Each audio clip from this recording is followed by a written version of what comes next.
Welcome, sleepy soul. I'm your storyteller tonight, here to help you drift into deep, peaceful sleep. Before we begin, don't forget to like the video and subscribe for more bedtime stories. Let me know in the comments where you're watching from and what time it is. And if there's a story you'd like to hear next, I'd love to know that too. I never thought much about working nights at a hotel. If anything, I kinda liked it. I wasn't much of a morning person anyway, and the idea of clocking in at 10 at night and finishing up at 6 in the morning sounded like a schedule made for me. The place wasn't some big city tower or anything fancy, just a small, independent hotel off the interstate in a quiet town in Ohio. We had 3 floors, about 40 rooms total, and on weeknights, maybe a dozen of them would actually be occupied. The job was simple: sit at the desk, answer the phones, check in any late guests, and keep an eye on things. Most nights it was so quiet, I'd end up reading, messing with the computer, or watching YouTube videos on my phone. The hotel lobby was tiny, front desk facing the entrance, a couple of couches and chairs with a TV on the wall, vending machines humming in the corner. Behind me was a small office with a glass window that looked out into the lobby. If I wanted, I could sit in there with the door cracked and still keep an eye on everything. When I first got the job, my sister teased me saying, "Man, that's how all horror movies start. Night clerk at some lonely hotel off the highway." "You better watch your back," I laughed it off. Truth be told, it felt safe enough. The front doors locked automatically after midnight. Guests had to buzz to get in, and all I had to do was press a button to unlock it. There were cameras on every floor, in the stairwells, outside in the parking lot, and of course in the lobby. I never thought much would happen, until one night proved me dead wrong. It was late October, about a year ago now. I'd been at the job for maybe 6 months. By then, I knew the routine like the back of my hand. Around 11 p.m., I was sitting behind the desk, flipping through the day's check-in logs when the buzzer went off at the front doors. I glanced up and saw a man standing outside under the porch light. Mid-40s maybe, tall, a little on the skinny side but not scrawny. Jeans, dark jacket, and a baseball cap pulled low. He had a backpack slung over one shoulder. I pressed the buzzer and let him in. He stepped through the doors and walked up to the desk. "Evenin'," he said in this low, flat voice. "Good evening," I replied, putting on my best front desk smile. "Looking for a room tonight?" "Yeah, just one night." I gave him the rate, and he nodded. He slid a credit card across the counter. I swiped it, heard the beep, and the screen flashed approved. I handed him a key card for room 205. "Here you go, second floor. Elevator's right over there." He didn't say thanks. He just stared at me for a few seconds, longer than normal, like he was sizing me up. His expression was blank. No smile, no frown, just empty. Then he picked up his card, turned, and walked off toward the elevator. I shook it off. Some people were just weird. And working in a hotel, you learn not to take it personally. An hour later, I looked up from my phone and almost jumped out of my chair. The man was back. He didn't come to the desk this time. He just walked right past me and sat down on one of the couches in the lounge area. The TV wasn't on, but he sat down like he was about to watch it anyway. At first, I didn't think too much about it. Some guests came down late at night if they couldn't sleep. Maybe they wanted a snack or just didn't want to be stuck in their rooms. But after 20 minutes, he was still there. Not on his phone, not reading, not dozing off, just sitting, staring straight at the blank TV screen. Something about it made me uneasy.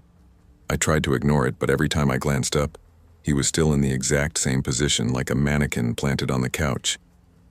I finally got up to grab a bottle of water from the vending machine. As I walked across the lobby, I could feel his eyes follow me the entire way. I didn't look at him directly, but I knew he was watching. When I sat back down at the desk, my stomach had this heavy, nervous feeling. Around 1 in the morning, I pulled up the reservation system on the computer just to keep busy. That's when I noticed something that made my chest tighten. Room 205, the one I gave him, was listed as vacant. I frowned and double-checked. Maybe I entered something wrong. But when I looked at the check-in logs, there was nothing. No name, no charge, nothing. I switched over to the payment screen, And sure enough, there was no transaction for the credit card. My first thought was, no way. I know I swiped that card. I heard the beep. I printed the damn key card. But the system showed nothing. It was like he never checked in at all. I picked up the phone and dialed room 205. It rang and rang, but no one answered. Then I checked the keycard entry log, the system that shows when a guest room door has been opened. It showed 0 activity for 205 that night. That's when it hit me. He never went to the room. I slowly turned my head toward the lounge. There he was, still sitting on the couch, still staring at the dark TV. My throat went dry. I debated calling my manager, but part of me didn't want to sound paranoid. Maybe the system glitched. Maybe the transaction didn't go through, but he really did check in. I sat there another 15 minutes just watching him from behind the desk. Finally, I walked over, trying to sound casual. "Everything all right, sir?" He slowly turned his head toward me. His eyes looked almost glassy. "Can't sleep," he said simply. Then he turned back to the TV. "Okay, well, let me know if you need anything." I forced a smile and went back to the desk, but my hands were shaking. At 2 a.m., I looked up and he was gone. My stomach dropped. I scanned the lobby, but he wasn't on the couch anymore. Then I spotted him, standing at the far end of the hallway near the bathrooms, half hidden in the shadows. He just stood there, perfectly still. I kept glancing at him, pretending to be busy on the computer. After a few minutes, he slowly turned and walked back to the lounge, sat down again, and resumed staring at the blank TV. That was the moment I called my manager. She sounded half asleep and told me, "If he does anything threatening, call the cops. Just keep an eye on him. Just keep an eye on him." Easy for her to say. She wasn't the one alone at 2 a.m. with a stranger wandering the halls. I pulled up the security cameras after that. On the first-floor hallway cam, I watched him walk all the way down the hall, stop at the end, and just stand there for several minutes before walking back. Later, he went into the stairwell and stayed in there for 10 minutes. Every time I looked up from the monitor, he was somewhere different, near the vending machines, by the elevator. Once he was standing near the corner of the lobby, where the light didn't fully reach, just staring in my direction. By 3:30, my nerves were shot. I called the non-emergency police line and explained that I had a man in the hotel who didn't seem to be a guest. They said they'd send someone to check it out. While I was waiting, I noticed him move again, this time closer. He was standing about 15 feet away from the desk, just staring at me. Not blinking much, not speaking, just watching. I pretended to type something, but my heart was pounding so hard I thought he could probably hear it. At 3:50, the buzzer went off. My stomach leapt. Finally, the cops. But it wasn't. It was just another guest coming back late. I let him in quickly. The man turned his head and watched the guest walk across the lobby. His eyes followed him the whole way, like he was studying him. That scared me worse than anything else so far. A few minutes later, I checked the cameras and nearly dropped the mouse. The man was on the first floor again, standing outside a guest room door, just standing there. That was it. I called 911. I told them there was a man inside the hotel, not a guest, and he was standing outside people's rooms. They said officers were on the way. I kept my eyes glued to the camera feed, barely breathing. He stood at the guest's door for a few minutes, then slowly walked back to the lobby. This time he came straight to the desk. He leaned over the counter, his face inches from mine. "Got any food?" he asked in this low, almost growling voice. My throat was so dry I could barely speak. Vending machines, right there." I pointed with a trembling hand. He gave me this tiny smile, then walked away. Finally, around 4:10, 2 officers showed up. I let them in and pointed him out immediately. He was back in the lounge, sitting on the couch like nothing happened. The cops walked over and talked to him for a few minutes. They asked for his ID. He handed it over. They asked him some questions I couldn't hear. Then they stood him up and escorted him out. One of the officers came back inside. "Yeah, he's not a guest," he told me. credit card he gave you was stolen. No bags, no reservation. Just hanging around. We're charging him with trespassing and the stolen card. When they left, I sat behind the desk, shaking so hard I could barely hold a pen. For the rest of my shift, every time I checked the cameras, I expected to see him again. What messed me up the most wasn't even that he wasn't a guest. It was knowing he'd been wandering around for hours, standing in hallways, hiding in corners, watching me, and standing outside guests' doors. I don't know what his plan was, but I know it wasn't good. That was the scariest night of my life.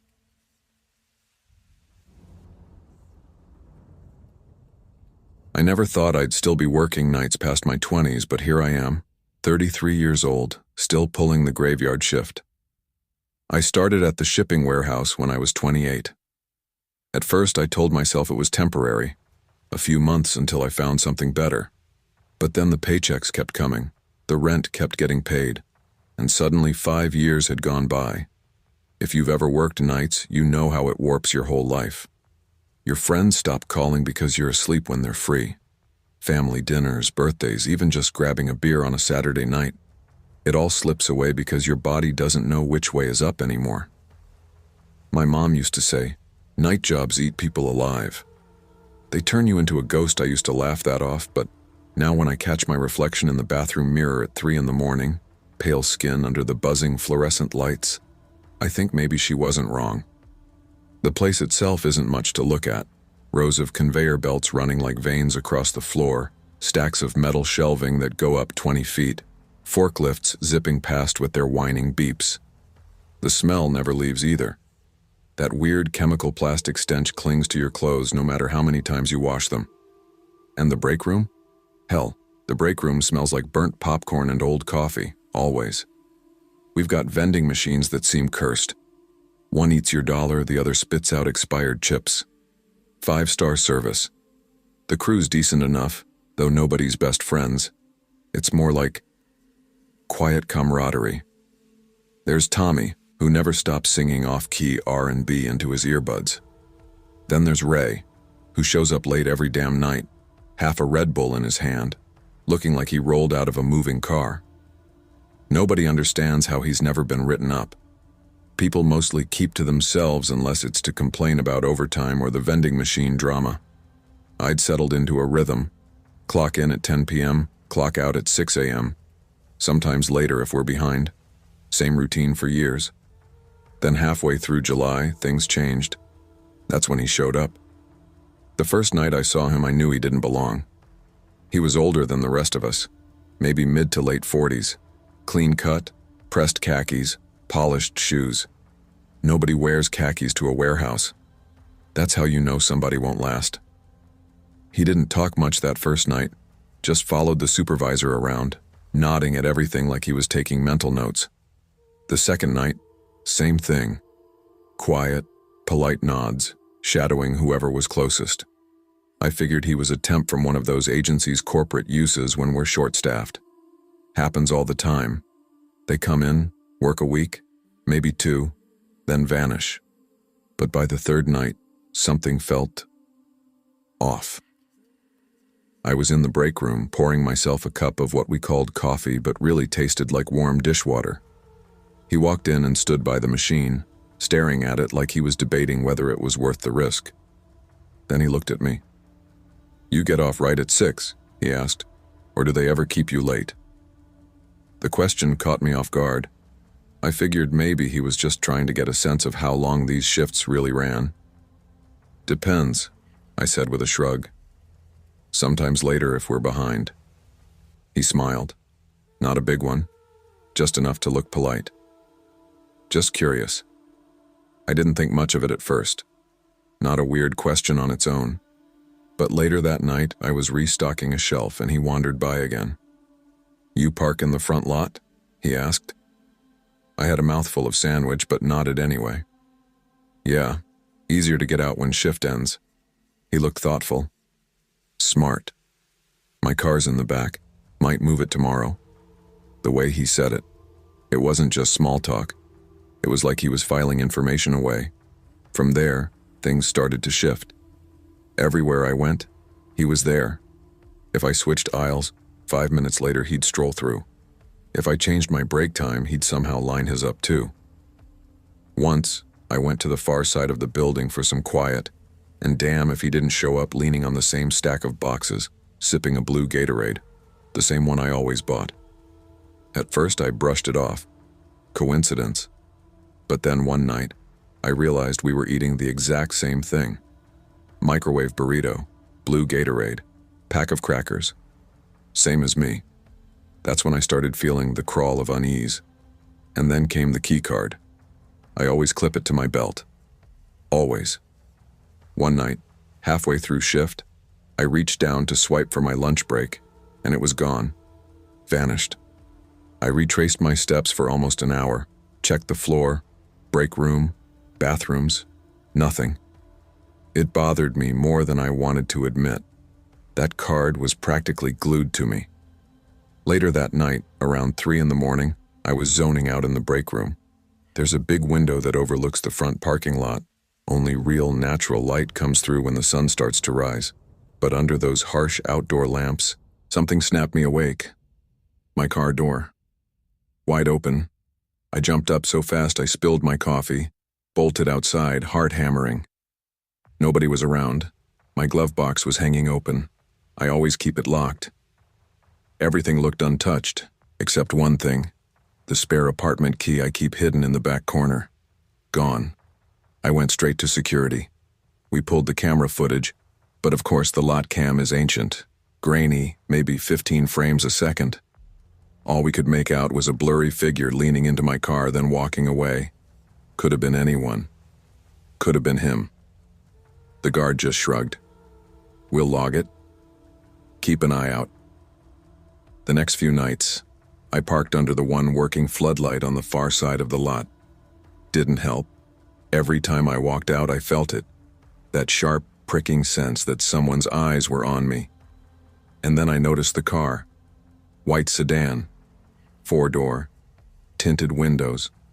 First night, parked across the street from my apartment. Second night, same spot. Third night, half a block closer. Fourth night, gone. Fifth night, back again. That same shift, I caught him standing by my station. I was scanning boxes, and he wasn't even pretending to work. Just standing there, arms crossed, watching me. I walked over, trying to play it cool. Hey, you been in the front lot lately? He tilted his head. Why? Because someone got into my car. He smiled, didn't blink. That's wild. People do anything these days. Then he walked off. That night I stepped outside for some air, lit a cigarette, leaned against the railing. I tried not to stare at the lot, but I caught movement. Someone was crouched by my car, not rifling through it, just squatting, like they were inspecting the wheel well. I dropped the cigarette and ran. By the time I got there, nothing. No car driving off, no footsteps, nobody. But lying next to my tire was my old key card. I didn't go back inside. I sat in my car with the doors locked until the sun came up. When I finally drove home, I kept checking the rearview mirror the whole way. At my apartment, I locked the door, shoved a chair under the knob, closed every curtain. Didn't sleep. Couldn't. At 6:45 a.m., the exact time I'd normally be getting home from work, I heard it. The soft metallic sound of my doorknob jiggling. I froze, barely breathed. After a few seconds, it stopped. I waited, counted to 60, then another 60, finally crept to the peephole. Nothing. But then I heard them. Slow, quiet footsteps, fading down the hall. I filed a police report the next morning. Told them everything. The temperature, the key, the break-in. They listened, polite but unconcerned. Took my statement. Said they'd investigate. That night, HR pulled me aside. The temp hadn't shown up. No call, no notice. They pulled his file. No badge ever issued. Time card handwritten. I called the agency, gave them his name. They told me they never sent anyone by that name to our site. It was like he never existed. I changed my locks, got a door camera, moved my spare key to a locked drawer in my bedroom. I don't keep anything in the glove box anymore. Some nights, walking to my car, I still feel it.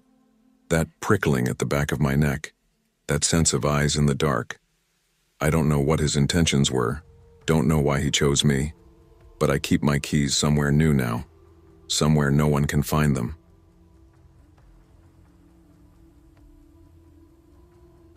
I never thought I'd end up working nights again.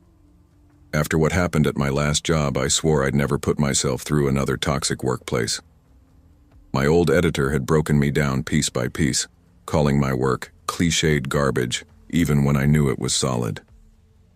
He once made me redo a 700-shot portfolio in a single weekend, only to publish the very shots he called trash. That was the kind of place I left behind. But bills don't care about principles.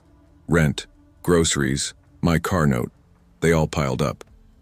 And so when I got the offer from Harbor Light magazine, I couldn't say no. The company specialized in lifestyle features, celebrity coverage, and special events. Photography was their bread and butter, and apparently they'd been eyeing me for years. On my first day, walking into their office felt different. The walls were painted a soft blush pink, not the sterile white of most corporate spaces. The lighting was warm instead of harsh fluorescent. It gave the whole floor a strangely calming vibe, almost like walking into a cafe instead of a newsroom. I was led to a private office tucked into a quiet corner, my own office. In 6 years of grinding, I'd never had one. I stood there for a moment with my hand on the doorknob, smiling at the absurdity of it. "Hey, new guy," someone called from the open office floor. I turned. A woman with a messy bun and a yellow cardigan waved at me from her desk. "Welcome to the madhouse," she said with a grin. I chuckled. "Thanks." "Name's Nolan Sam," she said. "Photo desk's lucky to have you." I nodded, then slipped into my office. The moment the door clicked shut behind me, I exhaled. For the first time in a long time, I felt like maybe, just maybe, I'd landed somewhere good. I set up my laptop and pulled up some of my old work. Weddings, gala dinners, charity events, shots of a bride's smile, a CEO cutting a ribbon, kids with ice cream dripping down their wrists. My last boss called it boring stock. Finesse magazine called it iconic. There was a knock at my door. "Come in," I said. The man who walked in carried himself with quiet authority. Late 40s, maybe 50, with a trim beard flecked with gray and a crisp navy suit. "Nolan?" he asked. "Yes, sir." I stood. He extended his hand. "I'm Mr. Grant, Editor-in-Chief. Welcome aboard." I shook his hand. "Thank you, sir. I'm excited to be here." He gestured to the chair opposite mine and sat down. "I'll get straight to it. You've got a good eye. Subtle, but sharp. You blend into a crowd. That's rare in photography. Most people want to be seen. You disappear until the moment matters." I wasn't sure how to respond, so I just said, "I try my best." Grant leaned forward slightly. "There's a job I want you to handle. Something delicate. You'll hear whispers about it from no one but me. This is between us," I frowned. "On my first day?" He smiled faintly. "I don't waste time." He didn't give details, just said it was high priority and confidential. He wanted to be sure I could handle it. That night, lying in my apartment, staring at the ceiling, I couldn't stop thinking about it. A secret assignment on day one? Something only he and I would know about? My gut twisted between excitement and unease. The next day, Grant showed up at my office again. He asked for my photos from the events I'd covered that day, nodded in approval, then closed the door. "This is what I need from you," he said, lowering his voice. "There's a group of people in this city who think they own it. And truth be told, they almost do. Politicians, business owners, surgeons, real estate barons, you name it. They gather every Friday night just after midnight, always at the same abandoned bungalow on East Harbor Street." He paused, watching my face. I said nothing. just listened. I used to run a crime magazine, he continued. We dug into corruption, trafficking, underground deals. But every time we got close, the stories vanished.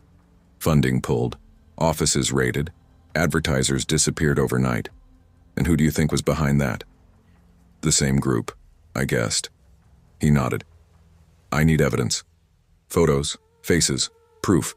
Something they can't bury. A cold weight settled in my chest. Why me? Because you're new.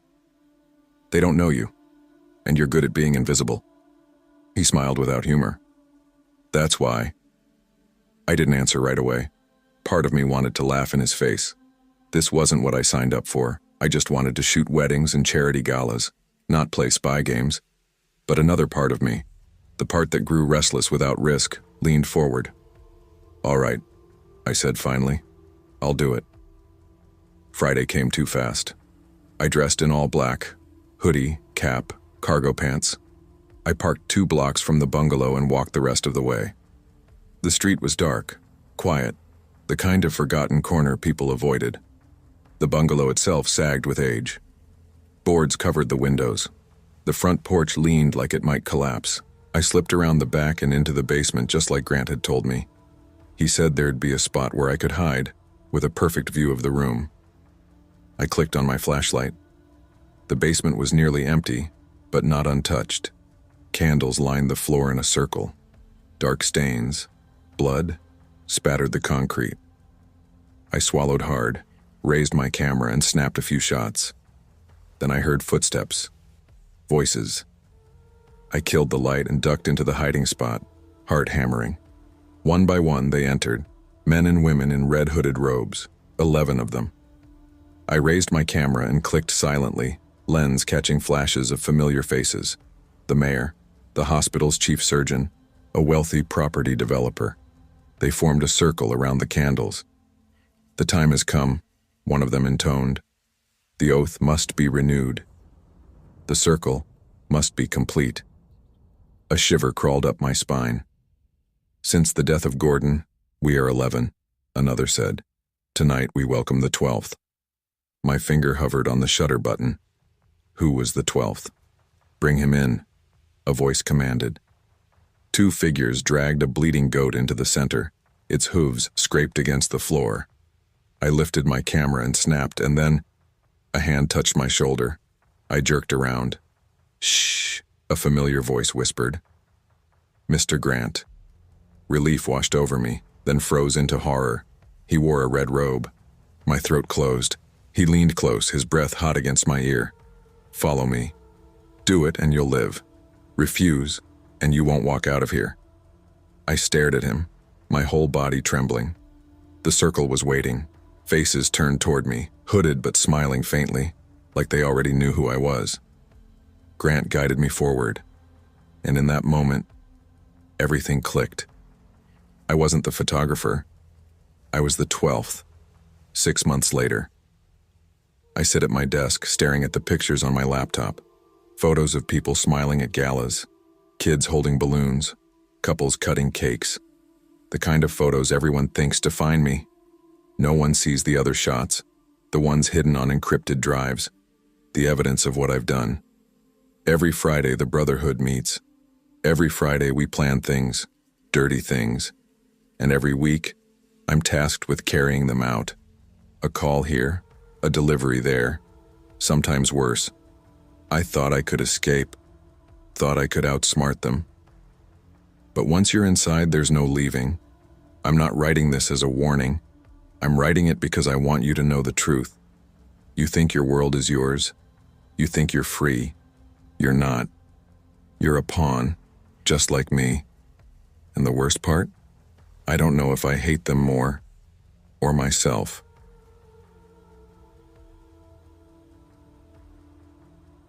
I was 22 when I started working nights at a gas station just outside a little town in Missouri called Ashford. Not a big place. One of those highway stops where you've got a diner, a liquor store, 2 motels, and the gas station where I worked, all lined up along the same stretch of road. I wasn't from Ashford originally. I'd moved there from Kansas City a few months before to live with my cousin while I figured my life out. I was broke, jobless, and too stubborn to move back in with my parents, so when I saw the hiring sign taped crookedly on the gas station door, I walked in. The manager, Darlene, was in her mid-40s, smokes a pack a day, raspy voice, hair tied back with a scrunchie from the 90s. She asked me 3 questions. You good with staying up late? You know how to count change? You ever call in sick just 'cause you don't feel like working? When I told her I was fine with nights, decent at math, and needed the money too bad to call out, she hired me on the spot. That's how I ended up working Thursday through Saturday, 10 p.m. to 6 a.m. at Ashford Fuel and Mart. It was steady, lonely, and easy. I stocked shelves, wiped down counters, restocked the cooler with beer and energy drinks, and waited on the occasional trucker or drunk kid from the bar down the road. Most nights, the hardest part was staying awake. But 2 months in, things changed. It started on a Thursday night around 2:30 a.m. I'd been in the back mopping when the door chime dinged. It was Luke, the guy who worked the weekday shifts, and his buddy Trevor.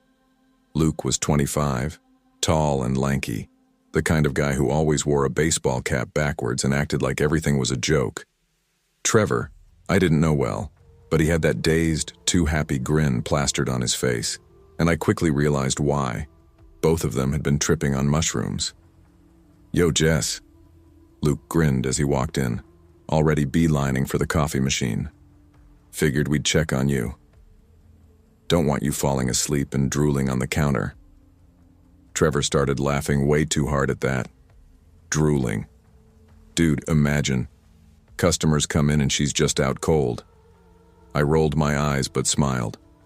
You two are idiots. Coffee's on the left. Try not to spill it everywhere. They were entertaining, honestly. Drunk or high customers were nothing new to me, but when it's your coworker acting goofy, it feels different. We talked about dumb stuff. Trevor insisted the ceiling tiles looked like a map of the US, and Luke teased him until they both nearly choked on their coffee. Then Trevor suddenly stopped mid-laugh and said, "Hey, you see that car out there?" "What car?" I asked. "The one parked way back by the dumpster. Lights off, but engine running. There's somebody in it." Been there since before we pulled in, I frowned. DoorDash drivers sometimes sat in the lot waiting for orders, but I hadn't had an order in hours. Probably just waiting on food or something. Trevor shook his head. "Nah, man," I asked him. He said he was waiting on a delivery, but he didn't have the app open. He just looked off. Luke waved it off. "You're high, Trev. Don't freak Jess out." But I caught the way Luke glanced out the window, chewing his lip. He didn't buy it either. After a while, Luke and Trevor went back outside with Luke's dog, a pit mix named Rosie. They were tossing a ball around, smoking cigars, and just being loud in the lot. I stayed inside, finishing up the mop job, but after about an hour they came back in for more coffee. Luke leaned on the counter. "Okay, not to freak you out, but that car? It's still there. Whole time we were out with Rosie, the guy kept watching us, like he'd look down at his phone, type something, then stare at us again." Back and forth, Trevor nodded, jittery. I went over and asked him what his deal was. At first he acted like he didn't speak English, then suddenly he did, said he had the wrong address and peeled out of there. But get this. Luke cut in. When he left, another car pulled in. Brand new. No plates. Parked in the shadows. As soon as the first guy left, the second one followed him out. Didn't even stop for gas. My stomach nodded. Wait, no plates? On either of them? Yeah, no temporary tags either. Just nothing. I tried to play it cool, but my pulse was thudding. That's sketchy. You think they were casing the place? Luke shrugged, but his eyes were serious. Don't know. But if me and Trev hadn't been out there, it would have just been you alone in here. That thought made my hands go cold. The next night, Friday, I was hoping it had all been nothing. Just random weirdos. But around 3 a.m., 4 guys came in for coffee and snacks. They looked like mechanics or maybe farmhands, dirty jeans, calloused hands. While I was ringing them up, one asked, "Hey, You know whose car that is? Been sitting out by the fence with the lights off, I froze. What car? He gestured with his thumb. Looks like a new Subaru. No plates. Two guys inside arguing, pointing at the store. My stomach dropped. I told them what had happened the night before. The tallest guy, broad shoulders, serious face, exchanged a look with his buddy. That's not right.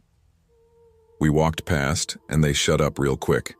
As soon as they saw us, they reversed and took off. The men offered to hang around for a bit, said they didn't like the idea of me being out there alone. They stayed about 20 minutes, drinking coffee, making small talk about hunting season. When they finally left, they told me to stay safe. I let them refill their cups for free, grateful beyond words. The car didn't come back that night. But now, I couldn't shake the thought. Why twice? Why here? Why me? Saturday night, my last shift of the week, started normal. A couple of truckers, some drunk kids from town, nothing weird. But around 3:15 a.m., the chime dinged again. Two men walked in, both clean-cut, early 30s, dressed in jeans and dark hoodies. Too clean for travelers, too sharp for drunks. The way they looked around made my skin crawl. One went to the cooler, the other stood by the counter, staring at me. "Quiet night?" the one at the counter asked. "Yeah," I said carefully. "Just the usual." He smiled, but it didn't reach his eyes. "Bet it gets lonely out here." The other man came up with 2 bottles of water. He dropped cash on the counter without me telling him the total. Exact change. That detail hit me hard, like they'd rehearsed it. As they turned to leave, I noticed something through the glass. A brand new black SUV, engine running, parked by the fence line. No plates. They didn't pump gas, didn't grab snacks, just water. And when they left, they didn't drive off. They walked straight to the SUV and got in. I ducked behind the counter and dialed Luke. He answered groggy. "Jess? You okay?" "Luke, they're back." The car, no plates. 2 guys came in, just staring at me. "They're sitting out there right now." Luke cursed. "Lock the doors." "I'm on my way." While I waited, the SUV just sat there, idling. Headlights off. I swear I could see the silhouette of someone in the back seat, shifting under a pile of blankets. 5 minutes stretched into 20. My heart was hammering so hard I thought I'd throw up. Then, just as Luke's truck pulled into the lot, the SUV headlights flicked on. It pulled out slow, then sped onto the highway, gone in seconds. Luke ran in, out of breath. "You okay?" I nodded shakily, trying not to cry in front of him. He looked me dead in the eye. "Jess, don't work nights alone anymore. Not until Darlene installs cameras out there. That wasn't random. They were planning something I didn't argue. I quit 2 weeks later, told Darlene it wasn't worth the risk. She acted like I was being dramatic, but I knew better. I never saw that SUV again, but sometimes when I drive at night, I catch myself checking every mirror, making sure no one's tailing me. And I think about one thing Luke said, something that still chills me. They weren't in a rush, Jess. They were patient, like they were waiting for the right night.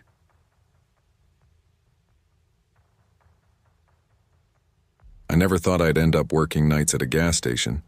If you'd asked me a few years ago, I would have said I'd be doing something else, anything else. I grew up in a small town in Kansas, worked odd jobs through high school, then moved down to Oklahoma thinking I'd figure life out.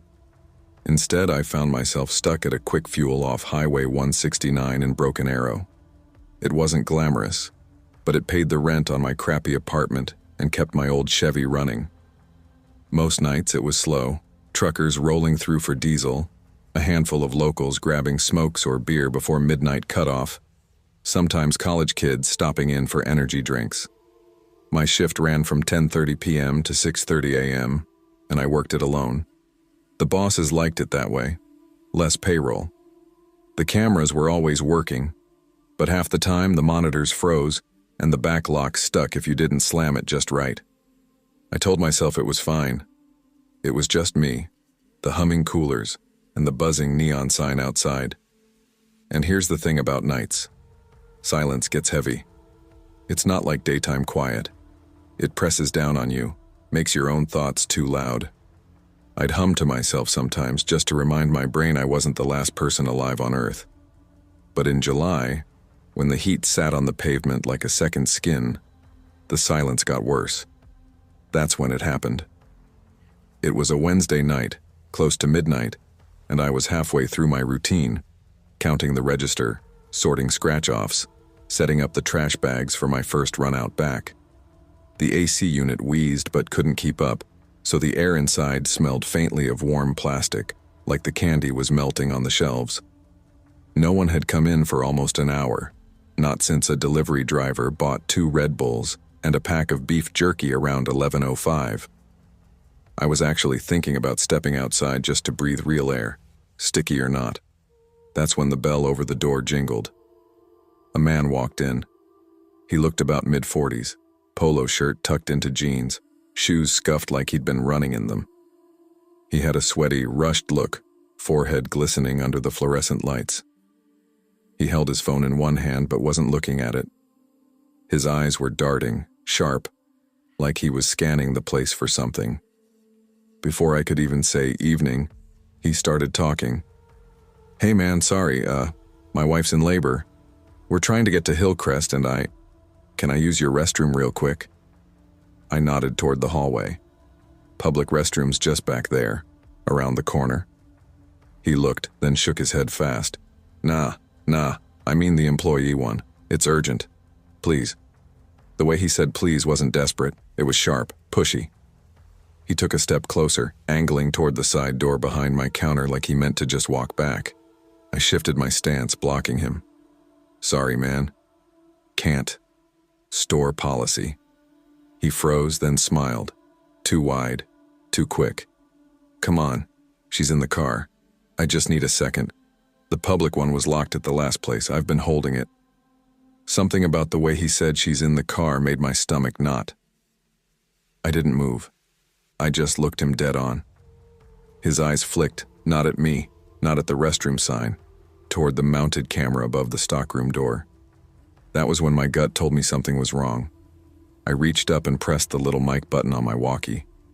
It wasn't connected to anyone, but he didn't know that. "Yeah," I said loud, clear. "Can you come up front a sec?" His eyes snapped back to me. He blinked, quick. "You working alone?" he asked, almost too casual. "Second guy's in the back," I lied smoothly. "He'll be out in a minute." We just stood there, me planted in his path, him deciding something. Then, as quick as he'd shifted before, he smiled again. "All good, man. Didn't mean to freak you out." He backed off slow, wandered toward the coolers like he was browsing, picked up a bottle of water, then meandered through the gum and chips like it was the most normal night in the world. I didn't take my eyes off him, not once. Finally, he came up to the counter, set the water down. "Long night, huh?" he said like we were pals. "Yep." I scanned the bottle. $1.89. He handed me a 5, and here's the part that unsettled me. He never broke eye contact. Not while I made change, not while I handed him his receipt. His stare felt heavy, testing. Then he gave a single nod and walked out. I leaned to watch through the side window, expecting him to climb into a car. But he didn't. He walked around the corner of the building and vanished. No headlights, no ignition, just gone. My throat was dry. I told myself maybe his car was parked on the side. Maybe his wife was actually out there. Maybe. But I didn't believe it. 5 minutes ticked by. I tried to focus on restocking the counter candy, but my hands kept drifting toward the crowbar under the register. Finally, I grabbed the trash bag, slipped gloves on, and cracked the back door. The alley behind the store was hot. The air trapped like an oven. The dumpster sat in its concrete cove, a faint glow spilling from a streetlight 30 feet away. I stepped out, let the door fall shut behind me, started walking toward the dumpster. Halfway there, I heard it. Soft scuff, like a shoe dragging against dirt. I turned. He was standing there, behind the dumpster. No smile this time. No water bottle. Just holding something dark and wrinkled in his hands. Looked like rubber gloves. His breathing was shallow, fast, like he'd been working himself up. We stared at each other, neither of us speaking. My instincts screamed. I turned, walked fast, calm but fast, back to the door. My hand hit the handle. For a second, panic. What if it jammed? Sometimes you had to yank it. This time it opened easy. I stepped inside, slammed it shut, twisted the lock hard. My heart was pounding in my ears. I grabbed the phone, called non-emergency, told them a man had been loitering behind the store, possibly tried to enter. 12 minutes later, a cruiser rolled up. 2 officers came in. I walked them through everything. They checked the alley with flashlights, circled the building. The man was gone, but they found something. In the dirt behind the dumpster, footprints, pressed deep like someone had been standing there a long time, and a single black rubber glove, turned inside out. One officer picked it up with his pen. "Door might have saved your life tonight," he said. They offered to stay while I finished lockup, but I still had 6 hours ahead. I told them I'd be fine. Was I? Maybe. Maybe not. That night I double-checked every lock.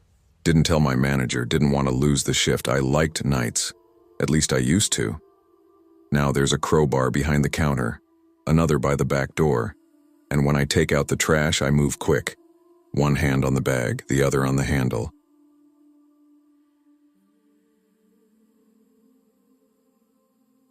I never imagined I'd still be working night shifts at 24. When I was younger, I thought I'd be on some bigger path by now. College degree finished, maybe a steady job in the city, something with benefits and a little stability. But life doesn't exactly bend the way you plan. My dad had a stroke when I was 20, and whatever savings I had tucked away went to hospital bills and keeping the lights on at home. Mom worked mornings at the diner in town, and I started picking up every shift I could to help. That's how I ended up at Hollow Pines Gas and Go, a tiny 24-hour station off Route 17. It's the kind of place truckers pull into when they've been on the road too long, or locals stop at when they're desperate for smokes after midnight. People drive past without even realizing it's there. Just a glowing island of humming, fluorescent lights surrounded by fields and trees. I liked the job at first. Nights were quiet, predictable. That's what drew me in. There's something oddly comforting about restocking candy bars at 2 in the morning, or listening to the ice machine groan in the background while the world outside feels paused. I'd been doing the night shift steady for almost a year. By then I knew the regulars. Old man Price, who always bought scratch-offs but never scratched them until he got home.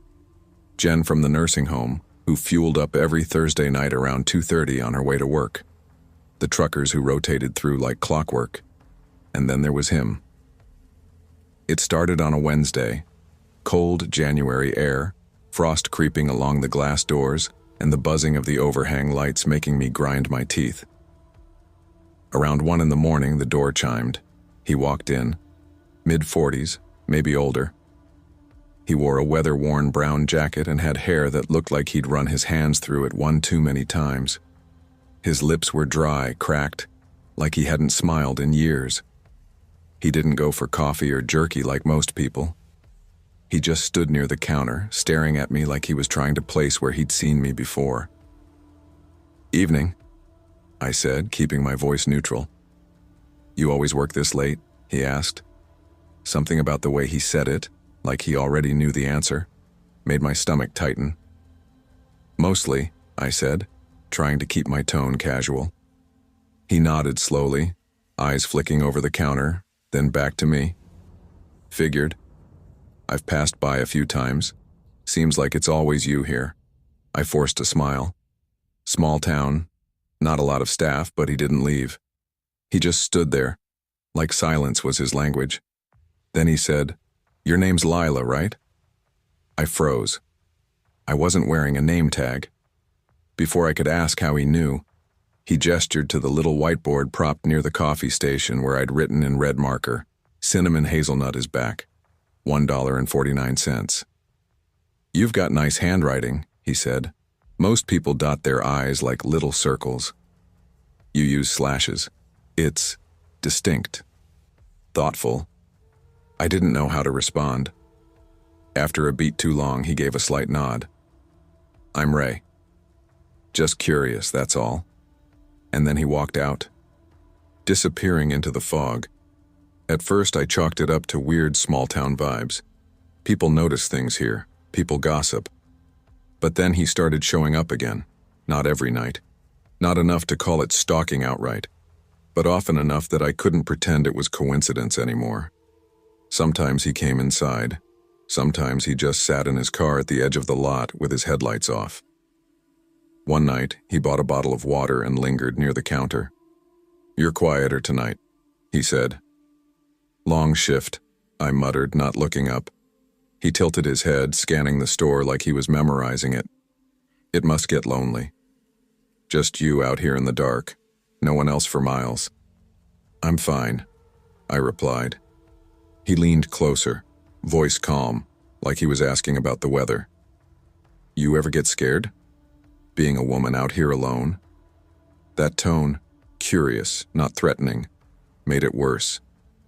Do you need anything else? I asked, stepping back. I noticed you always keep the back room locked. Smart, he said, almost like he was complimenting me. You check it around 2 o'clock every night. My stomach nodded. I'll let you get back to it, he said softly. Didn't mean to make you uncomfortable. And then he left. After that, I started walking to my car with my keys between my fingers, knuckles white. I shoved a tire iron under the counter. I changed the curtains in my apartment. I showered with the bathroom door locked even when I was alone. Sometimes I wouldn't see him for a week, but the silence of his absence made it worse. Every creak of the store, every pair of headlights on the road, made my chest tighten. Then came the night I walked back from my 10-minute break and found a Polaroid on the counter. It was me, outside by the windshield washer bin. Taken that night. Up close. Too close. The word windshield on the bin had my slashed I circled in red ink. I called him out the next time he came in. You need to leave, I said, voice shaking. If you stay, I'll call the cops. He looked almost apologetic. I get it. I've been too forward. You've been following me, I snapped. I just thought, you're the kind of person people misunderstand. I thought maybe you'd appreciate someone who notices. That's not noticing, I said. That's obsession. He didn't flinch. Would it make you feel better if I bought a soda every night, made small talk about sports, pretended I didn't notice your shoes are a half size too big or how your eyelid twitches when you're tired? By then, my hand was already dialing 911. He didn't stop me. He just stood there, waiting. The cops arrived fast. He didn't resist. They searched his car and found a notebook. Inside, pages of my schedule, my clothes, notes about my groceries. One page just had my name written over and over again, smaller and smaller, until it was nothing but black loops. He kept saying the same thing as they cuffed him. I just notice things. I'm just a curious guy. The restraining order went through that week. I don't work nights anymore. The company transferred me to a different station 2 hours away. I live in a small duplex now, new curtains, new locks. But the truth? It didn't end when they took him away. Every time headlights stay behind me too long, I feel the back of my neck prickle. Every time someone lingers near the counter, I feel my throat tighten. And sometimes, when it's too quiet in my apartment, I swear I can hear his voice in my head, calm, curious, practiced, saying my name like he'd been waiting all his life just to try it out loud.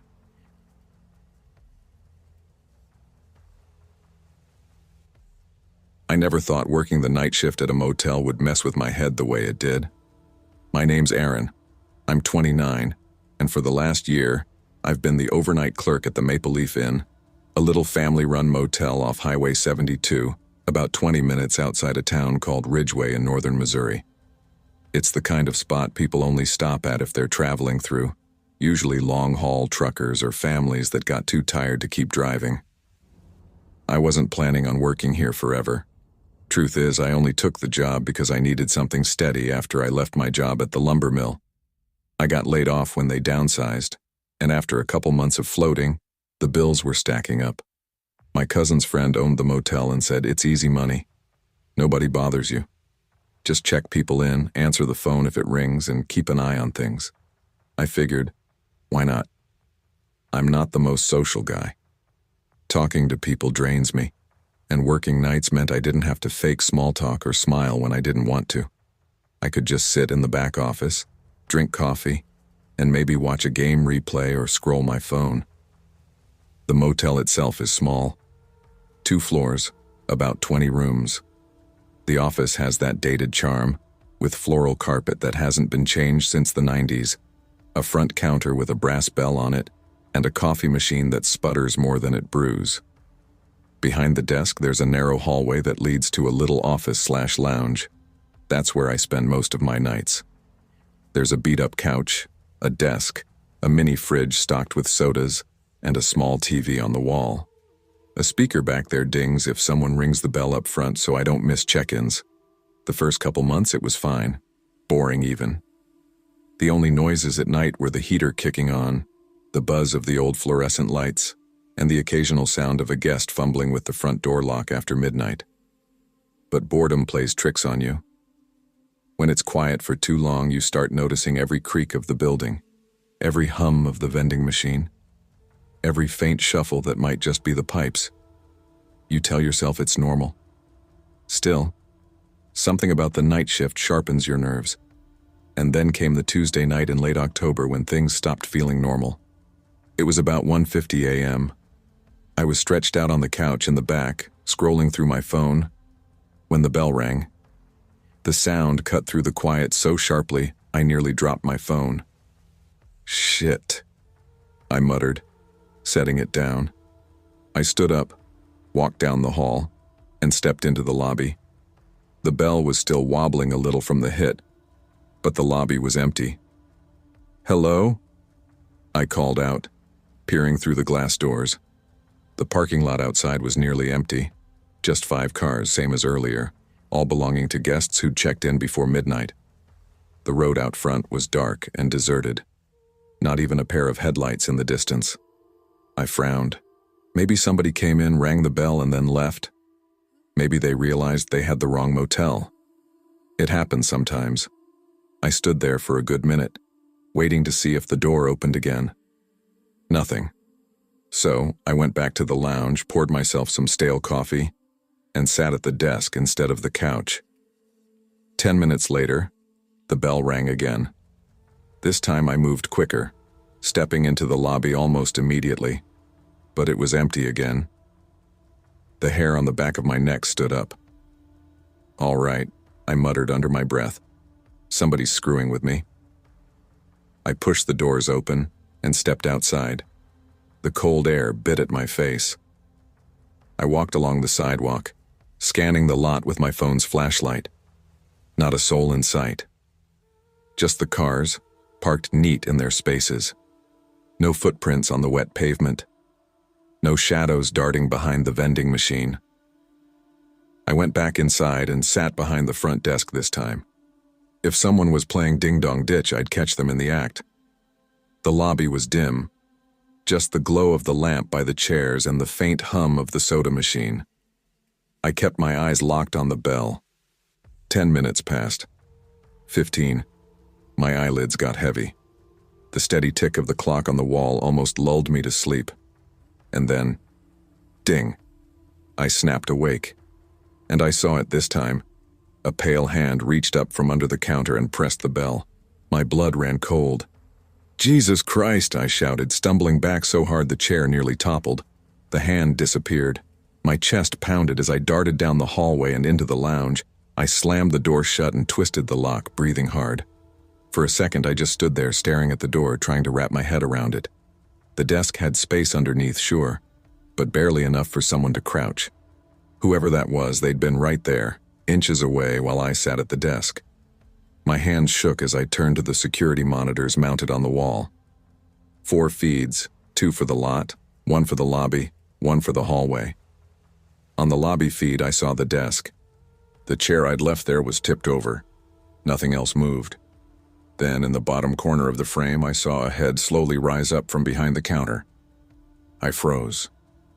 The figure's hood was pulled tight around its face, but the glint of eyes caught the camera. They stared straight into the lens, straight at me. "Holy shit," I whispered, my throat dry. I grabbed my phone and dialed 911. When the dispatcher answered, I kept my voice low. "There's somebody in the motel," I whispered. "They're in the lobby, hiding behind the front desk." "Are you safe right now?" the dispatcher asked. I'm locked in the back office. They don't know I'm in here," I said, though I wasn't sure if that was true. On the monitor, the figure crawled out from behind the counter and stood up. Tall, hunched, hoodie pulled tight. They started pacing the lobby slowly, head twitching like they were looking for something. Then they walked straight toward the hallway. My stomach dropped. A second later, the knob on the office door rattled. Just once. Slow and deliberate. I pressed both hands against the door, my whole body shaking. The dispatcher's voice buzzed in my ear. "Sir? Stay calm. Officers are on their way.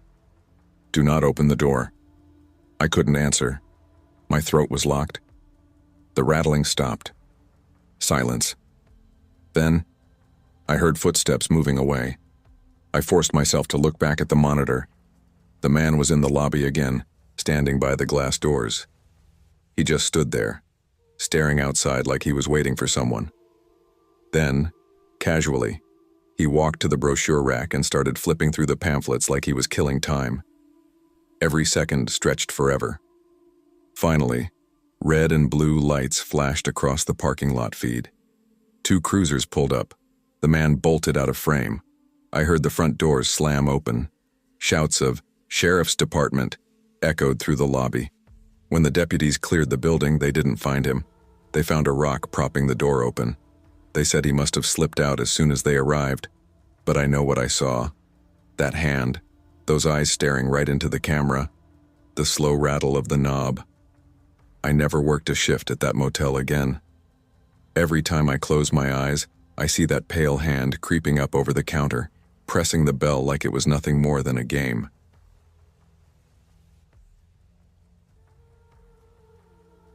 I never thought a warehouse job would be the thing that ruined my sleep for the rest of my life. I was 27 when it happened. At the time, I was working nights as a shift manager at a distribution center just outside of Joliet, Illinois. It wasn't some giant Amazon plant with robots buzzing around, no.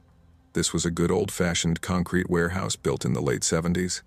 Dusty rafters, rusting support beams, and row after row of tall steel shelving units stacked with pallets, boxes, and shrink-wrapped freight that always seemed one wrong move from toppling. I'd taken the job after I got laid off from a car parts factory. The warehouse wasn't glamorous, but it paid enough to keep me afloat. The night shift was slow and steady. Unload trucks, stock the shelves, prep the orders for morning drivers. I had a crew of 5 working under me.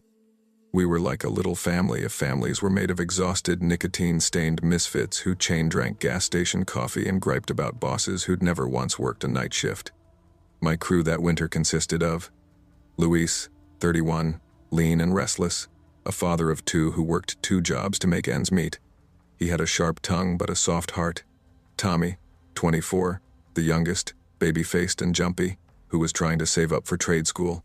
Ray, 42, big guy with a gut, quick with a joke, the type who'd break tension by singing old rock songs at 2 in the morning. Sarah, 29, quiet but tough as hell, never put up with anyone's crap, not even mine. And Calvin, 35, wiry, sarcastic, always fiddling with his vape or talking about conspiracy theories. It wasn't glamorous, but it was ours. And for a while it was just a job. Until the night started changing. It began small. Boxes moved when no one was near them. A stack of shrink-wrapped pallets that had been perfectly stable would suddenly shift and collapse like something pushed them. The first time it happened, I thought maybe one of the forklifts clipped it. But the cameras never showed anything. Then the lights. The overhead fluorescents were old and finicky, but entire rows of them started shutting off at once, plunging sections of the warehouse into thick darkness. At first, maintenance said it was wiring issues, but when they checked, the circuits were fine. The worst part, though, was the feeling.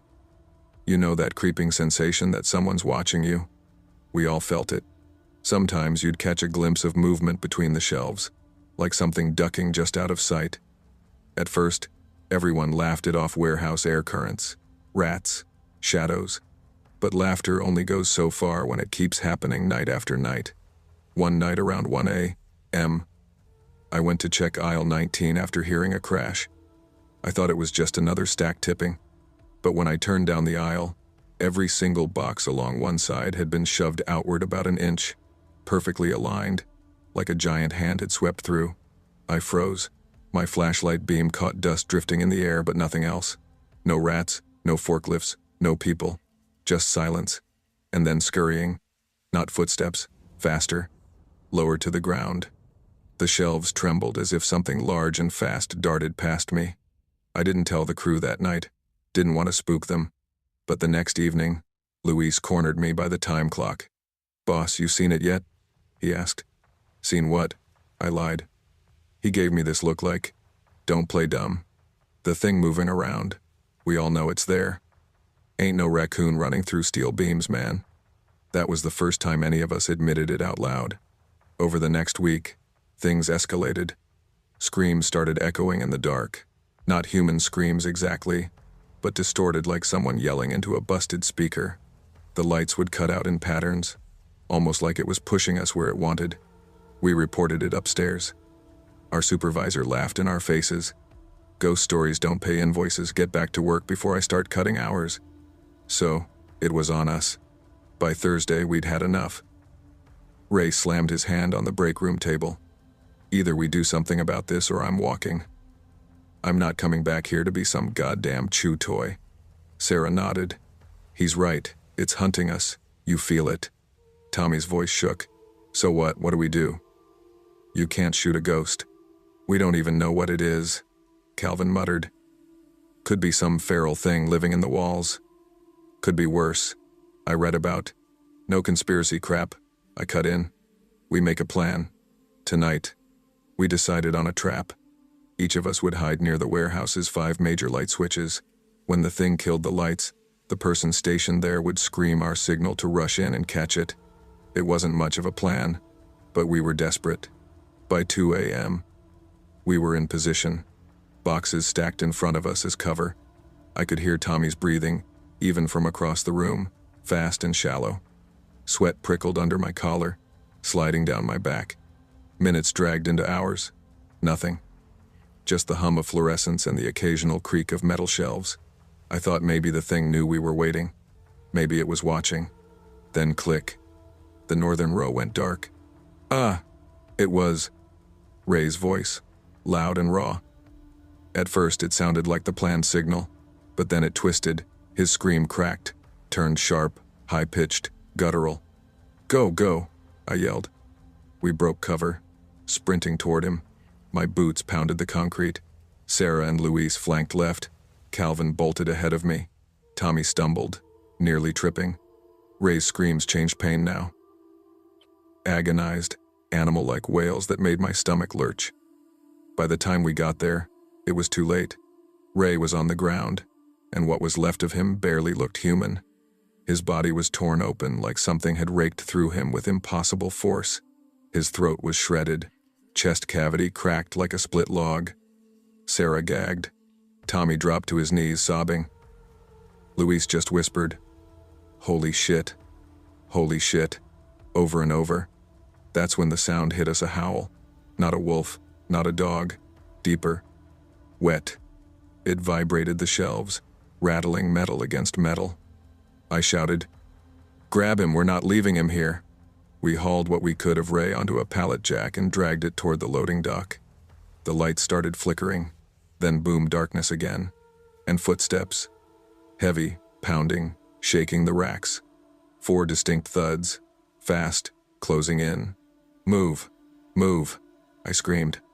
We shoved the dock door open, tumbled outside into the freezing air, and barricaded it with anything we could grab. Pallets, chains, broken shrink wrap rolls. Then we called every emergency number we had, sitting in our cars, eyes darting to the warehouse door, waiting for sirens. The cops came first. They looked at us like we were crazy until they saw Ray's body. Then more cars, ambulances, county officials. The next day, corporate showed up in pressed suits. They told us nothing, just handed us thick envelopes, severance packages, and made us sign NDAs. A week later, the warehouse was shuttered. 2 weeks after, demolished. The company said it was due to infrastructure instability. But those of us who were there, me, Sarah, Luis, Calvin, and Tommy, we know. Demolishing the building didn't destroy whatever was inside. It was never about the walls. It was about the thing that lived in the dark.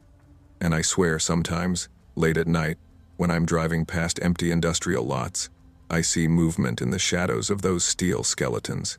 And I wonder if it's looking for us again. I never thought I'd end up working nights. If you asked me a couple of years ago, I would have said I was more of a morning person, the type who liked coffee before sunrise and early jogs when the air was still damp.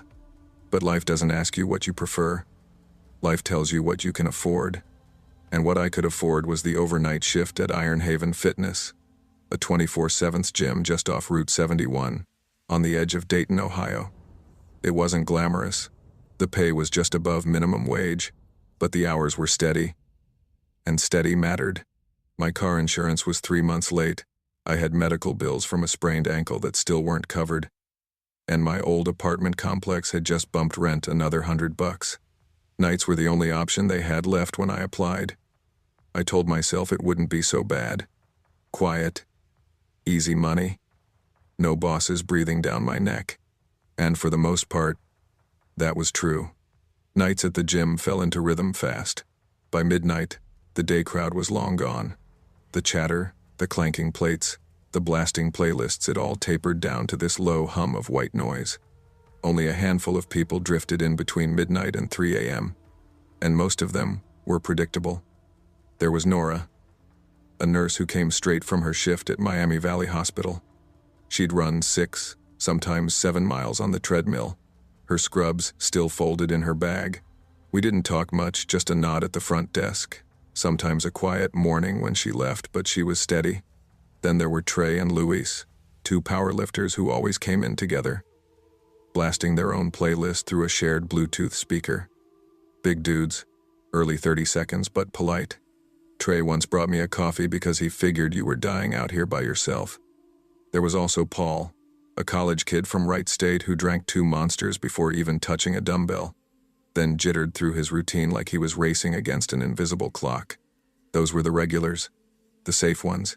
When you work nights long enough, you start categorizing people, not by names, but by reasons. The ones training for something, the ones running from something, and the ones who just didn't like people. I got it. Nights gave you cover. No one stared, no one judged. You could be anonymous here. For me, nights were about survival. Bills, rent, breathing space. My shift always started at 11:30 p.m. I'd clock in, check the towel bins, spray down the equipment, restock the little fridge with Gatorades and protein shakes. By 1 a.m., I was usually on autopilot scrolling my phone, half reading some article, sometimes just spinning in the office chair behind the desk. That Tuesday in January started the same, freezing outside 5 degrees, maybe colder. My breath fogged as I walked from the car to the door, keys rattling in my hand.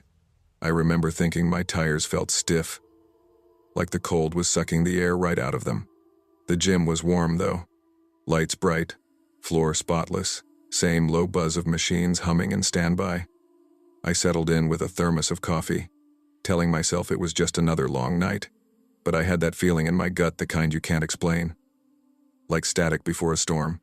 At first, I brushed it off. By 1:30, I'd wipe down the counter, restock the fridge, and check the locker rooms.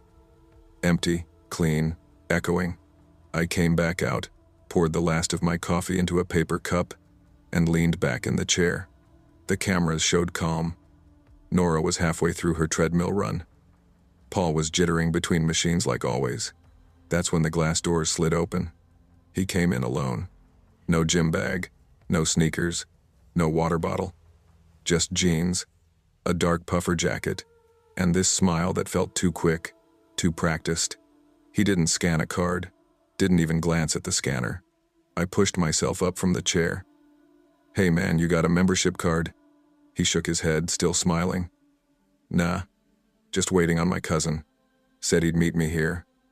His voice was smooth, but his eyes were restless. He scanned the room like he was cataloging everything, the equipment, the exits, the people. "Okay," I said slowly. "That's fine. Visitors can wait up front, but you can't go past the main lobby, all right?" "Yeah, no problem." He nodded, smile stretching. Instead of sitting, he walked toward the windows by the treadmills. He didn't pull out a phone, didn't check the time, just stood with his hands in his jacket pockets, watching. At first, I wanted to believe him. Maybe his cousin was late, maybe he was bored. But the longer he stayed, the more wrong it felt. 15 minutes passed, then 20. He didn't move like someone waiting. He moved like someone circling. Slow laps around the perimeter, hands buried deep, eyes skimming everyone in sight. He passed by Nora twice. The second time, she caught my eye in the mirror, lifted her brows like, "What's his deal?" I gave a half shrug, but inside my chest was tightening. Eventually, he drifted back toward the desk. "You always work this shift?" he asked. I forced a chuckle. "Nah, just covering. Usually mornings." "Lie. I always worked nights." He tilted his head. "What time you get off?" 9. I lied again. "Long shift tonight." He nodded like he was storing that away. Then he walked off, slower this time, gaze lingering on Paul, then on Nora. Around 2:40, the doors slid open again. Trey and Luis came in, bundled against the cold. They nodded at me on the way to the free weights. I caught the stranger watching them immediately. His eyes flicked over their size, their presence. A few minutes later, he circled back to the entrance. "Guess he bailed on me," he said, same stretched smile. "Have a good one." He slipped out into the night. I walked over to the front windows, pretending to check the thermostat. Really, I was watching him. He didn't get into a car, didn't walk toward the street. He drifted to the far corner of the lot, the part where the lights didn't reach, and just stood there until the shadows swallowed him. My stomach sank. The rest of the shift, I kept myself busy, cleaned things that didn't need cleaning, pretended it was nothing. But every time the doors hissed open, my chest jumped. By 7 a.m., the gym was thinning. Nora left first, sweat still gleaming on her forehead. Trey and Luis followed, laughing quietly about some podcast. By 7:30, it was just me. I clocked out, grabbed my bag, zipped up my jacket, and headed for my car at the far end of the lot. That's when I saw it. A car idling in the corner. No headlights, just exhaust curling into the frozen air, lit by the dull orange glow of the lot lamps. My chest tightened. I slowed slightly, then forced myself to keep walking. My keys were already in my hand. I hit unlock from 10 feet away. The flash of my headlights cut through the dark. I climbed in fast, locked the doors, started the engine. The idling car flicked its headlights once. Not on full. Just a flash, like it was saying, "I see you." My breath caught. I didn't wait. I reversed hard, tires squealing, and tore out of the lot, not caring if I scraped the curb. At the first red light, my hands were shaking so bad I could barely hold the wheel. I called Maddie, my best friend. She answered groggy. "Jesus, you sound freaked out," she said. "Something's off," I told her. "I think someone's following me. Can I crash at your place?" Yeah, just get here safe, okay?" I drove loops for half an hour. Checked my mirrors constantly. No car behind me. Still, it felt like eyes boring into the back of my neck. Eventually, I pulled into a speedway station under the brightest lights in town. I just sat there with the engine running, heart hammering. When I finally made it to Maddie's, she didn't push. She just handed me a blanket and let me take the couch. But I didn't sleep much. Every time I closed my eyes, I saw that flick of headlights. The next night, I told my manager, Bill. He was an older guy, ex-Marine, no nonsense. He didn't laugh. Didn't say I was paranoid. He just walked me back to the office and pulled up the security footage. And there he was. Same jacket, same pacing, same fake smile when he talked to me. We fast-forwarded. He circled the gym floor, never touching equipment. Always watching. Then Bill pulled up the feed from the next night.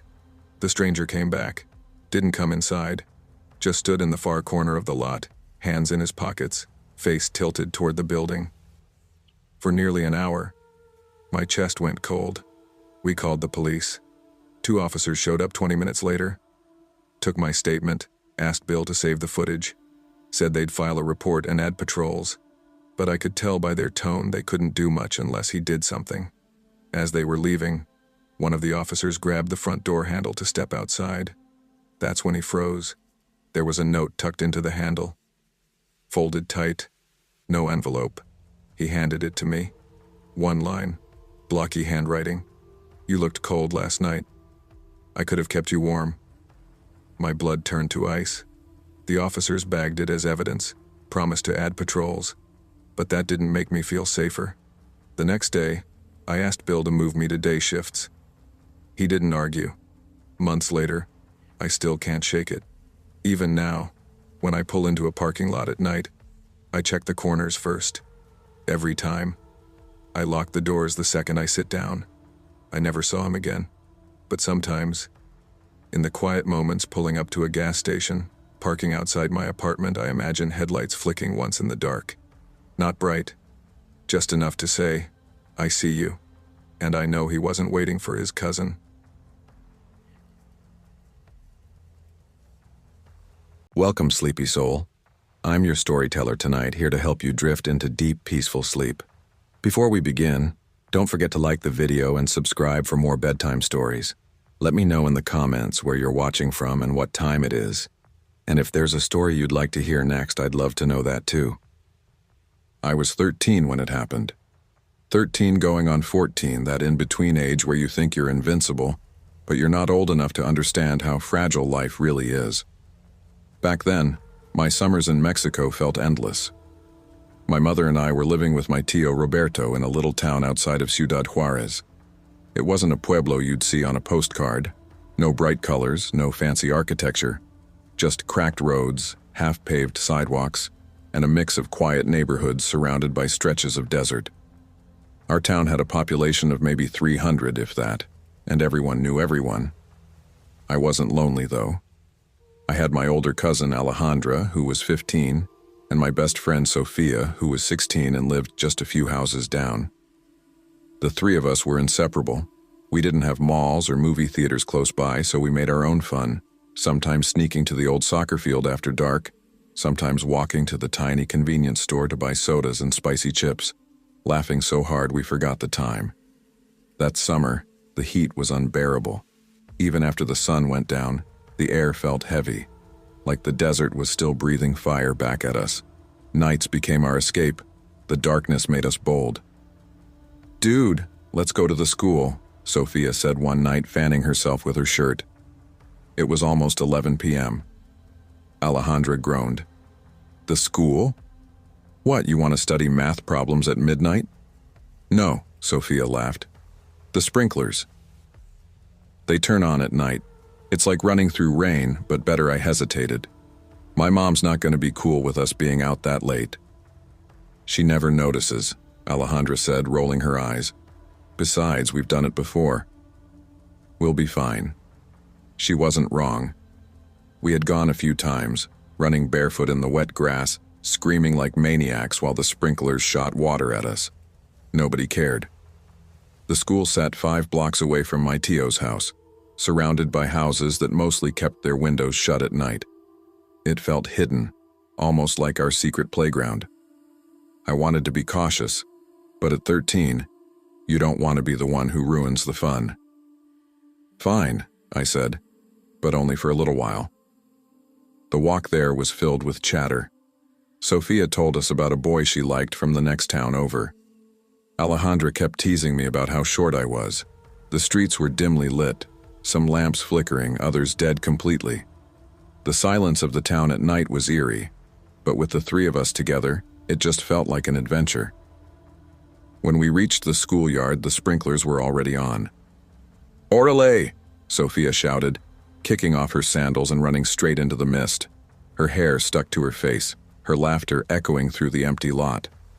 Alejandra followed, and after a moment of hesitation, I did too. We played like little kids, chasing each other, slipping on the wet grass. We were soaked through in minutes. But then, Alejandra froze mid-laugh, staring past me. "Hey, do you see that?" I turned. At the far corner of the yard, near the chain-link fence, stood a figure. A tall, hooded silhouette, completely still. "Shit," Sophia whispered. "Is that a teacher or something? At midnight?" No way. The figure didn't move, just stood there, half in shadow. Something in my stomach twisted. "We should go." "Yeah," Alejandra agreed quickly. "Now." We hurriedly pulled on our clothes, still dripping, and left the school grounds. My house was farther, but Sophia's house was only 3 blocks away. We decided to head there. The first part of the walk wasn't so bad. There were still a few streetlights glowing yellow, and the sound of our wet shoes slapping against the pavement filled the silence. But once we turned down the narrow road that cut between 2 empty lots, the lights disappeared. Pitch black. "Ugh, I can't see shit," Alejandra muttered. "Just keep walking," Sophia said. "We're almost there." I glanced back just once, and that's when I saw him. The hooded man was running, full speed, straight toward us. "Corey!" I screamed. We bolted.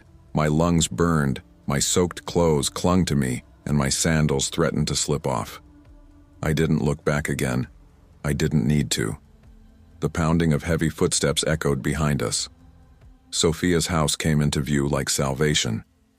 We raced to the front door, banging on it frantically. It swung open, and Sophia's older sister Anna stood there, music from her party blaring in the background. "What the hell?" "Let us in!" Sophia cried, practically shoving past her.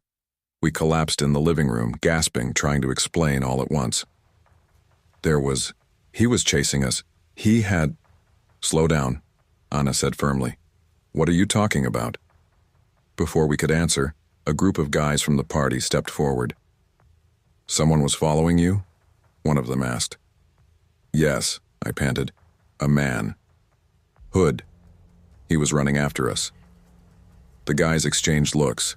Without hesitation, 3 of them grabbed flashlights and baseball bats and went outside. We waited in tense silence. I kept imagining the man bursting through the door. Then, shouts. We all ran to the front porch.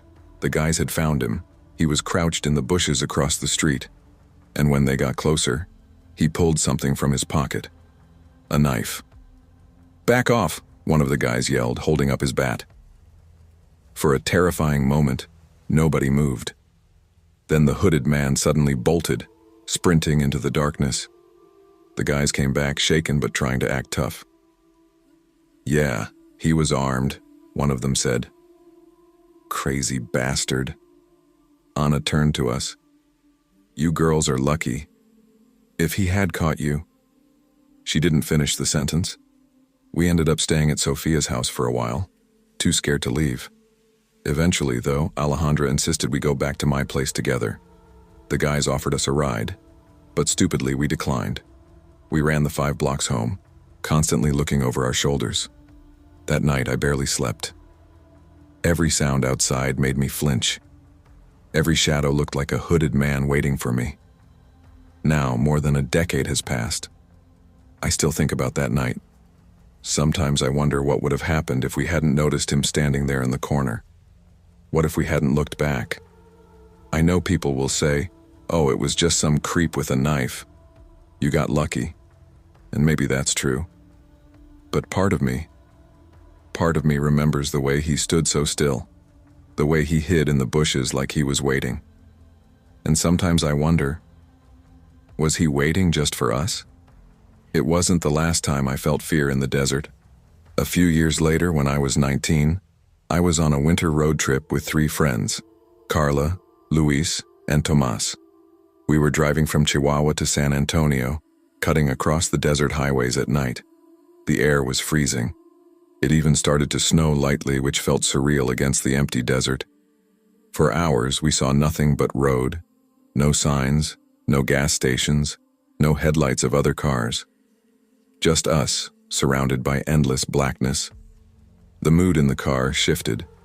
We all remembered that horror film about people getting trapped in the desert. Someone joked about it, but nobody laughed. Then Luis said quietly, "Do you see that?" On the side of the road there was a figure, kneeling, motionless. At first I thought it was an accident victim. My stomach twisted with guilt as we slowed the car. The figure wasn't wearing much clothing, just shorts, barefoot, no jacket, in the middle of freezing desert snow. "Señor?" Carla rolled down the window slightly. "Está bien? Do you need help?" The figure turned its head, and I swear, I'll never forget what I saw. His face looked wrong, like the skin had been burned or torn and then healed back badly. His nose was gone, his lips missing, just teeth and a dark hole where his nasal cavity should be. His eyes, dear God, his eyes bulged, dried out, lidless, staring unblinking into ours. "Go," I whispered. "Go, go, go." Carla slammed the gas. The car fishtailed before gripping the road, and we sped off into the night. Nobody spoke for a long time. Finally, Luis muttered, "What the fuck was that?" No one had an answer. To this day, I don't know who or what we saw on that road. Maybe a man who survived some horrible fire. Maybe a ghost. Maybe worse. But what I do know is this. The desert holds things it never explains. And sometimes, when I think back to both nights, the hooded man with the knife, the faceless figure in the snow, I can't shake the feeling that the desert was trying to tell me something. That some roads are not meant to be walked. That some shadows should never be chased. And that sometimes survival is nothing more than luck, Liz.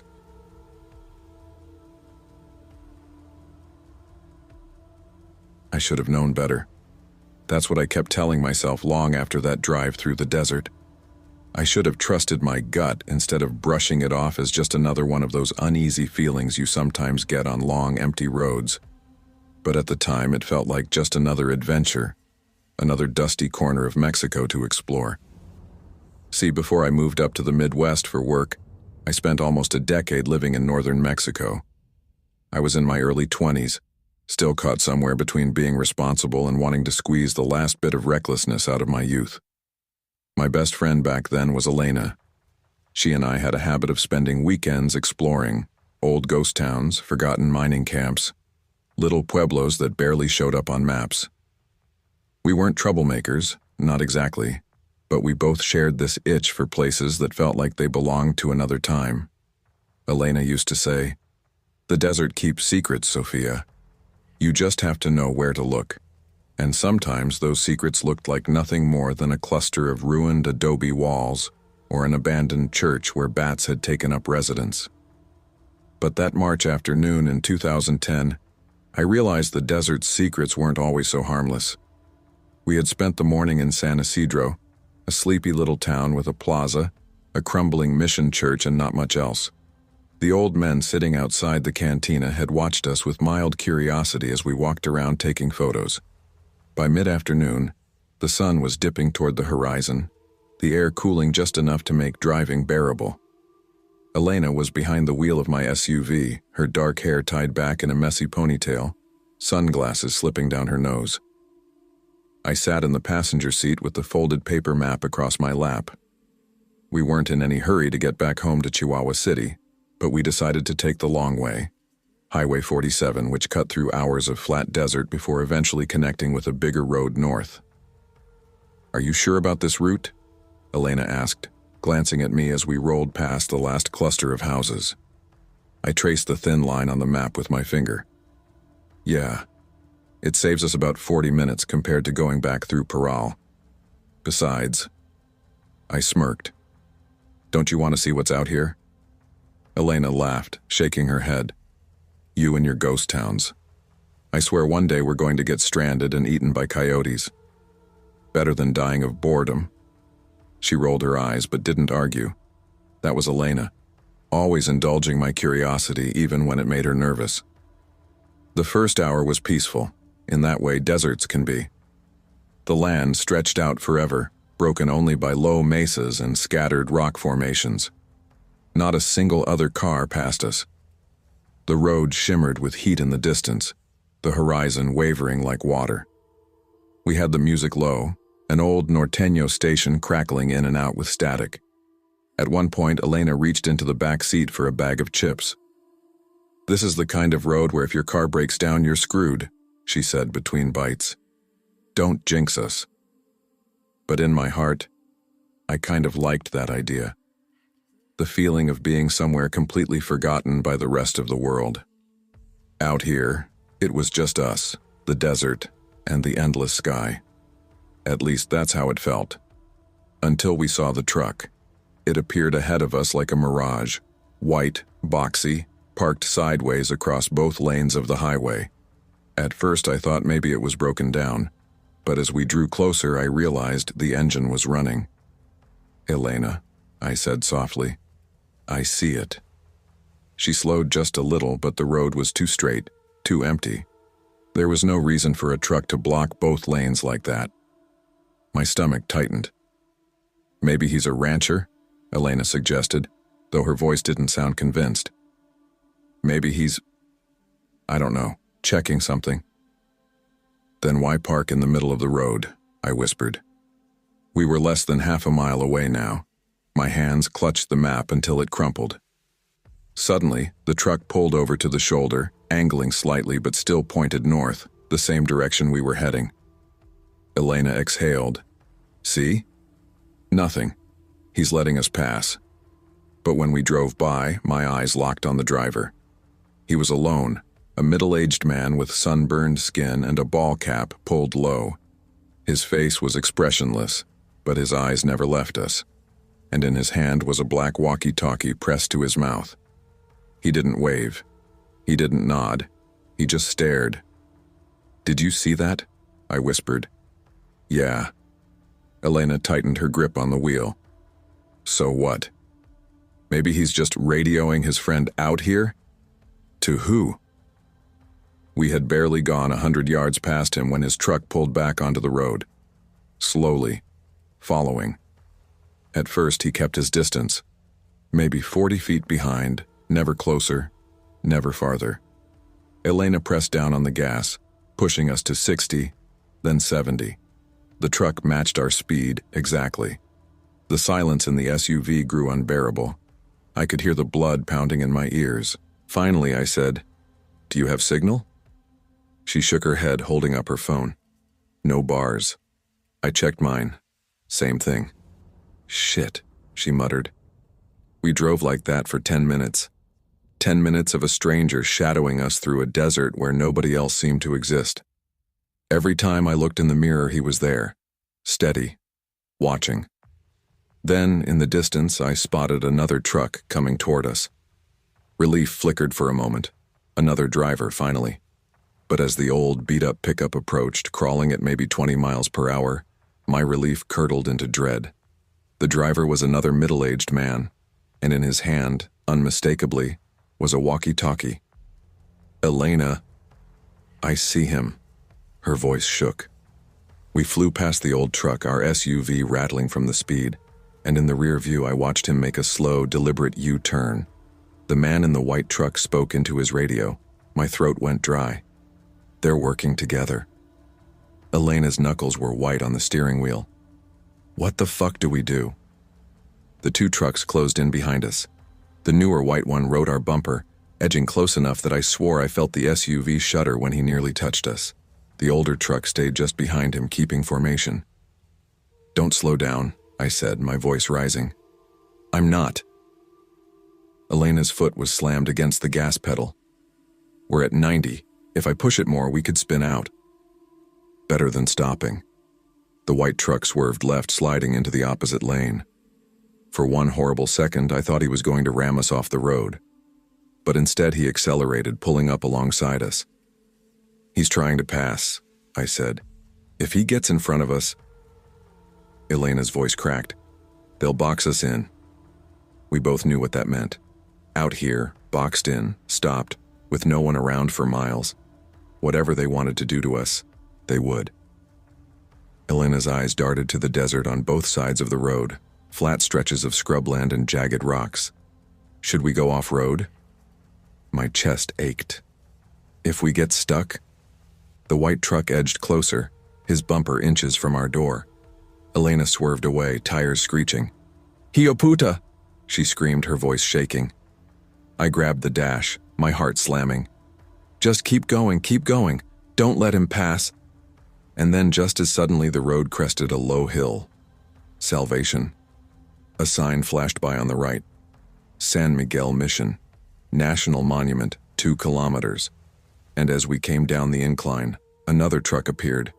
A blue pickup, pulling out from a side road up ahead. I tensed, ready to scream. But then I saw the words on the license plate. Servicio de Parques Nacionales. Elena gasped. "It's a Ranger!" We caught up to the blue truck within seconds, practically tailgating it. My head whipped around to look behind us. Both white and beat-up pickups had slowed. Then, in perfect synchronization, they swung into wide U-turns and drove back the way they had come. No hesitation, no explanation. Just gone. Elena and I sat in stunned silence, following the Ranger's truck all the way into the small town of Santa Rosalia. We parked outside a tienda and just sat there shaking, neither of us able to speak. That night, when I finally got home, I called the police. I told them everything. The blocked road, the walkie-talkies, the chase, the Ranger. The officer on the other end listened politely, then said, "We'll keep an eye on things out that way." And that was it. No report, no investigation. Just another strange incident swallowed by the desert. Elena never wanted to talk about it again. She shut down whenever I brought it up. "We got lucky," she'd say. "Leave it alone." But I couldn't, because I know what it felt like in those moments, like prey being stalked, hunted across a landscape too empty to save us. I'll never know what they wanted, or what would have happened if that Ranger hadn't appeared right then. But I do know one thing. The desert keeps its secrets, and some of them are better left alone.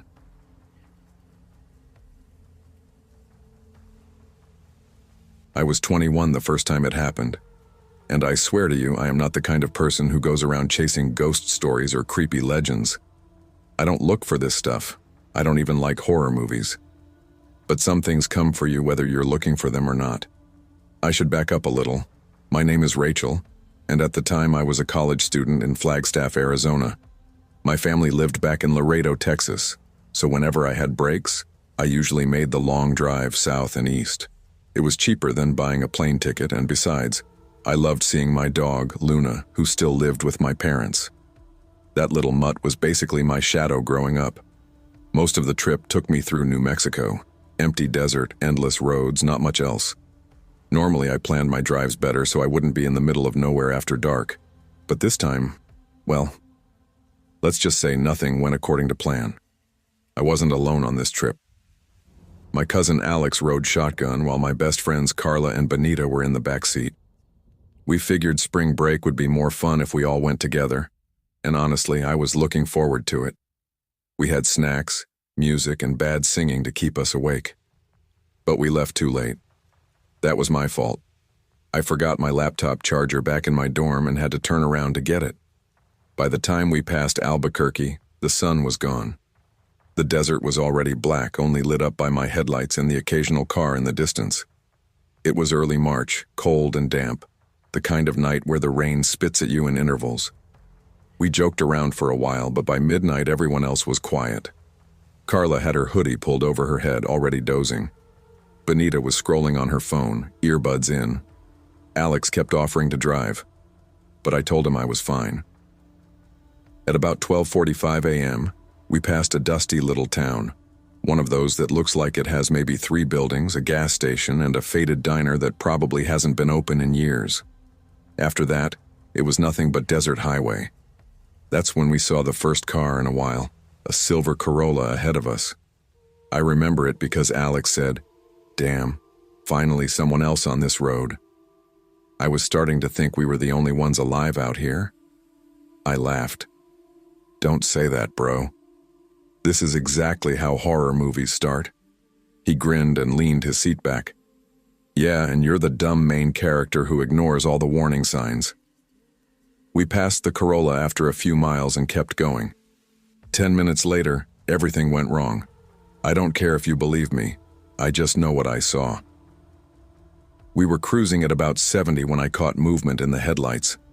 Something was in the road.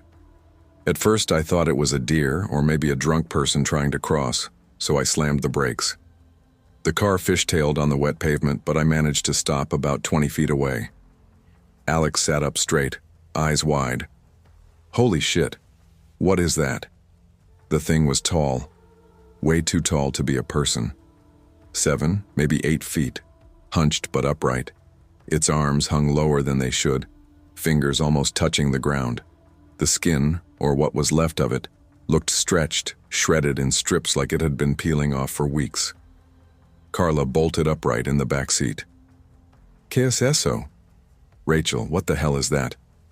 I don't know, I stammered, gripping the wheel so hard my knuckles ached. The figure staggered, dragging one leg like it was broken.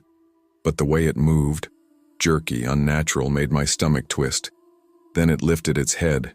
Its face, if you could call it that, was thin, jaw hanging loose like it had come unhinged. There were no eyes, just 2 black pits deeper than anything headlights should have revealed. And the smell hit us. Alex gagged. Jesus Christ, it smells like a dumpster full of dead animals. It was worse than that. Rotten meat, spoiled milk, something chemical and sharp that burned the back of my throat. The Corolla we'd passed earlier must have seen it too because its brake lights flared. Then, without hesitation, that car floored it and disappeared into the dark. But I was frozen. The thing twisted its neck toward us, each crack of bone echoing through the quiet night. And even though it had no eyes, I knew it was looking right at me. Carla screamed.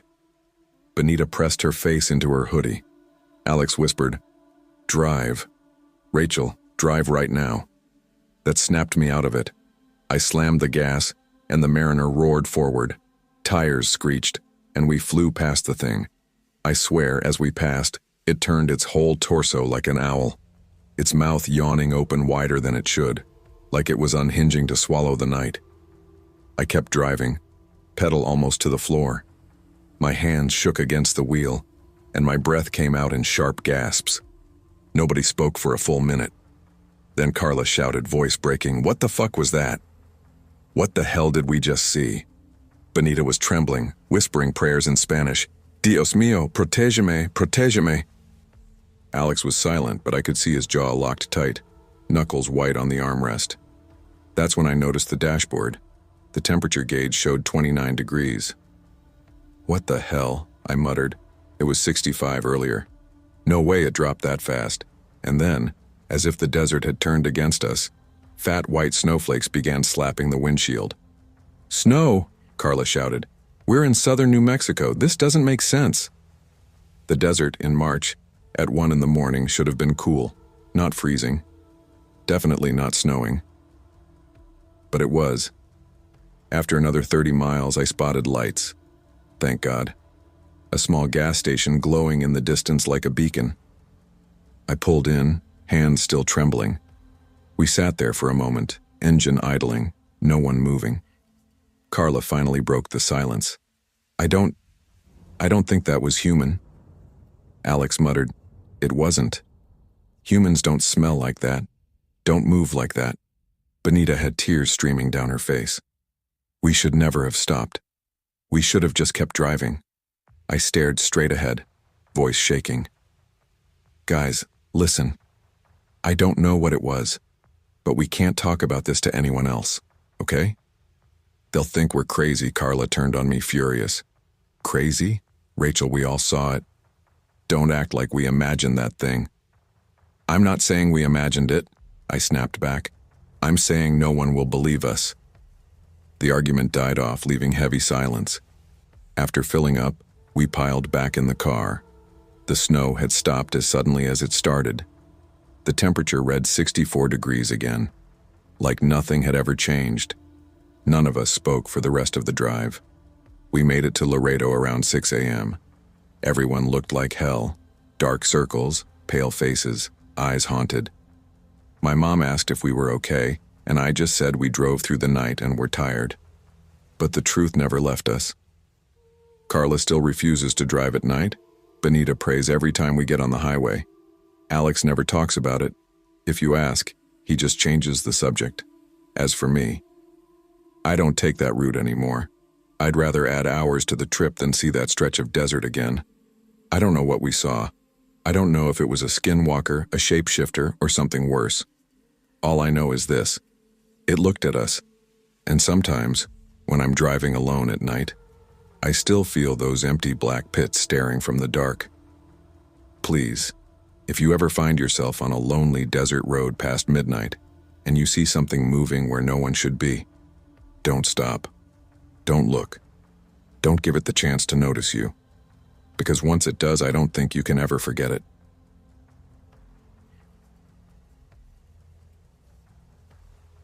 I was 15 the summer it happened, though the memories I carry from that night feel like they belong to an older version of myself, someone who was forced to grow up in just a few hours.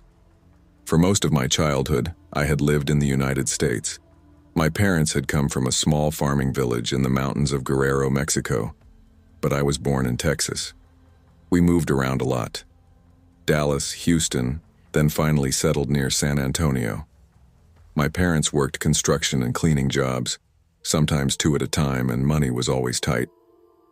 I spent most of my life speaking English at school and Spanish at home, but I always felt like I was floating between 2 worlds. Every summer, though, my parents made sure we visited my mother's side of the family back in Guerrero. Her hometown was small, tucked deep in the Sierra Madre Mountains, surrounded by endless green hills and thick pine forest.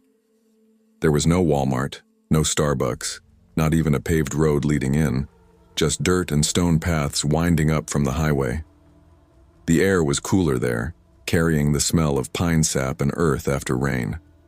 By the time I was a teenager, those trips felt more like obligations than adventures. My cousins, who were all born and raised there, spoke Spanish in a fast, clipped way that made me feel like a stranger.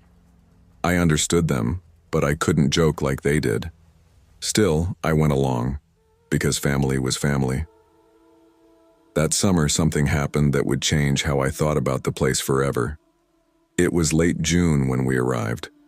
My uncle Tadeo met us at the highway turnoff with his old red pickup. He was a quiet man, tall with deep lines around his eyes from working the fields every day.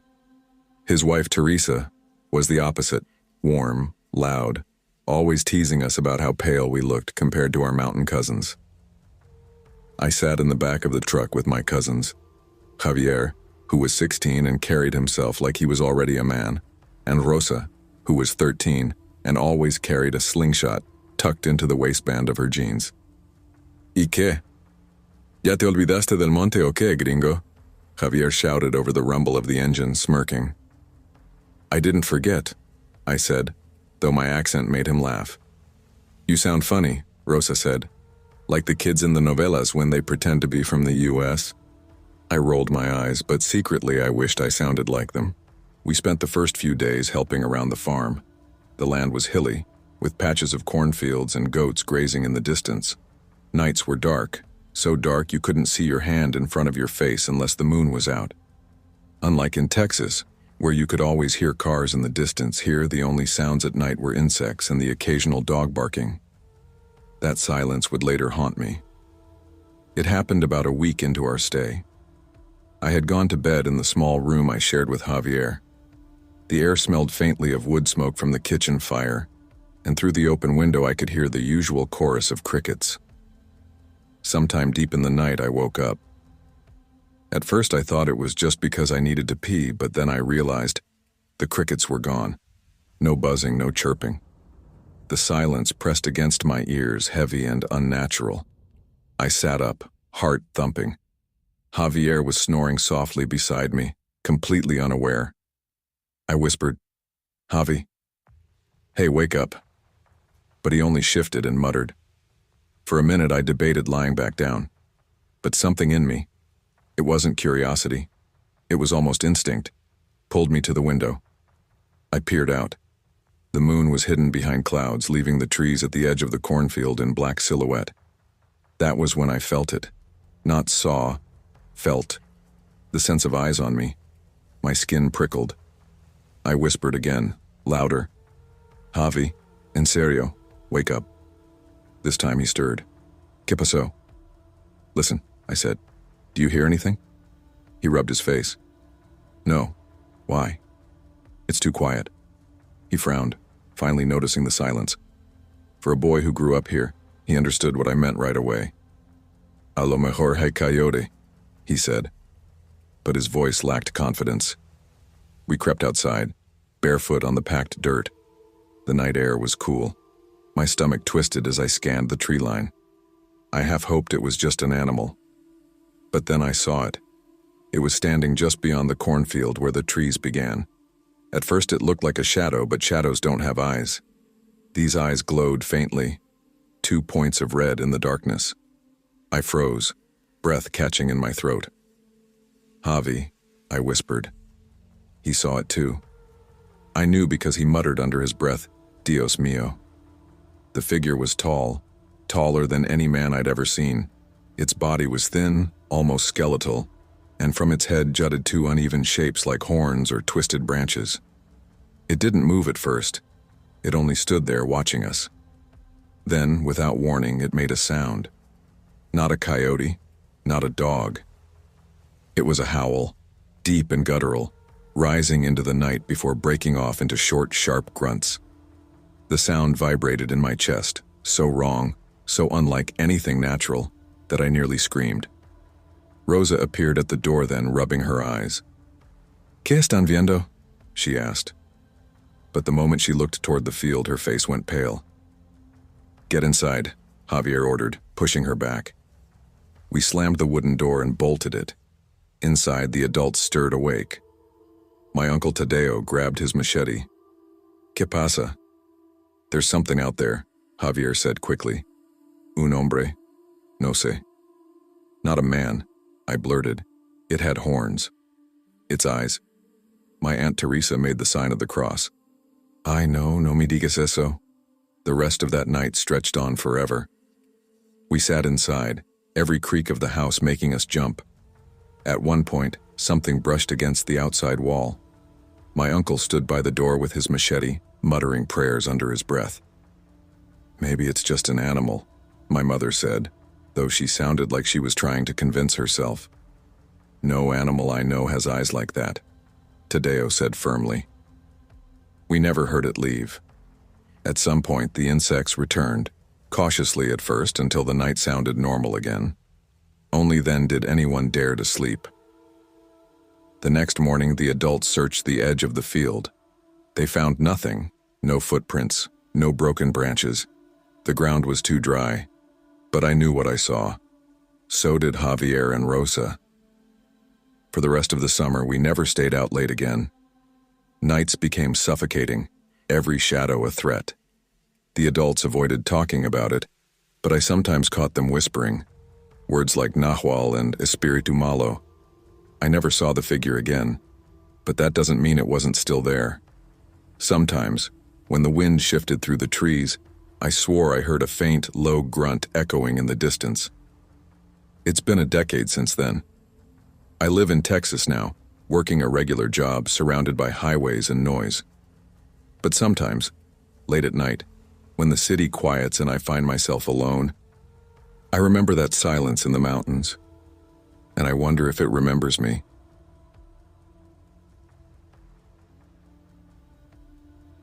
I never thought a simple decision to sneak off to a festival would turn into one of the scariest nights of my life.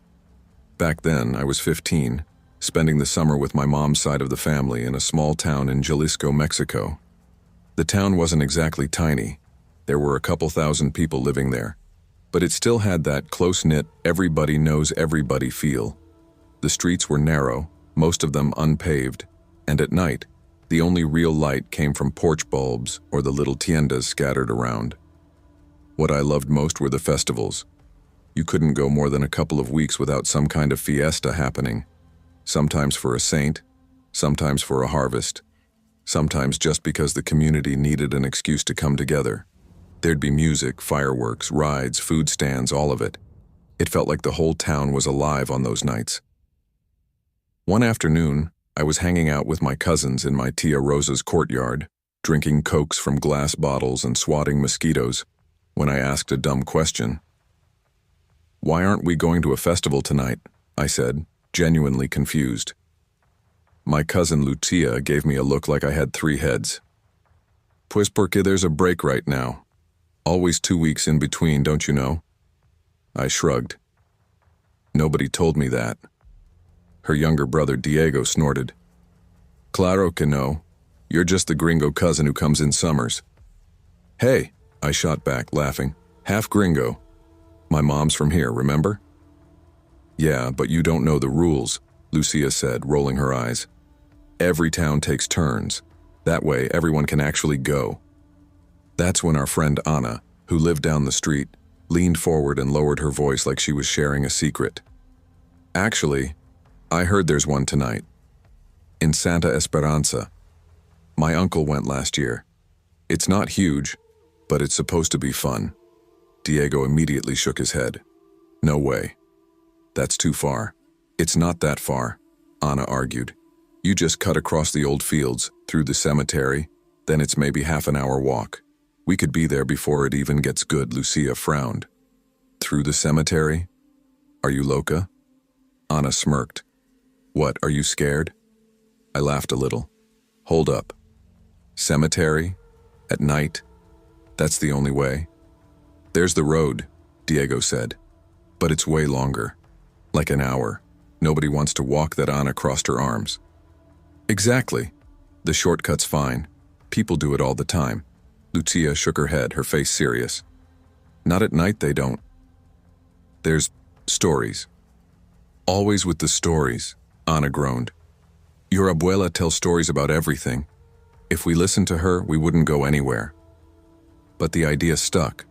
A festival in the next town over, sneaking out without adults, feeling like we were older than we were. It was tempting. By the time the sun was starting to dip behind the hills, we'd made up our minds. We were going. The air was still warm as we headed out, the sky glowing orange and pink. The streets of our town were quiet except for a couple of old men playing cards in front of a tienda and the smell of tamales coming from someone's kitchen. "Okay," Diego said, pulling his backpack tighter over his shoulders. "Rules. No trying to scare each other, got it? Because this is already creepy enough," Anna smirked. "Scaredy cat." "I'm serious," he snapped. "If you start screaming boo in the middle of the cemetery, I'm leaving you there." I chuckled nervously. "Fine, no scaring." Deal. Lucia walked beside me, hugging her arms. "I don't like this," she muttered in Spanish, low enough that maybe only I could hear. "Mi mama's gonna kill me if she finds out." "We'll be fine," I whispered back. "We'll be back before she even notices."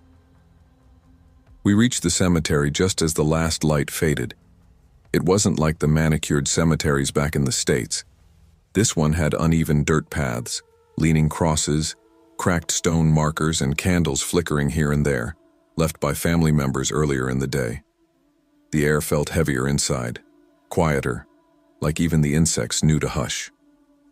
"Let's just move fast," Diego said. We started walking quickly, the gravel crunching under our shoes. I kept my eyes forward, but out of the corner of my vision I caught the shadowy outlines of tombs, flowers, and little shrines. At one point, I swear I saw a candle flame flicker even though there was no wind. "Don't look around," Lucia whispered sharply. "Just go." We practically jogged until the cemetery gave way to tall grass, and then open fields. By then the sun was completely gone, and the only light came from a sliver of moon and the faint glow of Santa Esperanza in the distance. The dirt road stretched ahead, lined with massive trees that seemed to swallow the moonlight. The silence was overwhelming, broken only by our footsteps and the occasional croak of a frog from the river we'd crossed earlier. That's when Anna froze. "Wait," she hissed. We all stopped. "What?" Diego demanded. "There's someone behind us," she whispered. Lucia groaned. "Ay Dios mío, Anna, stop." No, I'm serious. Her voice cracked slightly. Listen. We strained our ears. For a moment, nothing. Then, a faint sound. Footsteps? I swallowed. Maybe just an animal. Anna shook her head. No, it's a woman. How the hell would you know that? Diego snapped. Because I saw her, Anna whispered fiercely. She's in white. She's not walking. She's gliding. The way she said it, the tremble in her voice, sent chills crawling up my arms. Bullshit, Diego muttered, though he didn't sound convinced. We turned around, and that's when I saw her. At first she looked almost normal, a woman in a long white dress standing just far enough that her features blurred in the dark. But she wasn't walking. Her feet didn't move. She seemed to float forward, her dress dragging against the ground without sound. Lucia gasped, clutching my arm. Then she rose. Slowly, impossibly, her body lifted higher until her head nearly reached the lower branches of the trees. That broke us. Run, Diego screamed. We tore down the road, our shoes slamming the dirt, our breaths ragged. I didn't dare look back, but I could hear Anna crying, Lucia sobbing, Diego muttering prayers under his breath. I wanted to believe if we just made it to the lights of town, we'd be safe. But no matter how fast we ran, I could feel her behind us. Closer. Closer. We burst into the edge of Santa Esperanza, where music and laughter spilled from the plaza. The glow of lights hit us, and just like that, the sound of pursuit stopped. We stumbled to a halt, gasping for breath. I turned. The road behind us was empty. Gone, Lucia whispered. She's gone. None of us spoke after that. We stayed at the festival, pretending to have fun, but every one of us kept glancing at the darkness beyond the plaza lights, afraid she'd be there waiting when it was time to go. When the music finally ended, we begged a man with a truck for a ride back. Not one of us would risk walking. Even now, years later, I don't know what we saw that night. All I know is that when people in town whisper about La Dama Blanca, I don't laugh, because I've seen her, and I pray to God I never see her again.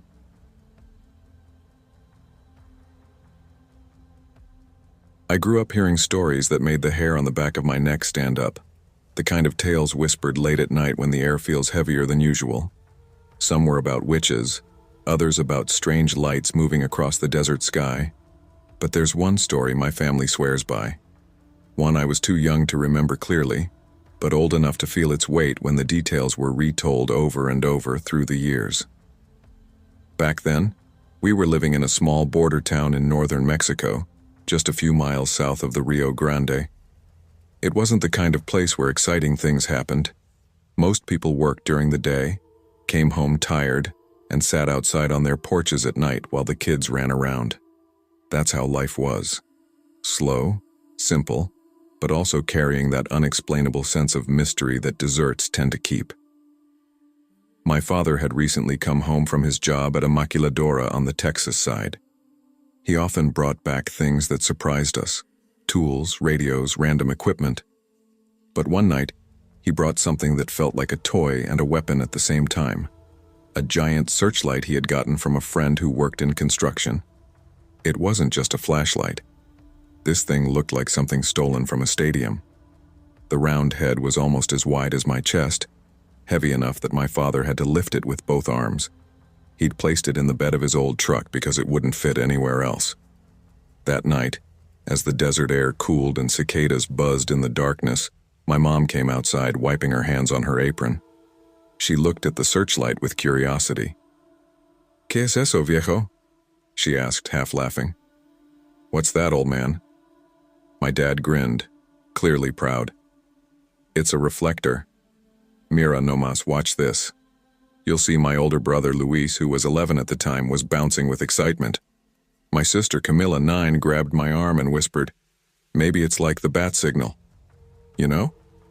Like in the cartoons, even though I was only 5, I felt the same thrill.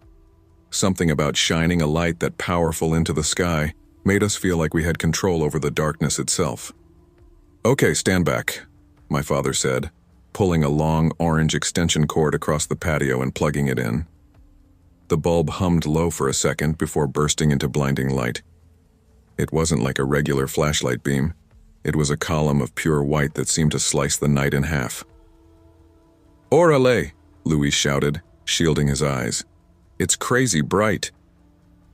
We all squinted and looked up as my father tilted the light toward the sky. The beam shot upward until it touched the low-hanging clouds. For a second, it felt like we were calling something down from the heavens. My mom crossed her arms, half impressed, half worried. "Careful, Roberto. That thing looks dangerous. Someone's gonna call a policia if you keep aiming it around." "Relax," my father chuckled. "Nobody's gonna complain. It's just light." But then, things changed. As my father swept the beam slowly across the sky, we all noticed it at the same time. There was movement in the clouds, something darker than the shadows, darker than the night. "Papa," Camilla whispered, clutching her sweater tighter. "What's that?"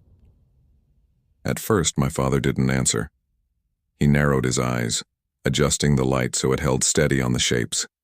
There were 5 of them, huge winged silhouettes, gliding in formation like birds, but too large, too heavy-looking to be anything natural. Each one had a wingspan that stretched wider than our truck. They didn't flap like normal birds. Instead, they seemed to ride invisible currents, shifting and circling above us. Luis gasped. "They look like gargoyles." "Don't be ridiculous," my mother scolded, though her voice trembled. "No exist in esas cosas. Those things don't exist." "I'm telling you," Luis insisted. "Look at their claws. Look at their wings."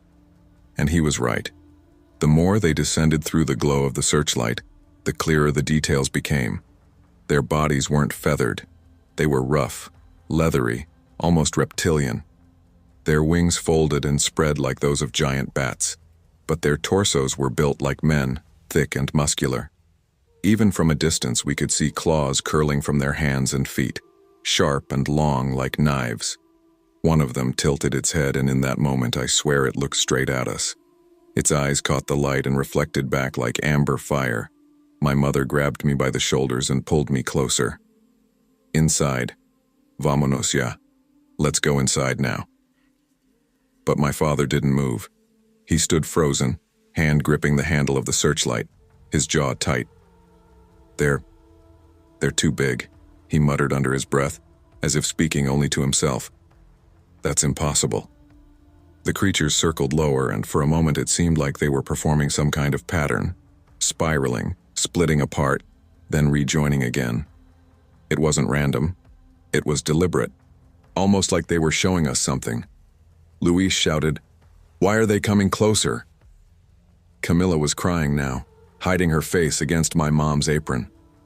My mother turned toward my father, her voice sharp. "Roberto, turn that thing off." Now. But before he could, the creatures let out a sound that I will never forget, a shrill guttural screech that vibrated in my chest. It wasn't like an animal. It was intelligent, almost like laughter twisted into something cruel. The air felt charged, heavy, as if the desert itself was holding its breath. Then, just as suddenly as they appeared, the winged figures began to climb higher, their massive bodies vanishing into the upper clouds. The screeches faded into silence. We stood there, stunned. My father finally cut the light, leaving us in pitch darkness except for the faint glow of the moon. No one spoke for a long time. Finally, my mom said quietly, "Esto no fue normal." We weren't supposed to see that Luis was still trembling. "They're real. I told you. They're real." My father put a hand on his shoulder, his voice low but firm. "We don't talk about this outside this family. Entendieron? Do you understand?" We all nodded, though I didn't know why. Maybe he thought people would call us crazy. Maybe he thought talking about it would bring them back. Years passed, but the story never left us. My brother and sister swore on everything that they saw them clearly. My mom, though she tried to dismiss it at first, admitted later that she believed what she saw wasn't of this world. My father never said much about it again, but whenever the topic came up, his silence said more than words. And me? I was only 5. My memory is like a photograph smudged at the edges. But I'll tell you this. Even if I don't fully remember their shapes, I remember the sound. That screech. That unholy cry. Sometimes I wonder if gargoyle statues around the world weren't born from imagination at all. Maybe those who carved them once looked up, just as we did, and saw something they couldn't explain. Maybe those winged shadows are older than history itself, and every now and then they let themselves be seen. The night my father pointed that beam of light at the sky, we weren't just playing around. We were calling something that had been waiting in the darkness all along, and it answered.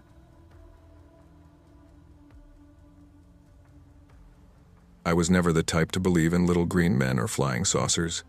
Ghosts, maybe. My grandmother used to swear the spirits of our ancestors roamed the hills at night. But aliens? Nah. Those belonged on late-night TV specials or tabloid magazines you'd see at the grocery store checkout with headlines like, "Woman gives birth to alien baby." But in the summer of 1989, everything changed for my family. My father, Raul Ortega, was a mechanic for Aeromex, one of the smaller Mexican airlines operating out of Mexico City. He worked nights, often arriving home well after midnight.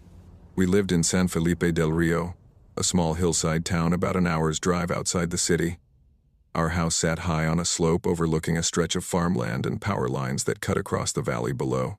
My father had bought a few acres of land down the hill years earlier with plans of building a second house, maybe a small shop. Most nights, when he got home around 3 a.m., he'd crack open a beer and sit on the back porch before heading to bed. It was his ritual. He said it helped him cool down his head after the chaos of the airport. I was 11 that summer, old enough to stay up late whenever my dad came home. My mom, Elena, hated it. "Mijo, ya vete a dormir. You have school in the morning." She'd scold. But school was out for summer, and I liked sitting out there with him, listening to the crickets, smelling the distant smoke from people burning wood, and hearing stray dogs bark at nothing. It felt safe next to him. That safety shattered one night in July. My father had just come home. He set his metal lunchbox on the table and grabbed a cold beer from the old green fridge. I was half asleep on the couch when I heard him mutter, "Que chingados? What the hell is that?" He stood by the back door, squinting down the hill at his property. From the porch, we could see faint glimmers of light, too bright, too steady to be fire, and not in the direction of any neighbor's house. "Probably workers," I mumbled. "Construction." My father shook his head. "At 3 in the morning? No, they don't belong there." He grabbed a flashlight, slipped on his boots, and told me to stay inside. But I followed anyway, barefoot, trying to keep quiet. We walked down the dusty slope, stones crunching underfoot, until the glow grew clearer. That's when I saw it.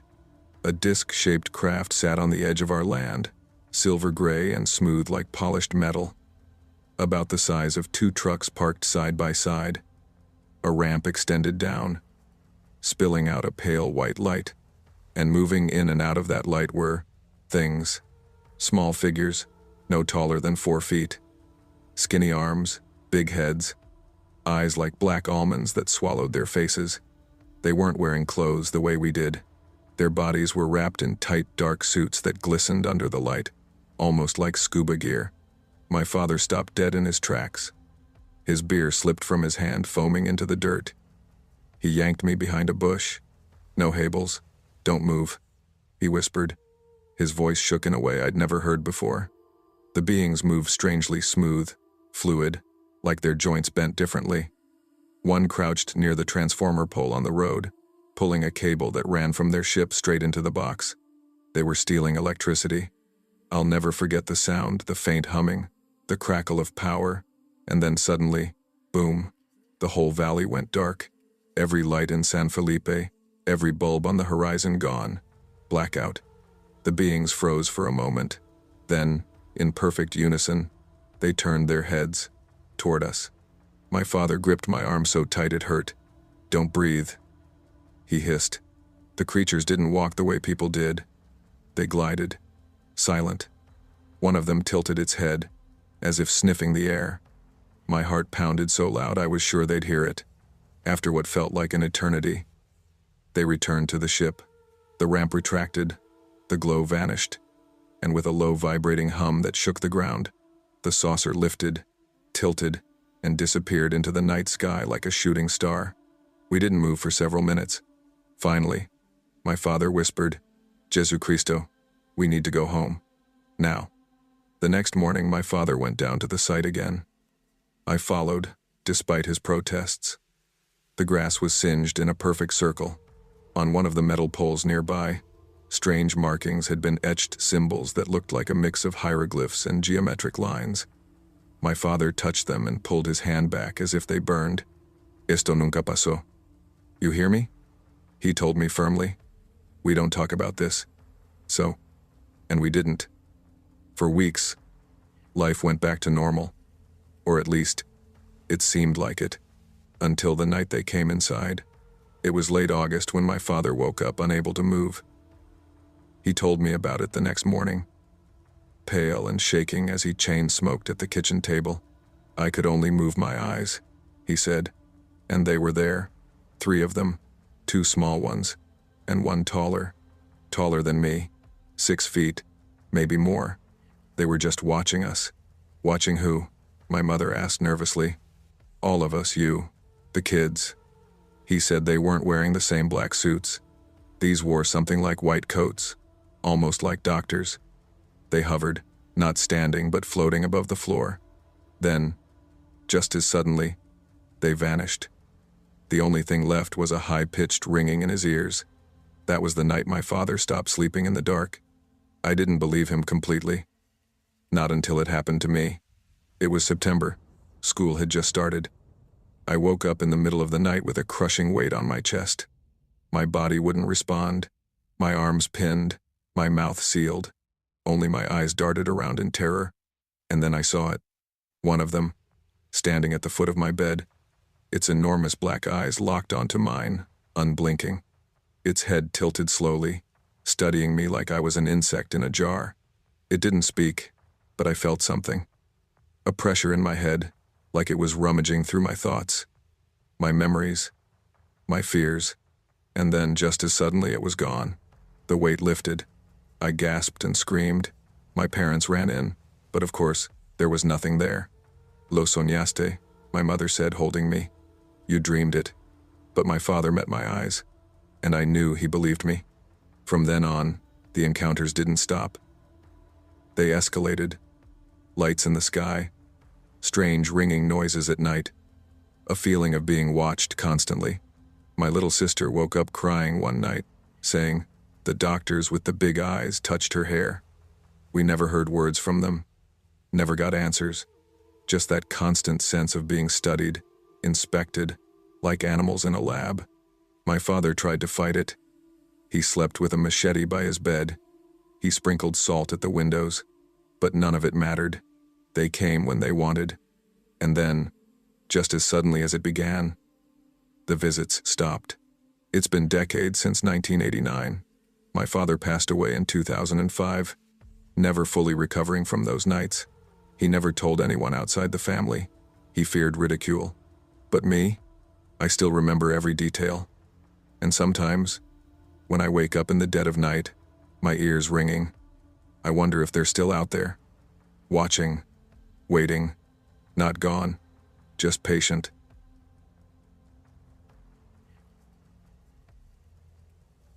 I grew up in a part of Mexico that most people today would call the middle of nowhere. I was born and raised in the Sierra outside of San Felipe, Guanajuato, about 2 hours from the nearest city in either direction. Back then, it was dirt roads, candlelight, and the steady rhythm of animals, horses, goats, dogs that made up the soundtrack of our days. We had no electricity, no running water. If we needed supplies, candles, cornmeal, sugar, salt, we rode horses down the mountain to the road and waited. Sometimes we would tie up our horses and sit for an hour or two until a passing truck gave us a ride into town. That was life. Hard, but steady. My grandfather, Don Ernesto was the kind of man people respected quietly. He was tall, wiry, his skin weathered by decades of Sunday. He believed in work, in discipline, and in silence. He wasn't cruel, but he didn't waste words. His animals, his horses especially, were his pride. He had raised them from colts, and to him, they weren't just animals. They were part of our survival. I remember the first morning things began to change. I woke up to the sound of my grandfather shouting outside, something he rarely did. His voice cracked the air like a whip. Carajo, mira esto. I rushed out of the adobe house, the early light spilling across the corral. My stomach twisted when I saw it, his best horse, Lucero, standing stiff, sides heaving, 3 deep gashes cut across its back. Raw and ugly. Blood streaked its flank. Who did this? I asked, my voice thin. No fue humano, my grandfather muttered, his eyes fixed on the wounds. Esto fue otra cosa. That was the first sign, but not the last. 2 weeks earlier, one of our dogs had been found dead near the arroyo, its head mangled, skull cracked open as if something had chewed straight through bone. The sight made me sick. The 2 remaining dogs, Sombra, a black shepherd mix, and Chispa, the female, were never the same after that night. They refused to roam the hills anymore. Normally, they barked at coyotes, chased shadows, kept the property alive with sound. But now, they stayed close, ears flattened, eyes wide. They didn't sleep well, and neither did I. One night, I was woken by the sound of Lucero crying out. Horses don't scream often, not unless they're terrified. My grandfather was already awake, pulling on his boots, a rifle in his hand. Quédate aquí, he ordered. Stay here. But I followed him anyway, my bare feet cold against the dirt. The horse was thrashing, eyes rolling white. And then I saw it. At first, I thought it was a man, tall, thin, hunched, but as it shifted into the moonlight, my breath locked in my chest. Its body was long, almost stretched, the limbs too big for its frame. The skin, if you could call it that, looked gray, patchy, almost like it had been burned off. Its face was narrow, a long snout with sharp, wet teeth glinting. The ears were pointed, twitching toward us. Dios mío, I whispered. My grandfather raised the rifle and fired. The crack split the night. The creature jerked back, letting out a guttural sound, a mix between a howl and a scream. He fired again, missed, then again. The thing staggered, then bolted toward the Cerro, moving fast on all fours, disappearing into the brush. My grandfather lowered the rifle, his hands shaking. I had never seen him afraid before. I think I hit it, he muttered, more to himself than to me. That night, he didn't sleep. I heard him pacing the dirt floor, lighting another candle when one burned down. He kept looking toward the door. The next morning his eyes were red. From now on, he told me, we sleep with rifles ready. This place is not safe. For weeks, he hardly slept at night. Instead, he dozed off in the afternoons, his rifle resting against the wall by his chair. He told my father later that he could hear it sometimes, out there in the dark. A howl, low and stretched. Not a coyote, not a wolf. Something else. We weren't the only ones. One evening, a neighbor from 3 miles away, Don Rodrigo, came riding over. He looked pale, his hat pulled low. I lost 2 sheep last week, he said, not even waiting to tie up his horse. I went looking for them. I saw something big, skinny, ugly as sin. It followed me. On foot? My grandfather asked. Rodrigo nodded. See, it chased me through the arroyo. If I hadn't been on horseback, I wouldn't be here now. They spoke in hushed tones, their voices carrying the weight of men who'd seen death before, but not like this. That night, my grandfather borrowed Rodrigo's hunting rifle. He said a .22 wasn't enough. Word spread slowly. More dogs went missing. Goats turned up dead. A mule was found with its belly torn open, organs half-eaten. Some people whispered it was El Nahual, a shapeshifter from old stories. Others said El Chupacabras, though my grandfather scoffed at that. Too real, he said. Too solid to be just a story. One night, while we sat around the dim glow of a candle, I asked him straight, "What do you think it wants?" He looked at me, his eyes heavy. "What everything wants. Blood, flesh, life." Silence fell between us, thick and suffocating. The dogs whimpered at the doorway, ears pricked. Outside, the night felt too still. It was late in September when I finally saw it up close again. I had gone to the arroyo with a lantern, against my grandfather's warning, to fetch water. The air was heavy, the kind that sticks to your skin. I heard movement before I saw it, branches snapping. A low growl, deep and wet. I froze, lantern trembling in my hand. It stepped out of the shadows, and my breath stopped. The creature's eyes reflected the lantern, light yellow, glowing. Its chest rose and fell like a bellows, ribs visible through thin skin. Its mouth opened slowly, strands of saliva stretching. I wanted to run, but my legs locked. Then, from behind me, the sound of boots pounding. My grandfather's voice rang out, "Hijo al suelo." I dropped just as the rifle cracked. The creature lurched, snarling, then vanished into the dark, faster than anything I had ever seen. My grandfather hauled me up by the collar, shaking with rage and fear. "Do you want to die out here?" he barked. I couldn't answer. My throat was too tight. We never caught it. No one did. But its presence lingered. Animals kept vanishing. People stopped going out after dark. The Sierra, once alive with night sounds, grew quiet. Even now, years later, when I think of that place, I remember the smell, a stench that clung to the air whenever it was near. Rot, sulfur, something unholy. Sometimes, I dream of it still. Standing at the edge of the arroyo, watching, waiting, and I wonder, did my grandfather's bullet really wound it? Or did it only make it angry? Because in the Sierra, even today, they say animals keep disappearing. Dogs howl at shadows. And sometimes, if you listen closely enough, you can still hear that same howl rising from the mountains. The same howl that kept my grandfather awake at night. The same howl that still follows me in my sleep.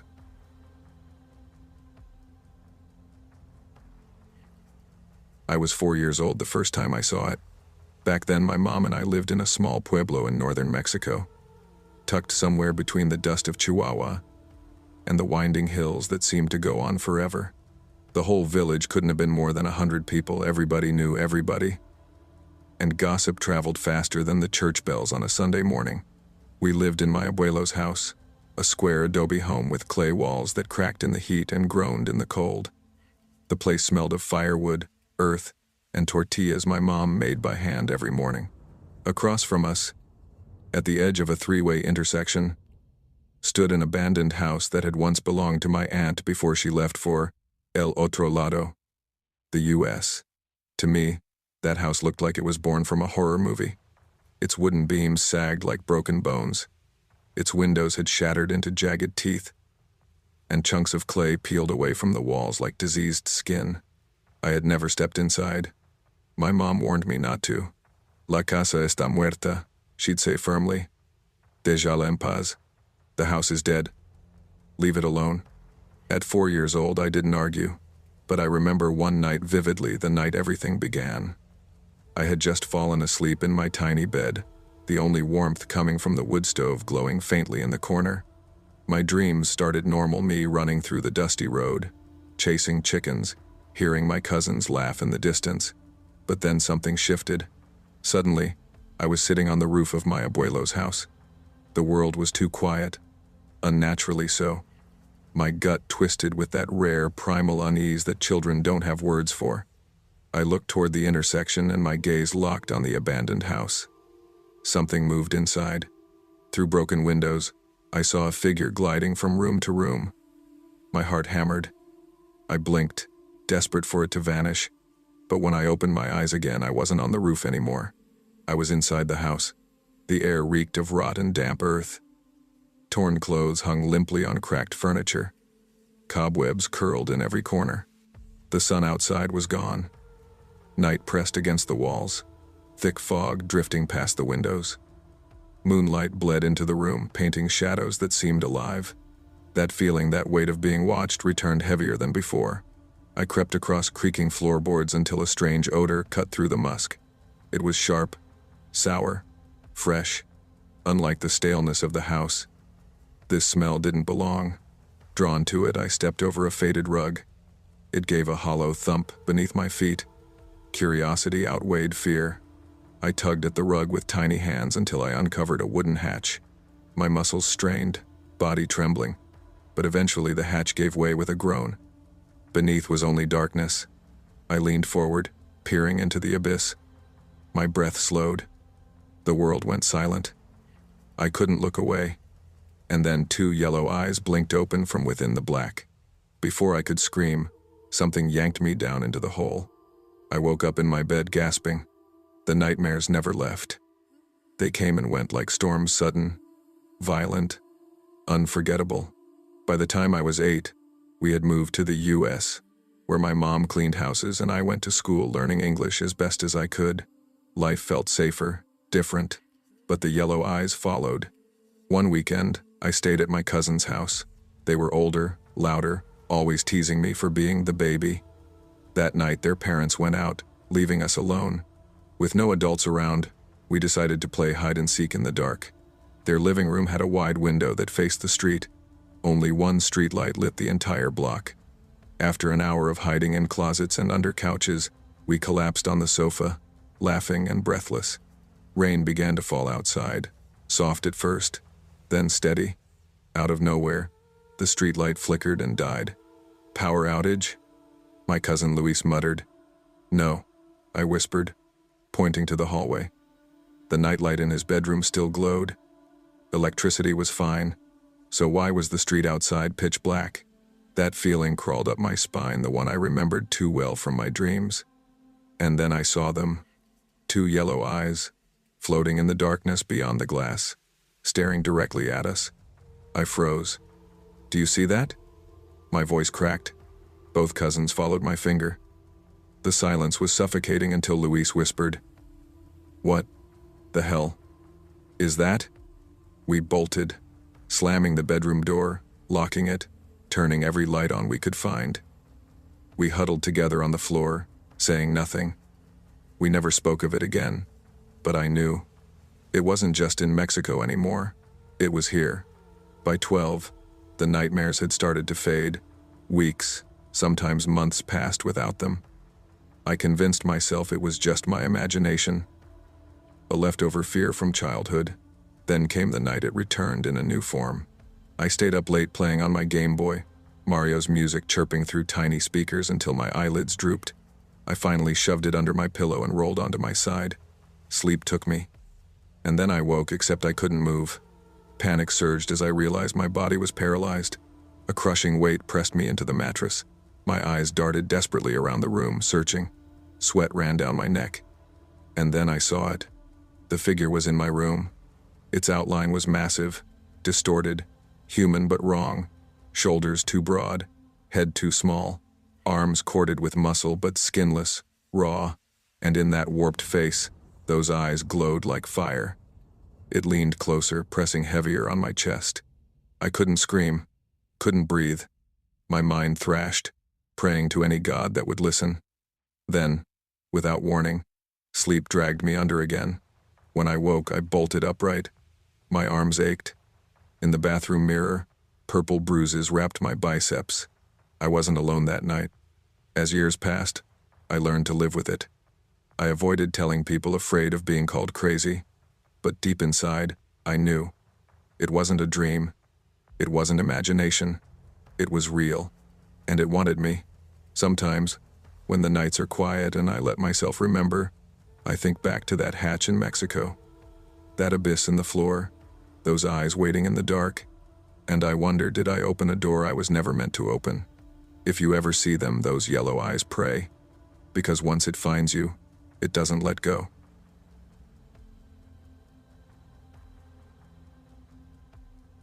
I was 17 the first time it happened.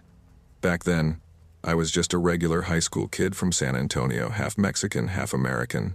never really thinking too much about where my roots came from until my parents started bringing it up more and more.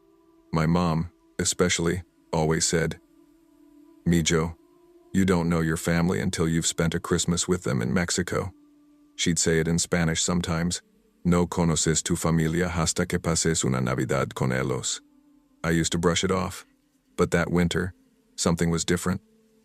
Maybe because it was junior year, and I was old enough to appreciate culture more. Maybe because my parents had been talking about it nonstop. So when they asked me if I wanted to go with my uncle's family to spend Christmas in their little village near the mountains in northern Mexico, I said yes, without hesitation. I never expected that trip to leave me questioning everything I thought I knew about reality. We left just a week before Christmas. I rode in my uncle's van with his wife, my 2 cousins, and their abuelita. My parents stayed behind because of work, but they wanted me to go, connect with my roots. The drive was exhausting, 3 full days of highways, endless pit stops, and cramped seats. My cousins and I passed the time sharing earbuds, watching downloaded movies on their phones, and arguing about music. "Bro, no one listens to that anymore," my cousin Luis teased, grabbing my phone when I played an old playlist. "Yeah, well, at least my stuff has lyrics," I shot back, pulling it away. "Call it, both of you," their mom groaned from the front seat. "If I hear one more fight, I'm turning this car around." We laughed but settled down. Even though it was uncomfortable, there was something exciting about leaving the U.S. behind. Gas stations changed. The food at roadside stops smelled different: tamales steaming in foil instead of cold sandwiches.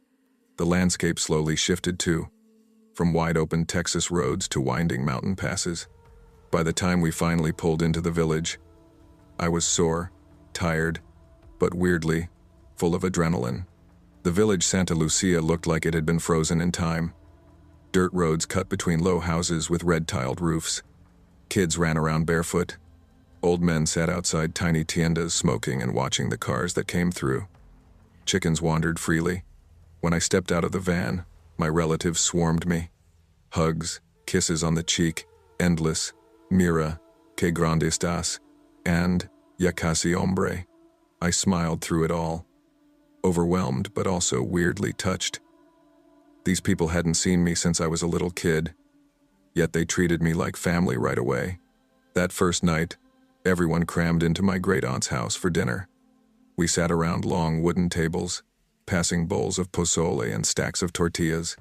My cousins introduced me to everyone, and I lost track of names fast. Still, I felt warm, comfortable, and almost safe. I didn't know then that comfort wouldn't last. 4 nights later, after the novelty had worn off, we gathered outside under a single weak streetlight. It was one of those chilly December nights, where you could see your breath if you exhaled slowly.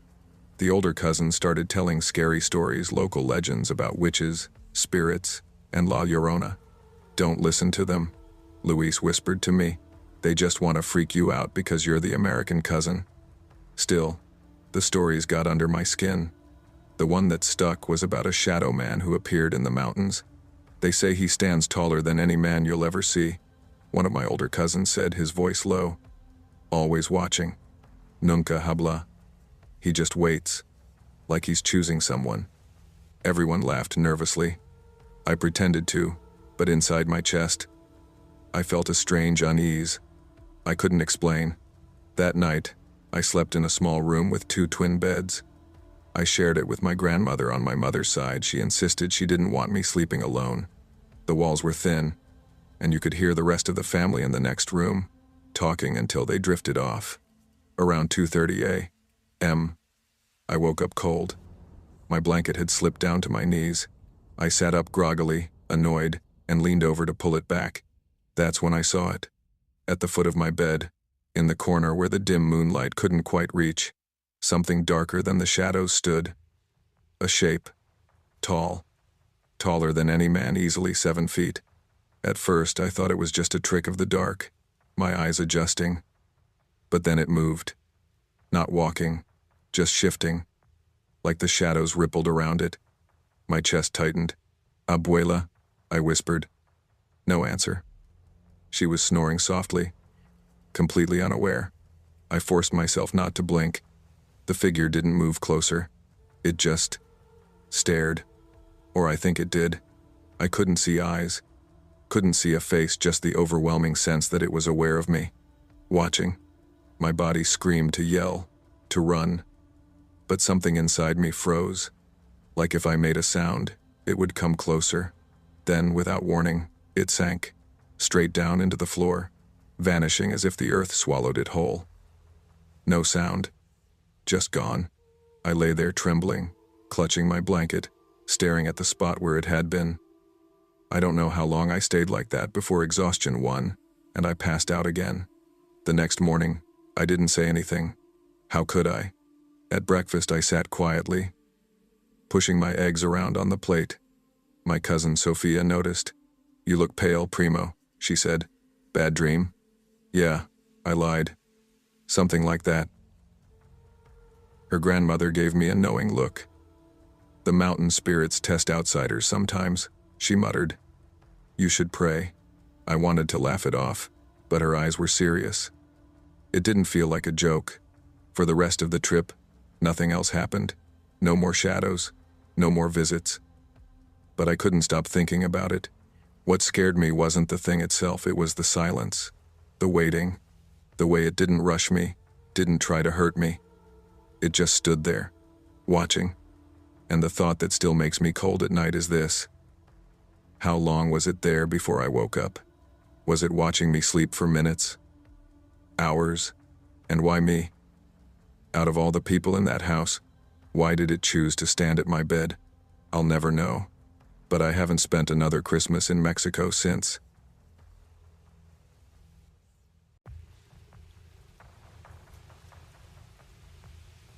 The night started like any other. I didn't want to be at the movie theater. I didn't want to be babysitting my 8-year-old brother Dylan and his equally hyperactive best friend Lucas. But my parents had plans, and I didn't. So here I was. "Just take them to the movies, Mia," Mom had said while fastening her earrings. "It's one night." I rolled my eyes but didn't argue. It wasn't worth it. Regal Grand Cinemas was packed. Friday night, the rush hour of entertainment. Teenagers posing for selfies, kids running in circles, couples holding hands like this was the most romantic place on earth. I guided Dylan and Lucas through the chaos, keeping a firm grip on their shoulders. "I want to see the arcade," Dylan whined. "Movie first," I said. "Arcade later." Lucas groaned. "But the movie doesn't start for 10 minutes. I sighed. "Then let's get snacks." That satisfied them for now. The concession line was long, winding past the glowing display cases of popcorn and candy. I pulled out my phone, scrolling mindlessly while we waited. "I want a blue slushie," Dylan said. Lucas nodded. "Me too." "Fine." I glanced up to see how far we had to go. "Just don't wander off." But they already had. I turned quickly, scanning the area. They stood a few feet away, eyes glued to a giant cardboard cutout of some superhero movie. I exhaled. "Stay where I can see you." They barely acknowledged me. By the time it was my turn, I ordered their drinks, got my popcorn, and turned back around. Lucas was gone. Dylan stood there alone, still sipping his slushie. My stomach dropped. "Where's Lucas?" Dylan barely looked up. "He went with that guy." My throat went dry. "What guy?" "The one who said he had the new game," Dylan said, licking his straw. "What game?" I demanded, my voice shaking. "The new Planet Zero game," Dylan said. "Lucas really wanted it, so he went to see." I ran. The hallway leading to the theaters was dimly lit, carpeted in that weird pattern all movie theaters had. At the far end, an exit door was closing. I shoved through it and burst outside. The back lot was mostly empty except for a few cars near the fence, and there, about 20 feet away, was a man. He was tall, wearing a dark hoodie with one hand on a car door, the other on Lucas's shoulder. Lucas looked back at me, confused.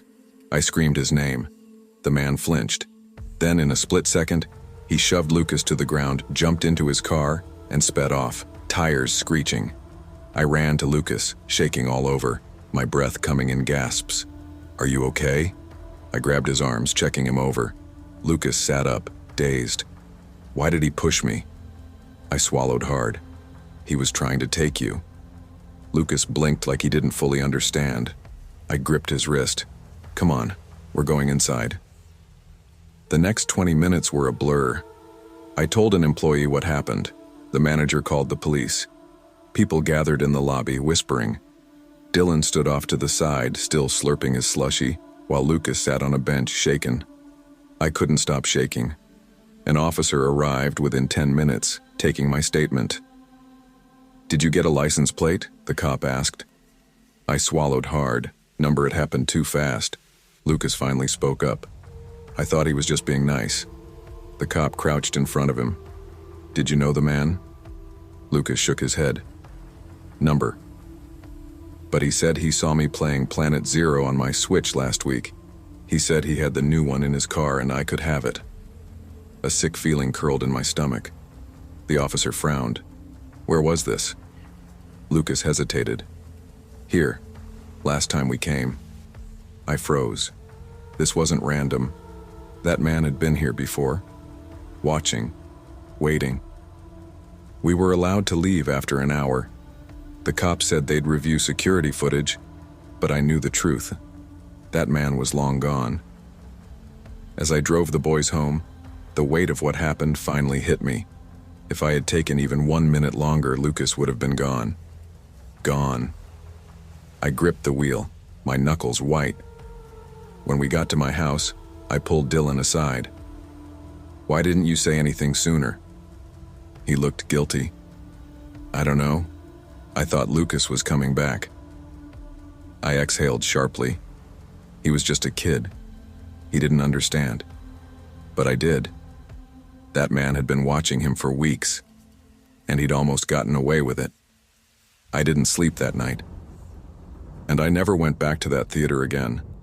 The nightmares started that night. I kept seeing Lucas being dragged into that car, kept seeing the man's hands on his shoulders, kept seeing the exit door closing as I ran down the hallway. Too slow, too late. I woke up drenched in sweat, my heart racing. I checked my phone. 4:12 a.m. I wanted to call Lucas's mom, just to make sure he was home, but I knew that would only make things worse. So I just lay there, staring at the ceiling, knowing that man was still out there somewhere. The next day at school, I felt like a zombie. Dylan and Lucas, on the other hand, acted like nothing had happened. At lunch, I heard Lucas bragging about it to his friends. He tried to grab me, but I fought him off, Lucas said, puffing out his chest. Mia had to run after me, but I had it under control. I clenched my jaw. Under control? He had no idea. After school, I pulled him aside. Lucas, this isn't a joke. He shrugged. I know. Do you? I asked. Because you almost got kidnapped. Lucas hesitated. Yeah, but he didn't take me. I exhaled, trying to keep my voice even. Because I stopped him. If I wasn't there, what do you think would have happened? His smile faltered. For the first time, I saw real fear in his eyes. Just be careful, I muttered, rubbing my arms. That guy, he might still be watching. That night, I got a call from an unknown number. I hesitated before answering. Hello? There was no reply, just breathing. A slow, quiet inhale, then an exhale. Then the line went dead. I stared at my phone, my stomach twisting. It was him. I just knew it. The next few days were uneasy. I kept checking over my shoulder, jumping at shadows, looking at every car parked too long outside my house. I told my parents everything. Dad tightened the security system. Mom started picking Dylan up from school instead of letting him take the bus. But the worst part? Nobody ever found the guy. The security footage at the theater was too grainy to make out his face. The cops had no leads. And then, just like that, everyone moved on. But I couldn't, because deep down I felt it. This wasn't over. A week later, I was home alone. Dylan was at a friend's house. My parents were out for dinner. It was just me, curled up on the couch, trying to focus on a movie. but I couldn't shake the feeling that something was wrong. Then, a knock at the door. My breath hitched. I checked my phone. No texts from my parents. Another knock. Louder. Slowly, I crept to the peephole and looked outside. A man stood on the porch, tall, wearing a hoodie. I stepped back, heart slamming in my chest. He knocked again. I didn't move. I didn't breathe. And then, he turned and walked away. I stayed frozen, waiting for the sound of a car starting. But it never came. I checked the peephole again. The porch was empty, but I knew. He was still out there, watching, waiting. The old movie theater stood at the edge of town, tucked between a laundromat and a closed-down diner. It had been around for decades, long before the big multiplexes took over. The floors were sticky, the seats were torn in places, and the projectors had a habit of flickering at just the wrong moment. But people still came, drawn in by the cheap tickets and nostalgia. For Harper, the job was just that. A job. It was her last summer before college, and she needed the extra cash. Most nights she worked concession, pouring sodas and serving buckets of butter-drenched popcorn. But on weekends, she was stuck with closing shifts, which meant cleaning up after the last movie and making sure everything was locked up. Tonight was one of those nights. "Almost done?" Robbie asked as he leaned against the counter. He was one of the few co-workers Harper actually liked. Tall, lanky, and always cracking stupid jokes to keep the long shifts from dragging. "Almost," she said, wiping down the popcorn machine. "I just need to check the last auditorium." Robbie groaned. "You always get stuck with that part." "I know," she sighed. "But at least it's empty. Shouldn't take long." The last movie had ended over an hour ago, and the theater was mostly silent now, except for the hum of the projectors shutting down and the occasional rattle of the air vents. Harper grabbed her broom and headed toward Auditorium 6. The door creaked as she pushed it open. The theater was dark except for the dim glow of the exit signs. The stale scent of popcorn lingered in the air, mixing with something else, something musty, almost like damp fabric. Harper ignored it and stepped inside. She started sweeping, her footsteps echoing in the empty space. It was quiet, too quiet. Then she heard it, a laugh. She froze, her grip tightening on the broom handle. It had been faint, almost distant, like someone chuckling under their breath. Harper turned toward the sound, her eyes adjusting to the darkness. The theater was supposed to be empty. She had watched the last customers leave herself. "Hello?" she called out. Silence. Probably just her imagination. Shaking off the unease, she went back to sweeping. But then, the laugh again. Louder this time. Harper whipped around. At the very back row, in the farthest seat, sat a man. She hadn't seen him come in. She hadn't heard the door open. He was sitting perfectly still, his posture rigid.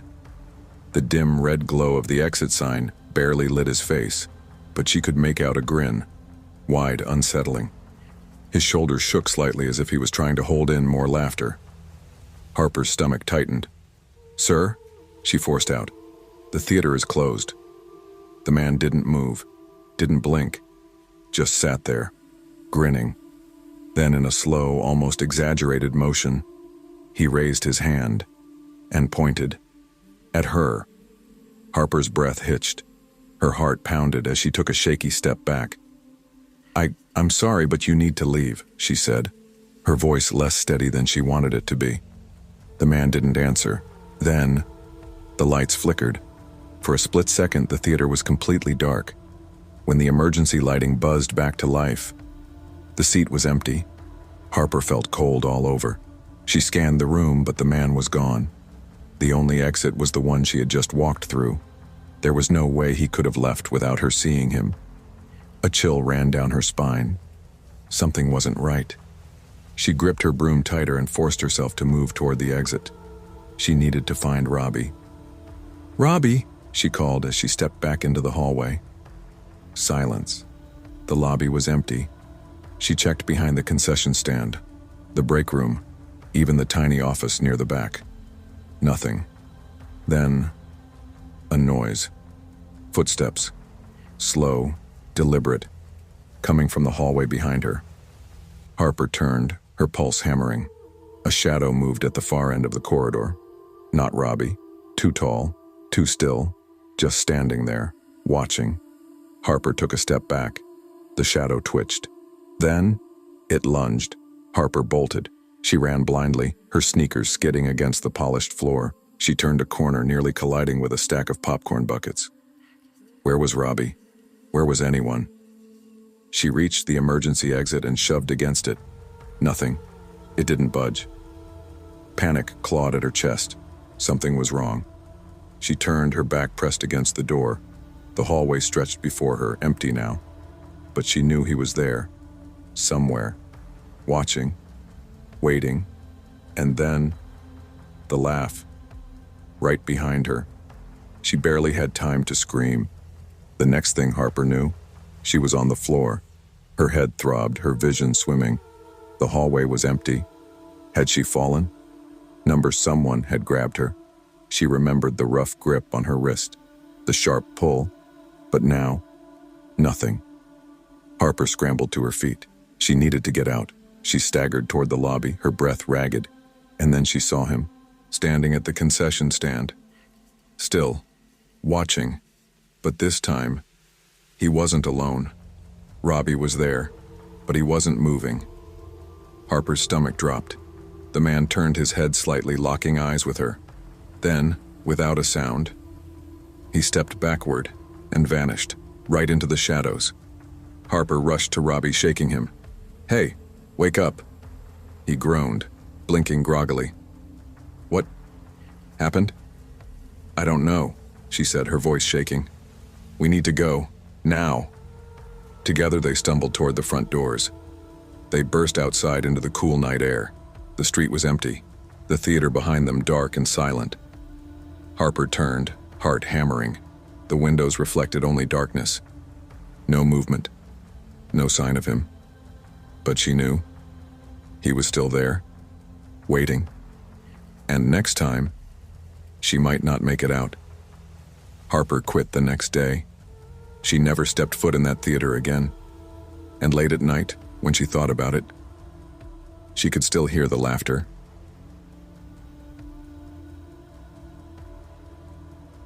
The road stretched ahead, a seemingly endless ribbon of asphalt illuminated only by the soft glow of our headlights. The hum of the tires against the pavement blended with the faint music playing from the car's speakers. Emily tapped her fingers against the steering wheel, her gaze fixed ahead, while I, Mallory, reclined in the passenger seat scrolling through my phone. Our road trip wasn't anything extravagant, just a break from routine, an excuse to leave behind our jobs, responsibilities, and the monotony of daily life for a few days. We'd been best friends since high school, the kind of friendship that didn't require constant upkeep. We could go months without seeing each other and still fall right back into step as if no time had passed. The plan was simple: drive a few states away, explore some new places, and just enjoy the open road. No strict itinerary, no reservations, just spontaneity. But after a full day of driving, exhaustion had begun to set in. Emily stifled a yawn. "We should find a place to crash for the night." I nodded. "Yeah, I'm getting stiff from sitting so long. Let's look for a hotel." A quick search on my phone led us to a reasonably priced hotel about 20 miles ahead, just off the highway. It wasn't fancy, but it had solid reviews. That was good enough for us. When we pulled into the parking lot, the area was exactly what you'd expect from an off-the-highway stop. A gas station, a few chain restaurants, a strip mall that looked half abandoned, and, sitting just at the edge of the lot, a movie theater.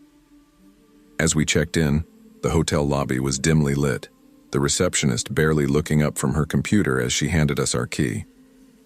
Once we got to our room, we should have been tired, but hours of sitting in the car had left us restless. Emily glanced out the window toward the theater's glowing marquee. "Hey, why don't we check out a movie?" I followed her gaze. A midnight movie sounds kind of perfect. We grabbed our wallets and headed out into the cool night air. The theater stood at the edge of the lot, its neon sign flickering slightly. As we got closer, something felt off. The parking lot had cars, but far fewer than you'd expect for a Friday night. Still, we shrugged it off. Maybe it was just a slow night. We stepped inside, and that's when the unease settled in. The lobby was exactly what you'd expect. A large concession stand, movie posters lining the walls, the scent of popcorn lingering in the air. Everything was as it should be, except for one glaring detail. There was no one there. Not a single other patron. Not a single employee. Emily and I exchanged glances. "Where is everyone?" she murmured. I had no answer. We hesitated before stepping farther inside. "Hello?" I called out. Silence. The concession stand was fully stocked, the popcorn machine filled with fresh popcorn, but no one was there. The cash registers sat idle, untouched. "This is weird," Emily muttered. I swallowed hard, feeling a prickling sensation at the back of my neck. "Maybe they're in the back," I suggested, though the words felt hollow even as I said them. Emily hesitated before nodding. "Let's check the theaters. Maybe people are already inside watching movies." We moved toward the hallway leading to the screening rooms. The carpet muffled our footsteps, making the silence even more unnerving. Emily reached for the nearest theater door and pushed it open. Darkness. Not the dim, ambient glow of a paused movie.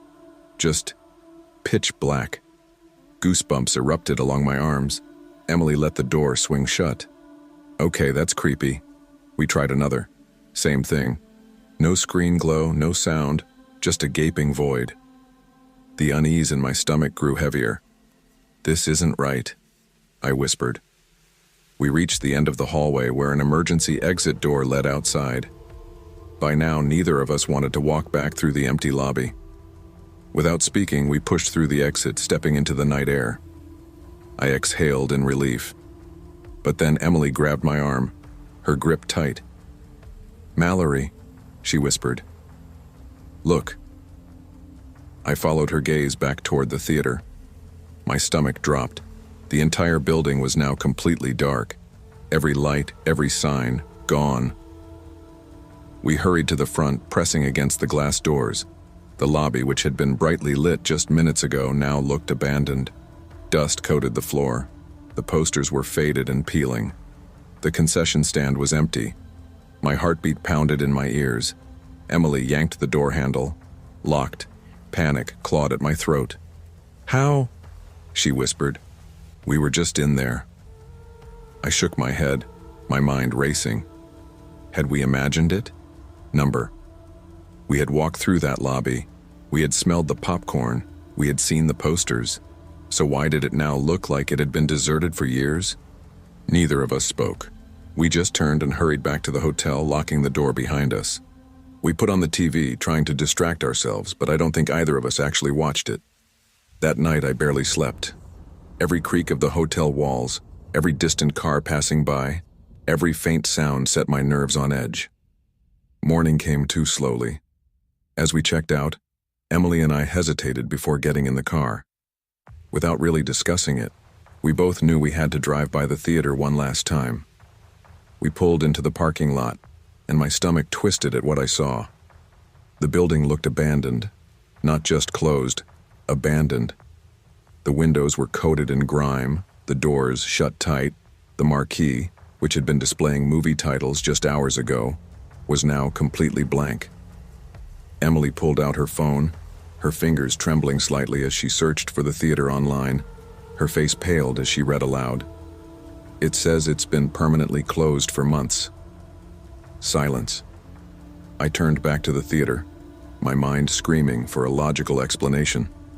How had we gotten inside? And more importantly, who or what had let us in?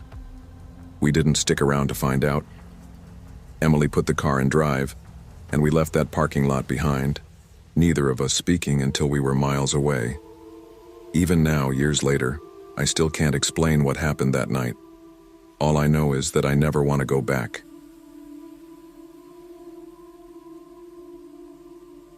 It was supposed to be just another normal night out. A simple, laid-back movie date with my girlfriend. Nothing out of the ordinary. Nothing even remotely exciting. Just the kind of quiet night we both needed. The plan was simple. Pick a movie, grab some snacks, and enjoy a couple of hours in the comfort of a dark theater, escaping reality for a little while. The theater wasn't too packed when we arrived, which I liked. It was late enough that most of the big crowds had already come and gone. The last few showings of the night always had this peaceful atmosphere, just scattered groups of people, minding their own business, settling in for the final screenings. We found our seats easily, near the middle of the auditorium. The previews started rolling, a mix of upcoming blockbusters and indie films. I wasn't paying much attention. I was comfortable, the room was dimly lit, and I was already halfway sinking into that pre-movie relaxation. Then my girlfriend Emma leaned in and whispered, "I'm kind of hungry." I turned to her and smirked. "Didn't we just eat before we got here?" She shrugged, giving me that playful, innocent look she always did when she wanted something. I didn't think I'd be hungry, but now I am. I sighed, but it wasn't like I actually minded. "All right, I'll go grab something. You stay here." "Are you sure?" she asked. Yeah, I'll be fast." I got up, stretched slightly, and made my way down the aisle toward the exit. The second I stepped out of the theater and into the lobby, the contrast hit me. Bright lights, low, distant murmurs of conversation, the occasional beep of a register, the scent of buttered popcorn and something fried. There were a few other people in the lobby, some in line for food, others just hanging around, waiting for their movies to start. I took my place at the back of the concession stand line, shifting my weight from foot to foot, glancing at the menu overhead even though I already knew the basic selection. That was when I heard my name.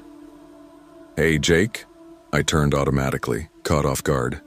The guy standing in front of me was smiling like he knew me. I blinked, trying to place him. Nothing. He looked about my age, maybe a little rougher around the edges. Something about him was vaguely familiar, but I couldn't put my finger on it. Before I could even ask, he spoke again. "You don't remember me, huh?" I hesitated. Should I?" He laughed lightly. "Brandon, man. You remember Brandon, right?" That name made me pause.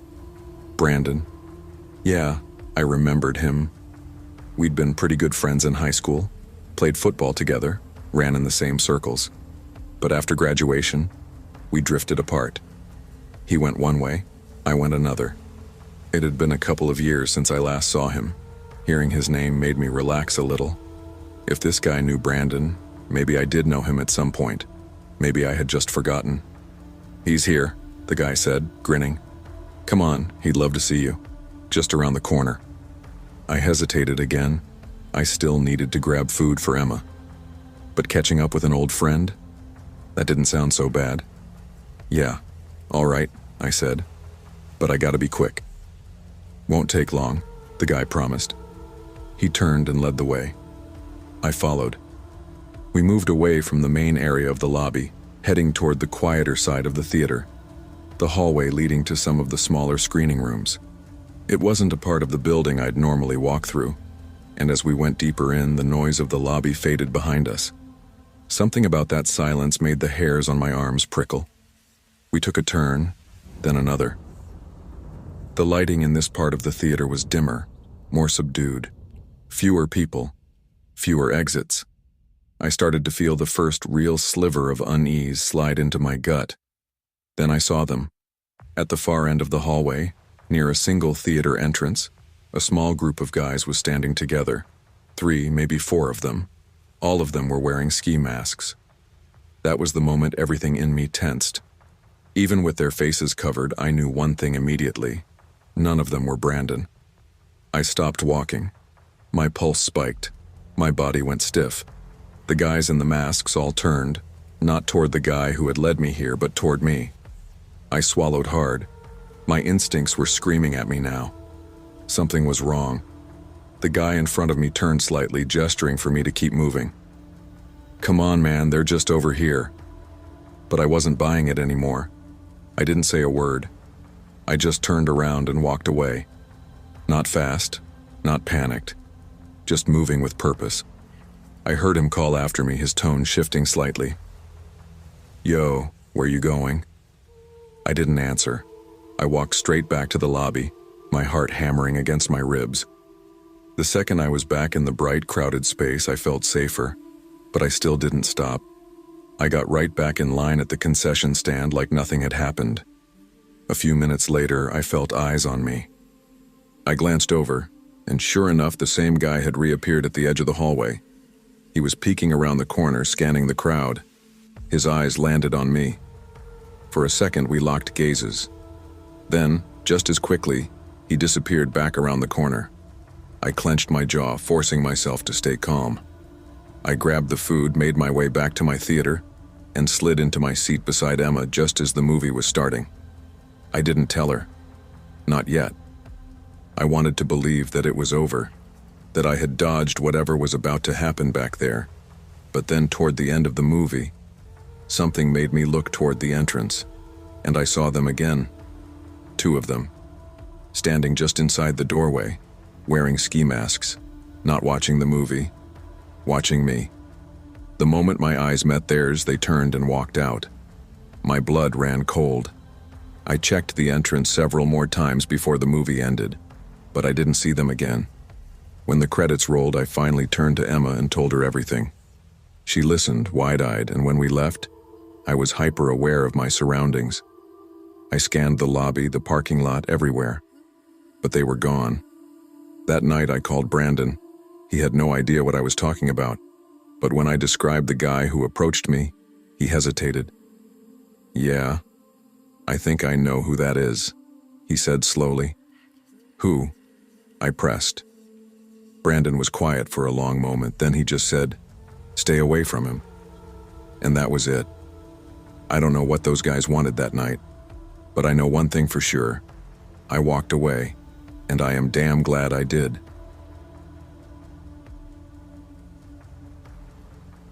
I've always loved movies.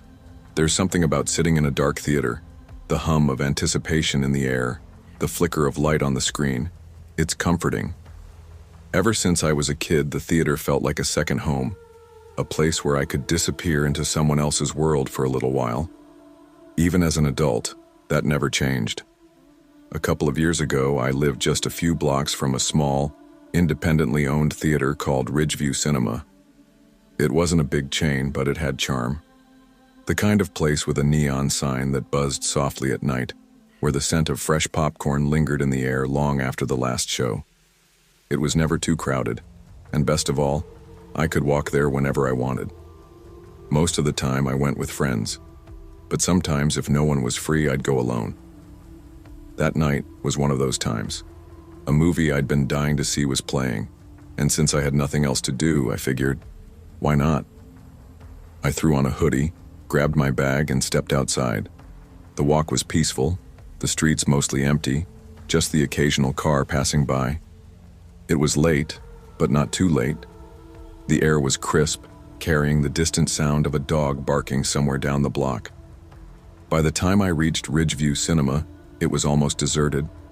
The box office was empty except for a bored-looking teenager scrolling on his phone. I bought my ticket, grabbed a small popcorn and soda, and headed inside. The auditorium was nearly vacant. A couple near the back, a guy a few rows ahead of me, and a lone man off to the side. That was it. Perfect. I picked a seat in the middle, not too close, not too far, and settled in. The previews rolled, the lights dimmed, and for the next 2 hours, I lost myself in the film. Everything was normal, until it wasn't. The credits started rolling, and the soft glow of the theater lights returned. I stretched, letting out a small breath. It had been a good movie. I gathered my things, ready to head out. Then I felt it. A presence. A shift in the air behind me. I turned slightly, just enough to glance over my shoulder. A man was standing directly behind my seat, too close. I hadn't heard him approach. My heart gave a small, uneasy jump. He was tall, gaunt, with hollow cheeks and a scruffy beard.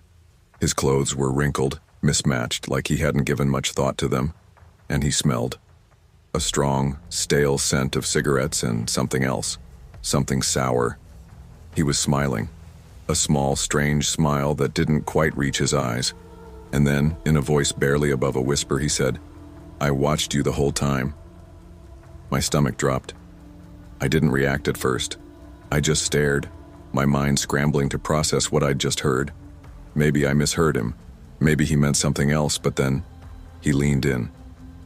"You were watching the movie," he murmured, "but I was watching you." A breathy chuckle left his lips, a slow, deliberate sound, like he was savoring my reaction. I felt a cold, creeping sensation crawl up my spine. I forced a stiff, uncomfortable smile and turned away. My pulse pounded in my ears. Ignore him. Just leave. I stood up, gripping my bag tightly, and walked toward the exit. I didn't look back, but I could feel him, watching me. I stepped into the dimly lit hallway, my breath coming quicker than before. He was just some creep messing with me. I repeated it in my head like a mantra. I wasn't in danger. I just had to get outside, go home, and forget about it, but then I stopped. He was there, standing near the entrance to the lobby. He wasn't looking directly at me, but he was close. Close enough that I'd have to pass him to leave. My stomach twisted. I didn't want to walk by him. Then I remembered. There was another way out. I'd been to this theater enough times to know that down a quieter hallway, past the restrooms, there was an emergency exit that led straight to the parking lot. Without hesitating, I turned and started walking in that direction. Out of the corner of my eye, I saw something. A shift. He had noticed me moving. I didn't wait to find out if he'd follow. I walked faster. The hallway was dimly lit, empty. The only sound was the distant hum of the theater's ventilation system. I reached the exit door, pushed it open, and stepped outside. The night air was cold against my skin. I was at the far end of the parking lot, near the sidewalk that led back to my apartment. I let out a slow breath. I was fine. Right? I shook off my nerves and started walking. For the first few minutes, everything seemed normal. The streets were quiet. The occasional street lamp flickered. Then, I heard it.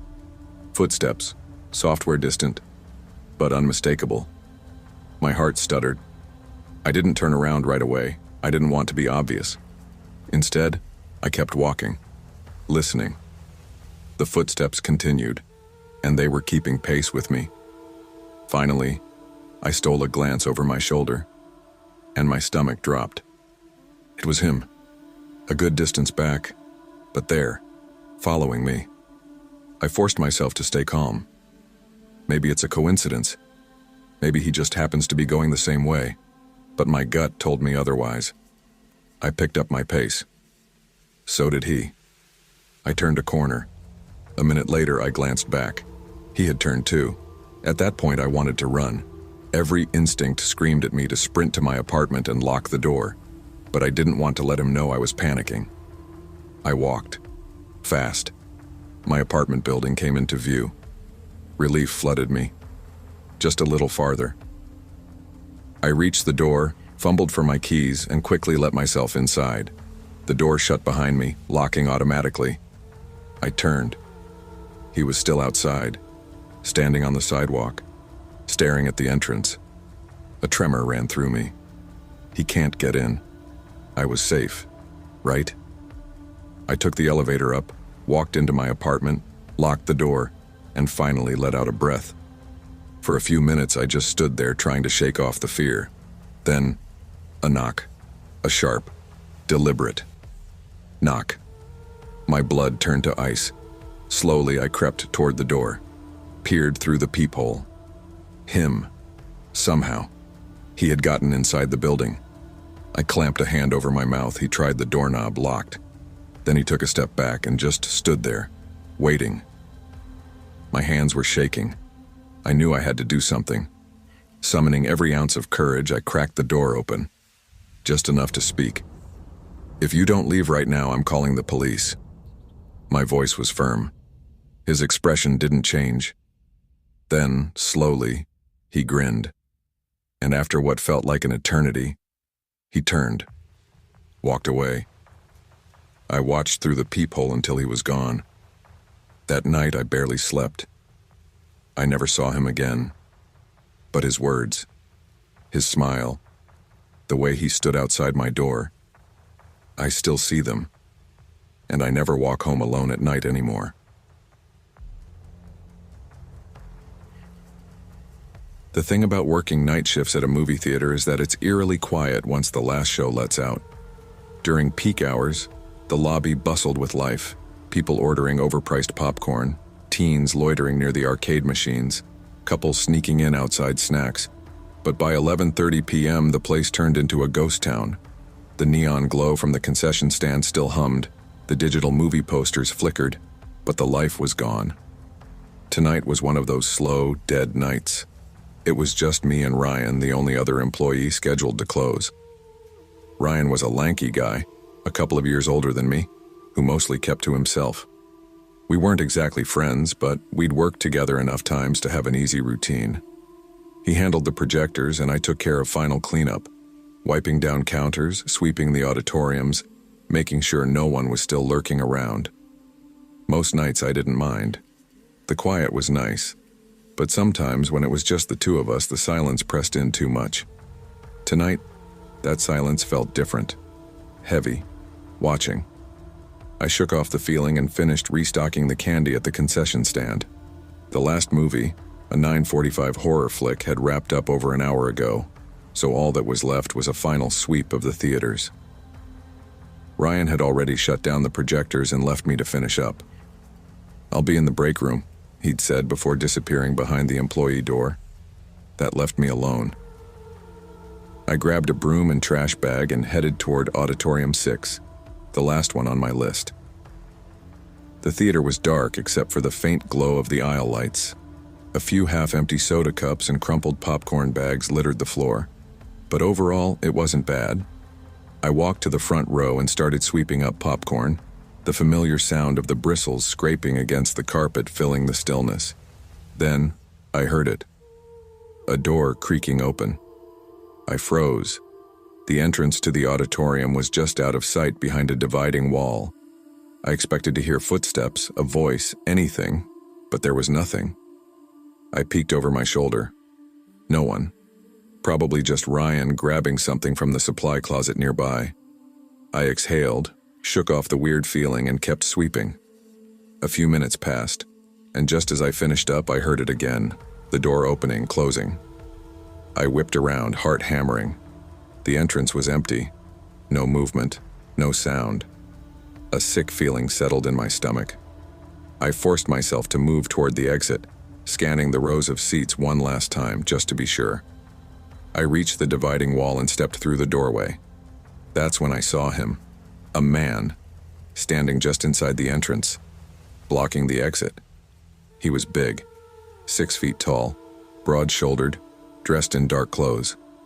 His face was partly shadowed, but what I could see unsettled me. Something about the way he stood, too still, too deliberate, set off alarms in my brain. I forced my voice to stay calm. Can I help you?" The man's mouth curled into a slow, unnatural smile. "Yes," he said softly. "Come here." His arms spread open, like he wanted a hug. Every instinct screamed at me to run. I took a step back. "Sir, the theater's closed." He took a step forward. My breath caught. I turned to run back into the theater, but in 2 long strides he was on me. An arm wrapped around my chest, another hand clamped over my mouth. I tried to scream, but the sound came out muffled. His grip was tight, crushing, my back pressed against his chest. His breath was hot against my ear as he whispered, "Shh, don't make this difficult." I kicked, thrashed, bit his hand. He grunted but held on, dragging me toward the exit. I couldn't break free. He was too strong. I dug my nails into his arm, twisted, fought. Nothing worked. My lungs burned from panicked breathing. My mind was screaming, but the words wouldn't come out. Then, suddenly, footsteps. The door slammed open and Ryan's voice cut through the panic. "Hey, let her go!" For a second, the man hesitated. That's all I needed. I stomped on his foot, elbowed his ribs, and broke free. Ryan charged at him. The two crashed into the seats, struggling. I stumbled back, gasping for air, hands shaking as I yanked my phone out and dialed 911. The fight was brutal. Ryan landed a solid punch, but the man shoved him back hard, knocking him against the row of seats. Then, he bolted. By the time we ran outside, sirens were already in the distance.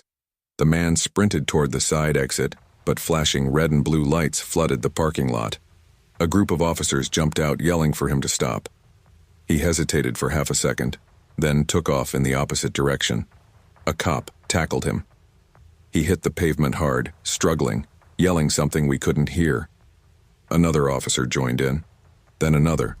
Within moments, they had him handcuffed. Ryan and I stood frozen at the entrance, watching in disbelief. My legs felt weak. My whole body trembled. The adrenaline was wearing off and cold reality sank in.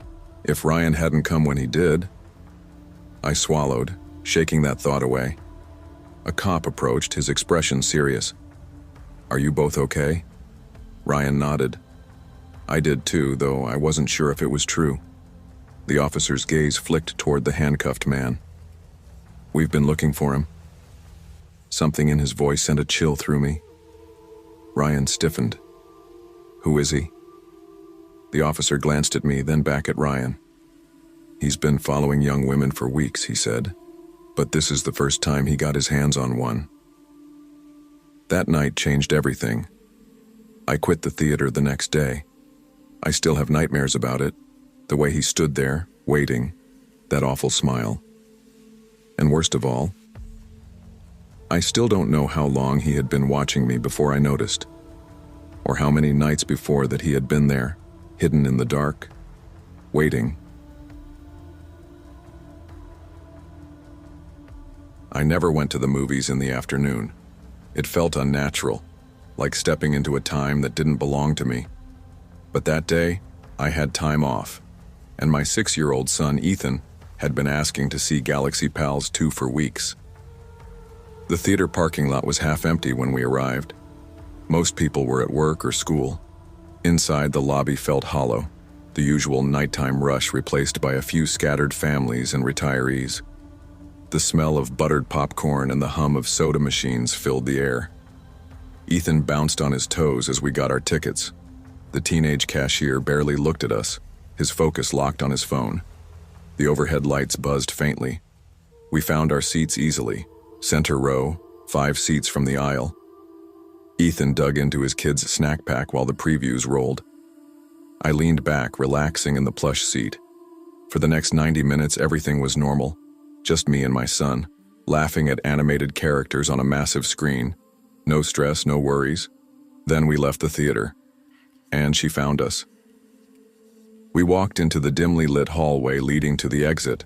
The carpet smelled faintly of spilled soda and old popcorn. The theater was nearly empty, just a few other parents ushering their kids out. That's when I noticed her. A woman stood near the exit, shifting her weight from foot to foot. She looked to be in her 50s, her clothes slightly wrinkled, her brown hair tangled in odd clumps. There was something off about her stance, something jittery. As we neared the doors, she turned toward us with wide, eager eyes. Hey there," she said too loudly. I instinctively pulled Ethan closer. Hi."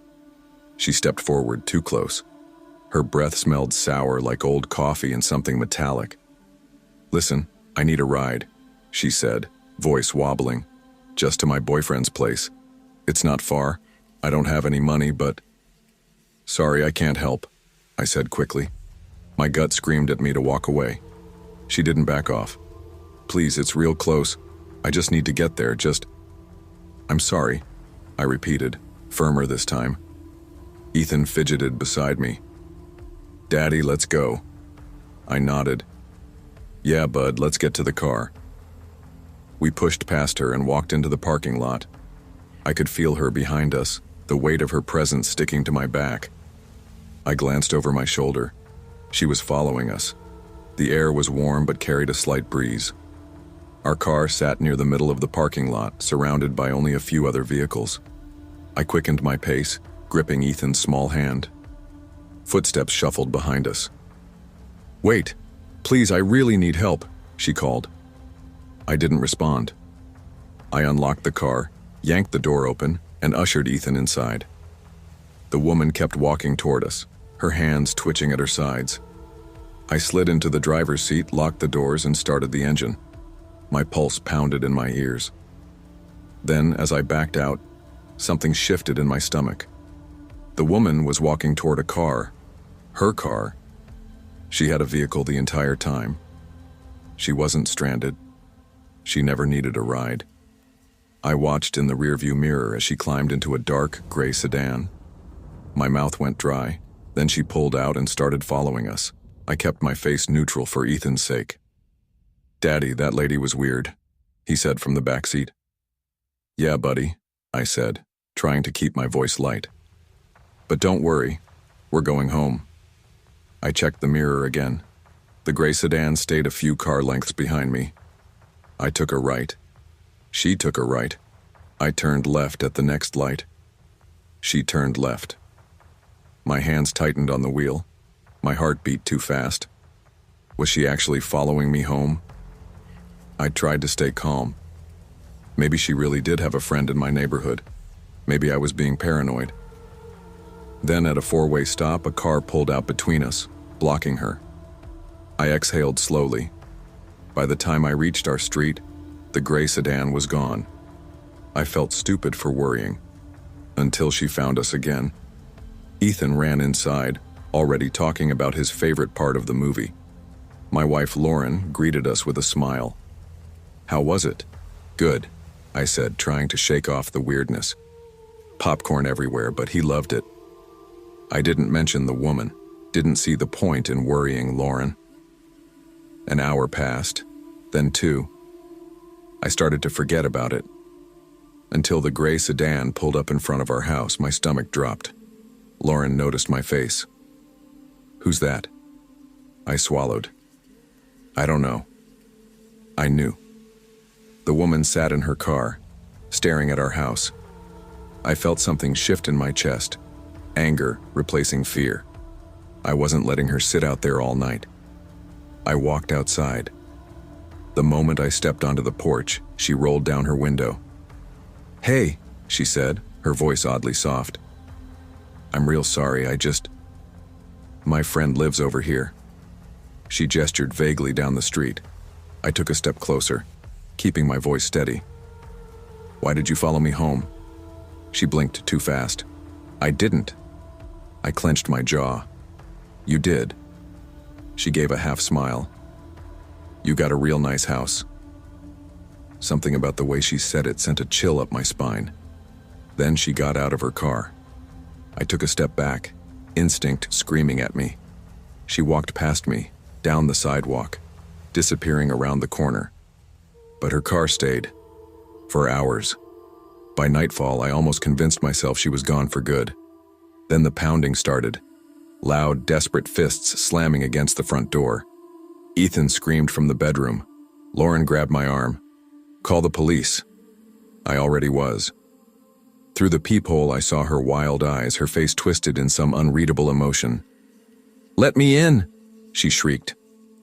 My hands shook as I relayed everything to the dispatcher. The pounding didn't stop. Then suddenly, sirens. Red and blue lights flashed through the windows. She spun around, hands up, as the cops stormed forward. They pinned her against the car. I exhaled for the first time in hours. The police took her away. They told me she had a record, mostly minor offenses, but with a history of unstable behavior. I never saw her again. But for weeks, I flinched at knocks on the door. For months, I double-checked the locks every night. And for years, I wondered, what would have happened if I had let her in? Friday nights were always busy at Brookfield Cinemas. It was one of the nicer theaters in town, clean, modern, with the kind of plush recliner seats that made watching a movie feel like an event. For most people, it was a place to relax, to forget about their week for a couple of hours. For me and my girlfriend Anna, it was our favorite date night spot. That night, we had planned everything in advance. A late-night showing of Shadow Valley, a slow-burn psychological thriller that had been getting rave reviews. It wasn't a blockbuster, so we figured the crowd wouldn't be too bad. We arrived a little after 9:30. The theater lobby was alive with energy. Teenagers lingering by the arcade, couples holding hands as they waited in line for popcorn, and the smell of buttery snacks thick in the air. The soft hum of soda machines and the low chatter of patrons made it feel warm and familiar. Anna nudged me as we walked toward the ticket counter. "Extra butter?" I smiled. "Obviously." We grabbed a large popcorn, 2 sodas, and made our way toward Theater 7. The pre-show commercials were already playing when we entered. It was about half full, clusters of people scattered through the middle rows with a few loners toward the back. We picked seats in the second-to-last row, the perfect spot. Not too close to the screen, but not directly by the aisle either. As I settled in, I felt someone slip into the row behind us. I didn't think much of it at first.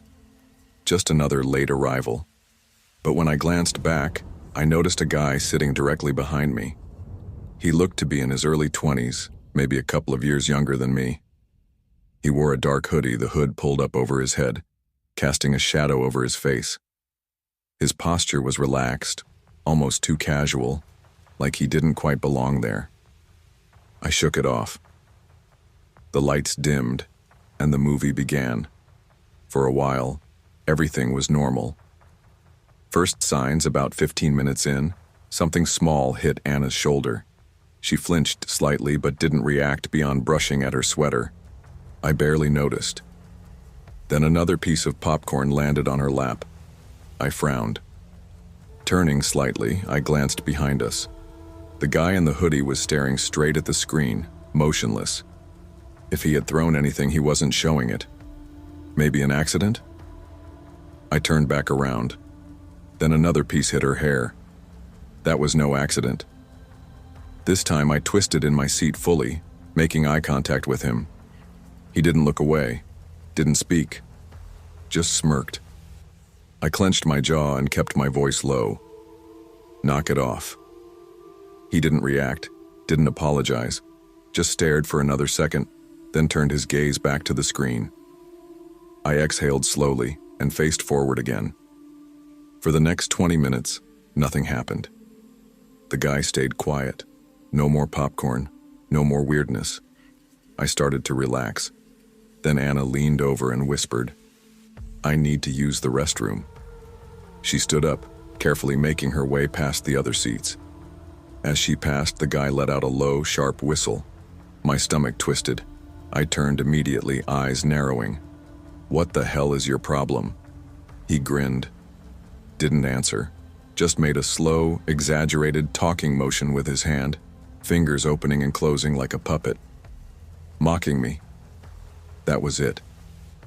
I leaned closer, my voice barely above a whisper. "You want to take this outside?" For a second, his grin faltered. Then, as if deciding it wasn't worth it, he raised his hands in mock surrender.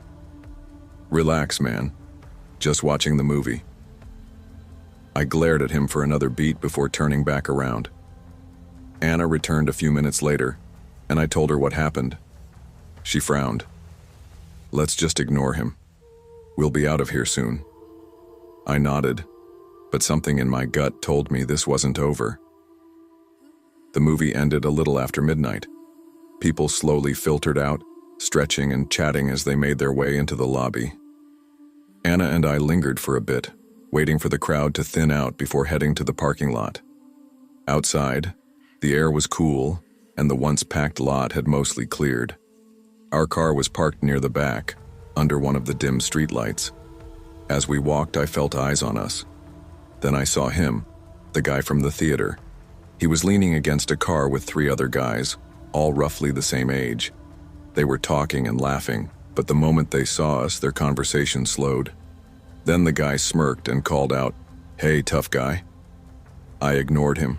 He called out again, this time adding a slur. I felt my fists clench, but I kept walking.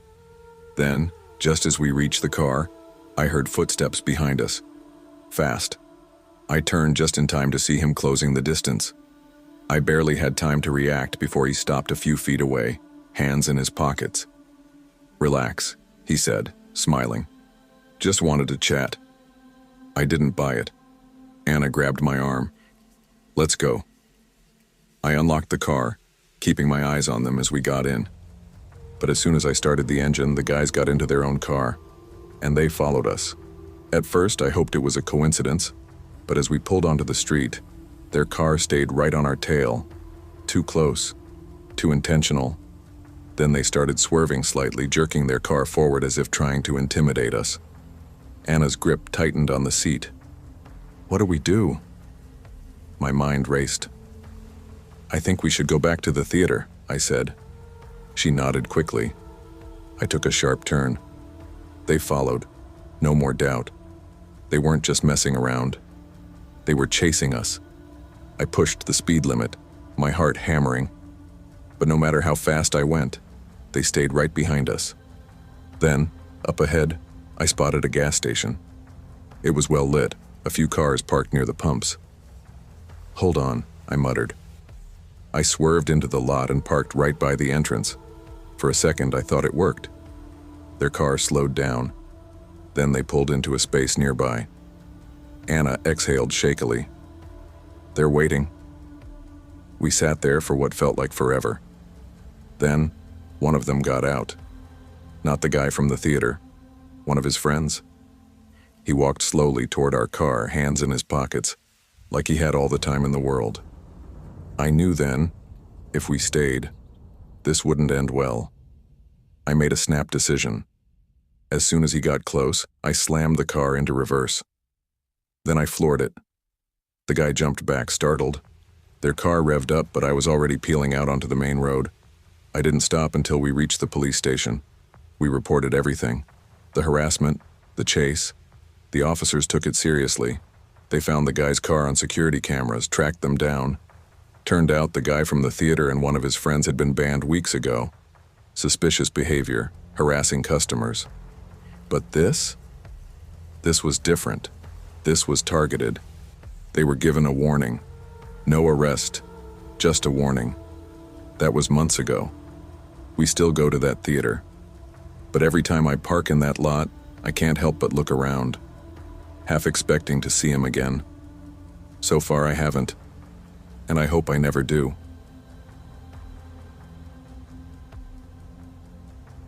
The movie theater wasn't anything special, just a small, slightly outdated spot in a strip mall, the kind of place families went on weekends and teenagers hung out when they had nothing better to do. I had been working there for about 6 months, mostly doing concessions, sometimes taking tickets when they were short-staffed. It wasn't the worst job in the world, but I hated closing shifts. Something about an empty theater after hours was unnerving. The flickering lights, the hum of the projectors shutting down one by one, the way the hallways felt too long and too quiet. That night it was just me and Leo, the guy who worked the box office. He was a few years older than me, maybe 21, and always had this easygoing attitude that made him a little too comfortable with slacking off. He spent most of his shifts scrolling on his phone, but at least he wasn't a creep. I was 17 and still living with my parents, which meant walking to and from work wasn't a big deal. My house was only a few blocks away, and in the summer heat, the walk home was actually kind of nice. But this wasn't summer. It was late November, and the cold had settled in, making the air sharp and the streets quiet. At around 11:30, the last movie started, a low-budget horror flick that had only drawn a handful of people. Once it was playing, the place was mostly dead. Leo locked the front doors like usual. "I'm gonna finish up in the office," he said. "You good out here?" I nodded, already wiping down the counters at the concession stand. "Yeah, just gotta close out the register and clean up." "Cool. If you need me, holler. He disappeared into the back hallway that led to the manager's office, leaving me alone in the dimly lit lobby. I didn't mind. I was used to it. Until the door opened. I heard it before I saw it. The unmistakable creak of the front door swinging open. My stomach tightened. Leo had locked it. I looked up, and there he was. A man in a long, dark coat. He stepped inside like he belonged there, his hands shoved deep into his pockets, a beanie pulled low over his face. Something about him felt wrong. Maybe it was the way he moved. Fast but deliberate, like he had a destination in mind.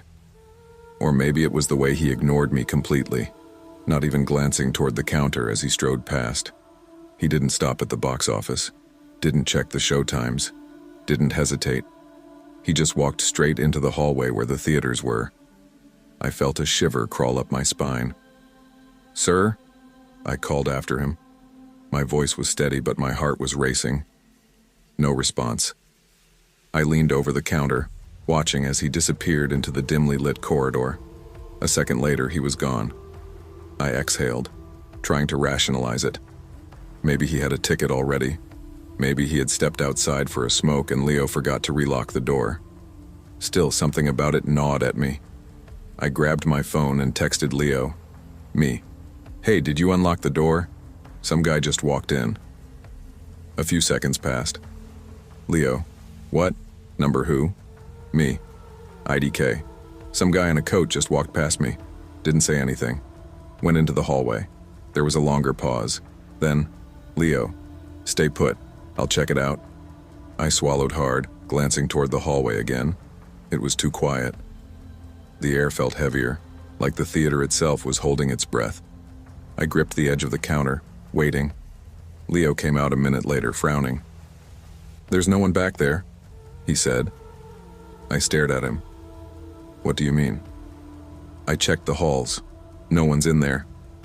"That's not possible." I felt my pulse quicken. I saw him go in. He didn't come back out. Leo rubbed the back of his neck, glancing at the security camera monitor in the office. "Let me check the footage." I followed him. The tiny office smelled like old coffee and stale popcorn. Leo pulled up the camera feed, rewinding to the last 5 minutes. We watched in silence as the grainy footage showed the man walking in. He moved fast, his coat swaying around his legs. He passed by me, just like I remembered. And then, in the next frame, he was gone. Leo frowned. "What the hell?" We rewound it again, watched him enter, watched him disappear, not into a theater, not out the front door. Just gone. A chill ran down my spine. Leo exhaled sharply. Maybe we just missed him leaving. Through a locked door? My voice was tight. He had no answer for that. Outside, the wind howled against the glass doors. And then, from somewhere deep in the theater, a thud. I jumped. "Did you hear that?" Leo nodded slowly. "Yeah." It came again. Louder this time. A dull, heavy thud that echoed through the empty building. I grabbed Leo's arm. "We need to call the cops." Before he could answer, the sound changed. No longer a thud. Now it was footsteps. Slow, deliberate, coming toward us. Leo grabbed a flashlight from the office and stepped into the hallway. I followed, my stomach twisting. The air felt colder. The hallway stretched out in front of us, dark and silent. And then I saw him. The man. Standing at the far end of the corridor, completely still. His face was hidden in shadow, but I knew he was looking at us. I whispered, "Leo." He raised a hand and waved. It was a slow, mechanical wave, almost mocking. My breath caught in my throat. Leo took a cautious step forward. "Hey man, theater's closed.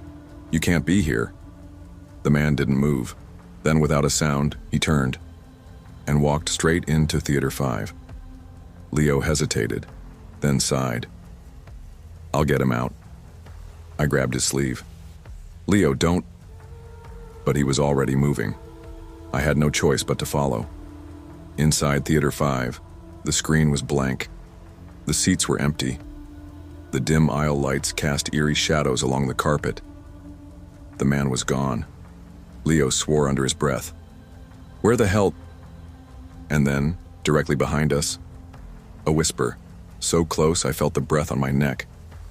"Enjoy the show." I spun around, my heart in my throat. The theater was empty, but the air was wrong, thick, pressing in around us. The exit door at the back of the theater, unlocked. Open just a crack. Leo grabbed my wrist. "We're leaving. Now." We bolted, raced through the halls, threw open the front doors and stumbled into the cold night air. We didn't stop running until we were halfway across the parking lot. The theater loomed behind us, dark and silent, and then a figure appeared at the glass doors. The man, standing there, watching us. He didn't try to follow. He just lifted his hand and waved. We never figured out how he got in. The security footage? It was corrupted after that night, just static. Leo quit a week later. I followed. I still pass by that theater sometimes. It shut down last year, boarded up, abandoned.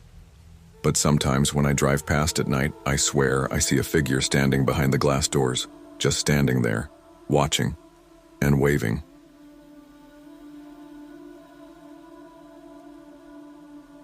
Welcome, sleepy soul.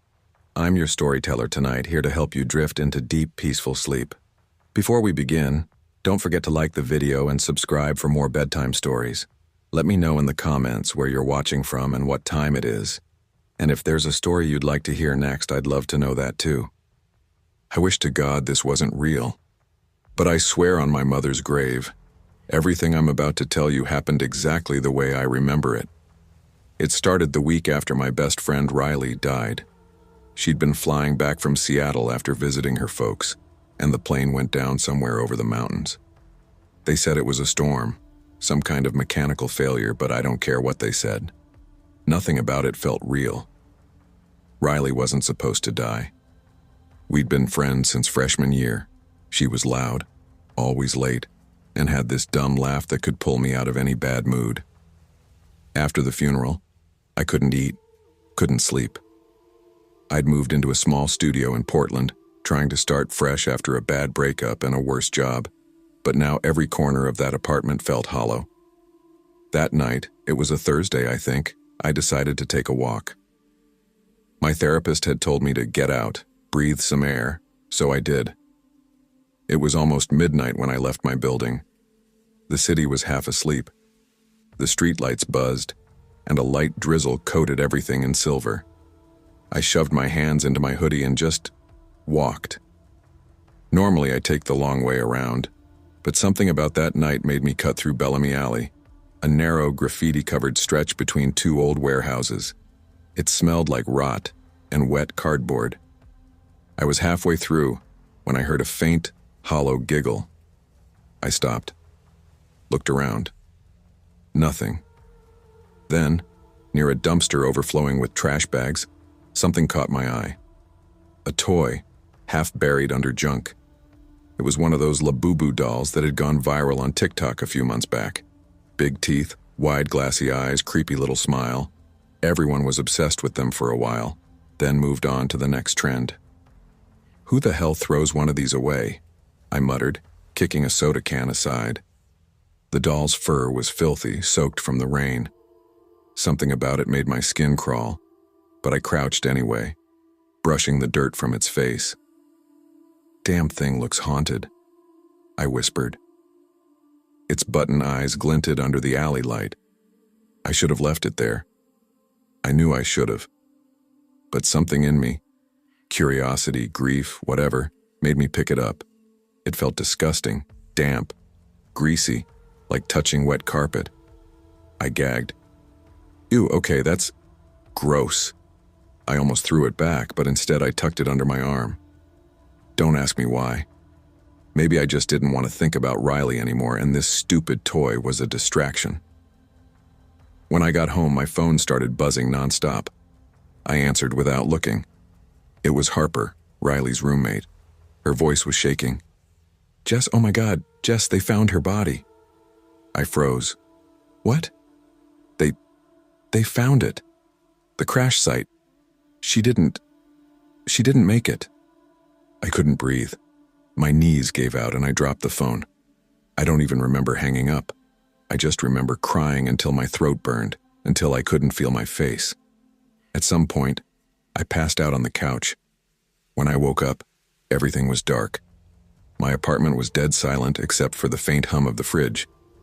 I wiped my eyes, trying to piece my head together, when I heard it. A giggle. Soft, childlike. I sat up. Hello? Nothing. I looked toward the kitchen, empty. The sound came again, this time from the side of my bed. I turned slowly. The Labubu doll was sitting on my nightstand. I hadn't put it there. I know I hadn't. Okay. That's not funny, I whispered. Then, right before my eyes, its mouth twitched.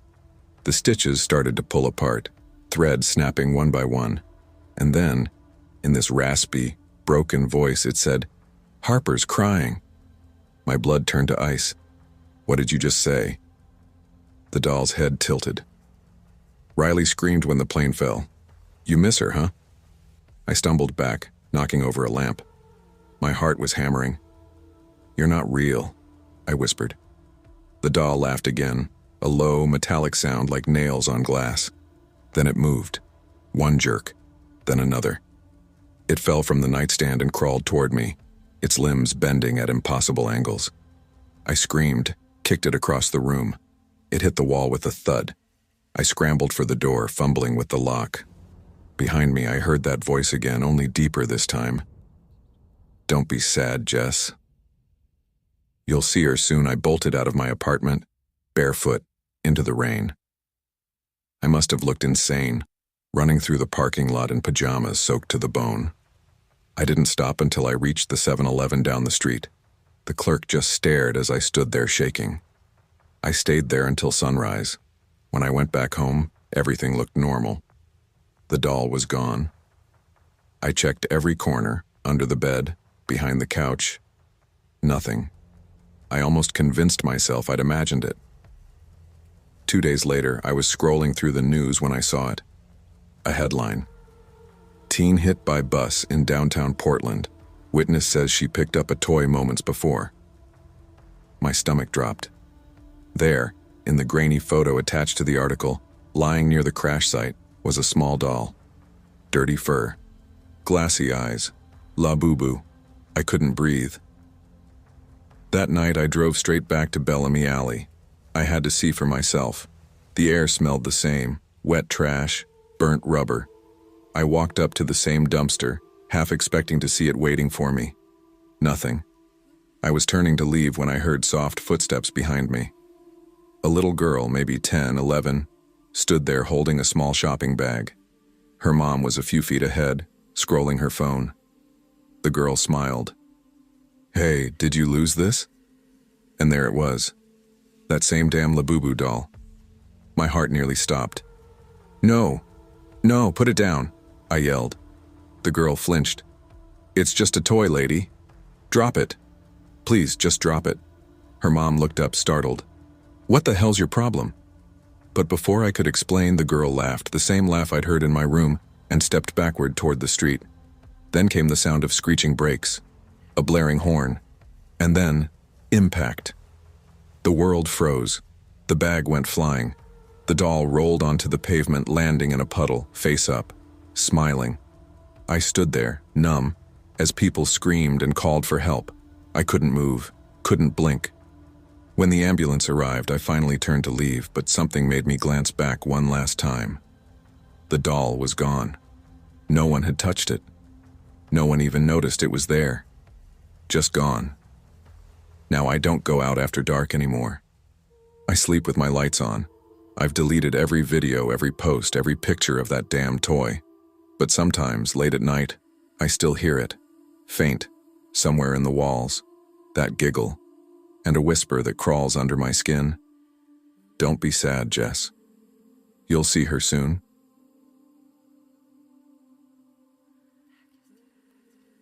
I've worked at Henderson Funeral Services for a little over 15 years now, and believe me when I say, death stopped feeling strange a long time ago.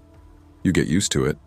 The smell of formaldehyde, the silence of the prep room, the cold touch of skin that doesn't fight you back. But this one still haunts me. It was a gray Tuesday morning, rain drizzling over the cracked pavement outside. I just finished my coffee when Tommy, our driver, rolled in a gurney wrapped in a black body bag. "Drowned," he muttered, sliding the paperwork across the counter. "Kid. About 12, I think. Father brought her himself." I looked at the form. Name, Lily Anders. Cause of death, asphyxiation by drowning. I sighed, rubbing the back of my neck. Parents never handle it well when it's that young. Tommy shook his head. The dad looked hollow, man. Like someone ripped his soul out. When I unzipped the bag, the smell of chlorine hit first, faint but there. Her skin had that gray, bloated look water gives. Eyes half open, lips bluish. What stopped me cold wasn't her face, though. It was the toy clutched in her arms, a Labubu doll. Those creepy, bunny-faced dolls had gone viral online. Big eyes, cracked smile like something between a rabbit and a goblin. Kids were obsessed with them. "Jesus," Tommy muttered, taking a step back. "Those things look cursed." "Yeah," I said, forcing a laugh. "Creepy little bastard, isn't it?" The doll's head tilted slightly to the right, stitched grin spread wide. Lily's arms were wrapped around it like she was still holding onto it for dear life. I logged her info and wheeled her into the prep room downstairs. That's where I usually work. Alone, at night, peaceful hours, no phones, no crying families, just me and the dead. But that night, that peace felt different. Around 11:45 p.m., I started prepping Lily's body. The fluorescent lights hummed overhead, a sound I'd long stopped noticing, until it started flickering like a heartbeat. I set the Labubu doll on the stool beside the table. Its glass eyes caught the light just enough to look alive. "Don't give me that look," I muttered, slipping on my gloves. "You're just plastic." Halfway through the embalming process, I realized I'd left my scalpel in the supply room. "Great," I said to myself. "Real professional, Mike." When I came back, not even 30 seconds later, the stretcher was empty. My heart stalled. Lily's body and the doll were both gone. I froze, scalpels clutched tight in my hand, staring at the empty table. The drain still trickled red water from where I'd been working. The air felt heavy, like the room was breathing. Then I saw it. Wet footprints, small, bare, leading out of the embalming room and up the basement stairs. For a full minute, I just stood there, every instinct screaming at me to leave. But my damn curiosity, the same one that made me good at this job, dragged me forward. The footprints glistened in the dim light as I followed them upstairs. My breath came short, my chest tightening with each creak of the steps. When I reached the hallway, I heard it. A faint sound. Drip, clatter, scrape. It was coming from the kitchen. I swallowed hard, whispered, "Lily," like an idiot, and pushed the door open. The sight made my stomach twist. She was sitting on the kitchen floor, soaked to the bone, hair plastered across her face. The freezer door hung open, and she was clutching a raw chicken leg, tearing into it with jagged, desperate bites. The sound, wet, crunching, animal-like, made bile rise in my throat. I dropped the scalpel. It hit the tile with a metallic clink. She stopped chewing. Her neck turned toward me, slow cracking sounds echoing in the quiet. Her face was pale, water dripping from her chin, and her eyes. They weren't eyes anymore, just dark holes filled with red. The Labubu doll was behind her, leaning against the open freezer, its grin impossibly wider. "Lily?" I stammered, my back hitting the counter. You're not..." Her mouth opened, and a thick stream of water poured out, hitting the floor with a soft splash. Then, in a voice that was both hers and not hers, she said, "Every night I chew and chew, but the water never leaves my throat." That broke me. I bolted. My legs barely obeyed me as I stumbled backward, hitting the wall. My vision blurred as she crawled toward me, hands dragging wet streaks of blood and water across the tiles. Her nails scraped against the floor, the sound slicing through me. "Stay back," I screamed, fumbling for anything to defend myself. But before I could move, everything went black. When I woke up, morning light streamed through the tiny basement window. I was on the embalming room floor. Lily's body was back on the stretcher. Her eyes closed, arms crossed peacefully over her chest, and the Labubu doll sat neatly on her stomach, its painted teeth smeared with dried blood. For a long time, I didn't move. I just stared. "Did that happen?" I whispered. No, I must have dreamed it." But when I leaned closer, I saw it. Tiny strands of raw chicken skin stuck between her teeth. That wasn't a dream. The rest of the day I went through the motions, embalming her like every other body. But my hands wouldn't stop shaking. Every time I looked at her face, I swore her eyelids fluttered. When I was done, I placed her in the viewing casket, brushed a few strands of hair from her forehead and whispered, "Rest now, kiddo." Her lips twitched. Just barely. I stepped back so fast I nearly tripped. That night I couldn't sleep. Every time I closed my eyes, I saw her crouched in that kitchen, chewing flesh with water dripping down her chin. And the doll. God, that damn doll. I could hear it laugh sometimes, soft, childlike giggles from somewhere in the room. Once I even heard it whisper, "You helped her breathe again." I threw it out the next morning. Or, I thought I did. Because when I came back that evening, the doll was sitting right there on my desk. Same grin, same bloodstains on its teeth. I packed my things that night and left Henderson's for good. Told my boss I couldn't handle the late shifts anymore. 2 days later, Mr. Anders, Lily's father, called. "Mr. Carter," he said, voice trembling, "we're holding a memorial for Lily tomorrow. I'd like you to come. You treated her kindly." My throat went dry. "I can't. I've come down with something." There was a pause. Then faintly I heard something in the background. A giggle. High-pitched.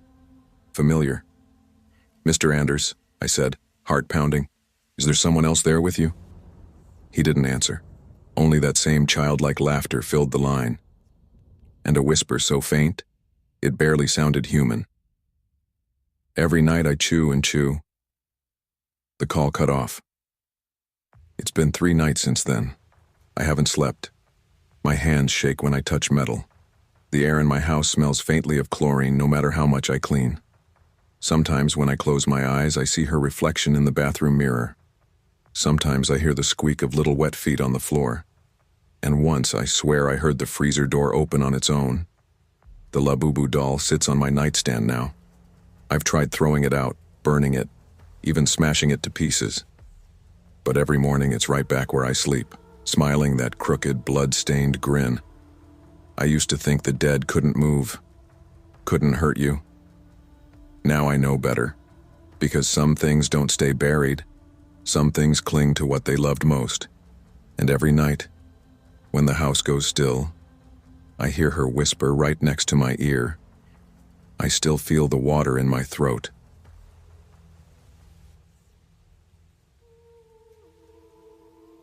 I never believed in cursed objects. Ghost stories, sure, they're fun to tell at campfires. But dolls that whisper your name in the dark? Nah, that was the stuff of cheap horror movies and Reddit threads written by insomniacs. At least that's what I thought until last month. I'll start from the beginning. My name's Ryan. I live in Portsmouth, Virginia, a quiet coastal city where not much happens except the occasional hurricane and a ton of gossip. I work as a delivery driver, mostly night shifts, and live alone in a small townhouse my dad left me. It's not much, but it's peaceful. Or it used to be. My niece Ellie turned 8 last month. She's the sweetest kid I know, but she's got, let's just say, odd taste.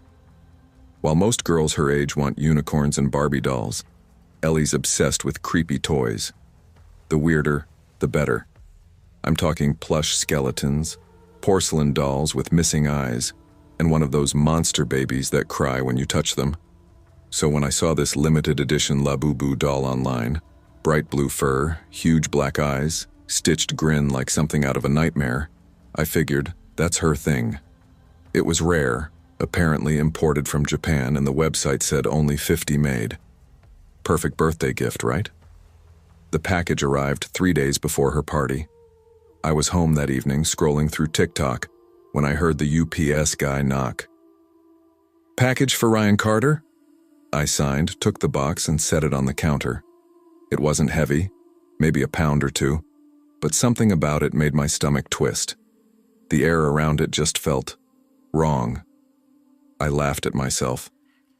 Come on, Ryan. It's a doll, not a damn demon. Still, when I opened the box, I froze. The doll looked worse in person. The blue fur was oily to the touch, like it had been rubbed with grease. The eyes, glossy black buttons, were wet-looking like real pupils trapped under glass. And that grin, Jesus. It stretched ear to ear, jagged, uneven stitches pulling the fabric into a warped smile. I muttered, Ellie's gonna love this freak show. But the longer I looked at it, the more uncomfortable I got. Its grin seemed off somehow. Too human. Like it was enjoying being watched. I shook my head, wrapped it in sparkly birthday paper, and stuck it on the top shelf in my living room. Out of sight, out of mind. That night, though, I couldn't stop thinking about it. I kept glancing at that damn shelf every time I passed the room. The wrapped gift sat there like it was waiting for something. Around midnight, I poured myself a whiskey and sat on the couch scrolling on my phone. That's when I stumbled onto a horror forum called Night Paranormal Talks. One post caught my eye. The Labubu whisper game, do not try. They say if you stare at its grin in the dark long enough, it'll call your name at 3 a.m. If you answer, it plays hide and clap, but it doesn't clap with hands. I snorted. Yeah, okay, internet. But curiosity's a funny thing. By 2:45 a.m., I was staring at that wrapped box like it was daring me. I said out loud, all right, Labubu, let's see if you're really haunted. I unwrapped the top carefully until its face was visible. The moonlight slipped through my blinds, hitting its grin just enough to make it glisten. I turned off the lamp, sat back on the couch, and stared. Minutes crawled by. The clock on the wall ticked louder than usual. I started to feel ridiculous. I was about to grab my phone when I heard it, faint, soft, like a whisper from another room. Ryan. I froze. My breath hitched. I live alone. Ryan, want to play hide and clap? The voice was small, childlike, right beside my ear. I jumped up, knocking my glass over. Who's there? No answer. Just silence. Then, movement. A shadow darted past the hallway. Hello? My heart hammered against my ribs. I grabbed my flashlight from the table and flicked it on, scanning the room. Nothing. Just the doll sitting on the couch, its head tilted slightly, its grin catching the light. All right. Enough of this. I grabbed it, shoved it back into the box, and taped it shut. That's when my phone buzzed. The vibration made me flinch so hard I nearly dropped the box. It was a text. From Ellie. Ellie. Uncle Ryan, why are you outside my window? I blinked. What? I checked the time. 3:07 a.m. I hadn't left the house. A chill ran down my spine. I called my sister immediately. She answered groggy. Ryan, what the hell? It's 3 a.m. Listen to me. Go to Ellie's room right now. Don't open the windows. Don't open the door. Just go. What? Why? Just do it, please. I heard muffled movement on the other end, her walking down the hall, opening Ellie's door. After a few seconds, she said, confused, she's asleep. What's going on? I couldn't even speak. My throat felt locked. I just hung up. Then I ran. I didn't think, didn't grab a coat, just sprinted to my truck, the box clutched under my arm. The streets were empty, the air thick with mist. Every traffic light felt like it lasted an hour. When I got there, I banged on their door until my sister opened it. "Ryan, what? Where's Ellie?" "In bed." "Jesus, what is wrong with you?" I stormed past her into the hallway. Ellie was curled up under her blankets, breathing softly, sound asleep. I just stood there, watching her chest rise and fall. My sister crossed her arms. "You want to tell me what's going on?" I looked down at the doll in my arms. Its head had turned slightly in the box. The grin looked wider. "I can't give her this," I said quietly. "What?" "It's not right." "Ryan, you're scaring me." "I'll explain later. Just don't let her near this." Promise me. I left before she could answer. When I got home, I went straight to the basement, pulled out an old iron trunk my dad used to keep his tools in, dropped the box inside, slammed the lid, locked it with a padlock. I whispered, "You're staying there." For a second, silence. Then, a sound. A soft, muffled sob, like a child crying inside the trunk. I stumbled backward, shaking my head. No, nope, not happening. I ran upstairs, slammed the basement door and locked it. I sat on my couch till sunrise, every light in the house blazing. When morning came, it was quiet, peaceful, no whispers, no sounds. I told myself it was stress, lack of sleep, imagination. Whatever it was, I was done with it. But later that week, my sister called. "Hey," she said, hesitant. "Ellie's been saying weird stuff." My stomach sank. "What kind of weird stuff?" "She keeps telling me you visit her at night. She says you play hide and clap." My blood ran cold. "I haven't been there since that night," I said. "I know. That's why I'm freaked out." There was a pause. I could hear Ellie laughing in the background, a giggle that didn't sound quite right. I asked, "Where's she now?" "In her room, talking to her doll." My voice cracked. "What doll?" "The new one you gave her." My heart stopped. I didn't give her any doll. Silence. Then my sister whispered, "Ryan, it's blue." I dropped my phone. I hadn't gone near that trunk since that night. The basement door was locked. I ran downstairs, grabbed a crowbar, and yanked the lock open. When I lifted the lid, the trunk was empty. Only one thing lay inside, a piece of torn blue fur, and written on the inside of the lid, in black marker that definitely hadn't been there before, were the words, "You shouldn't have looked at my smile." I called my sister's number. No answer. Called again. Nothing.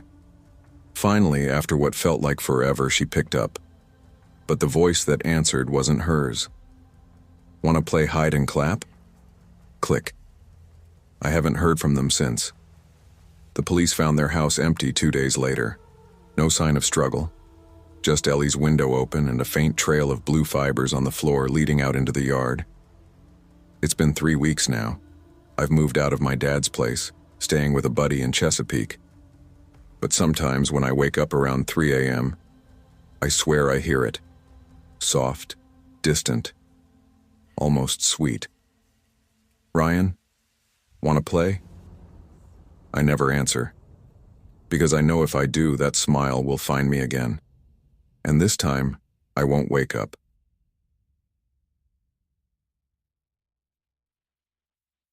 I've never been the type to follow trends. I don't care about whatever goes viral on TikTok or what everyone's buying just because it's rare.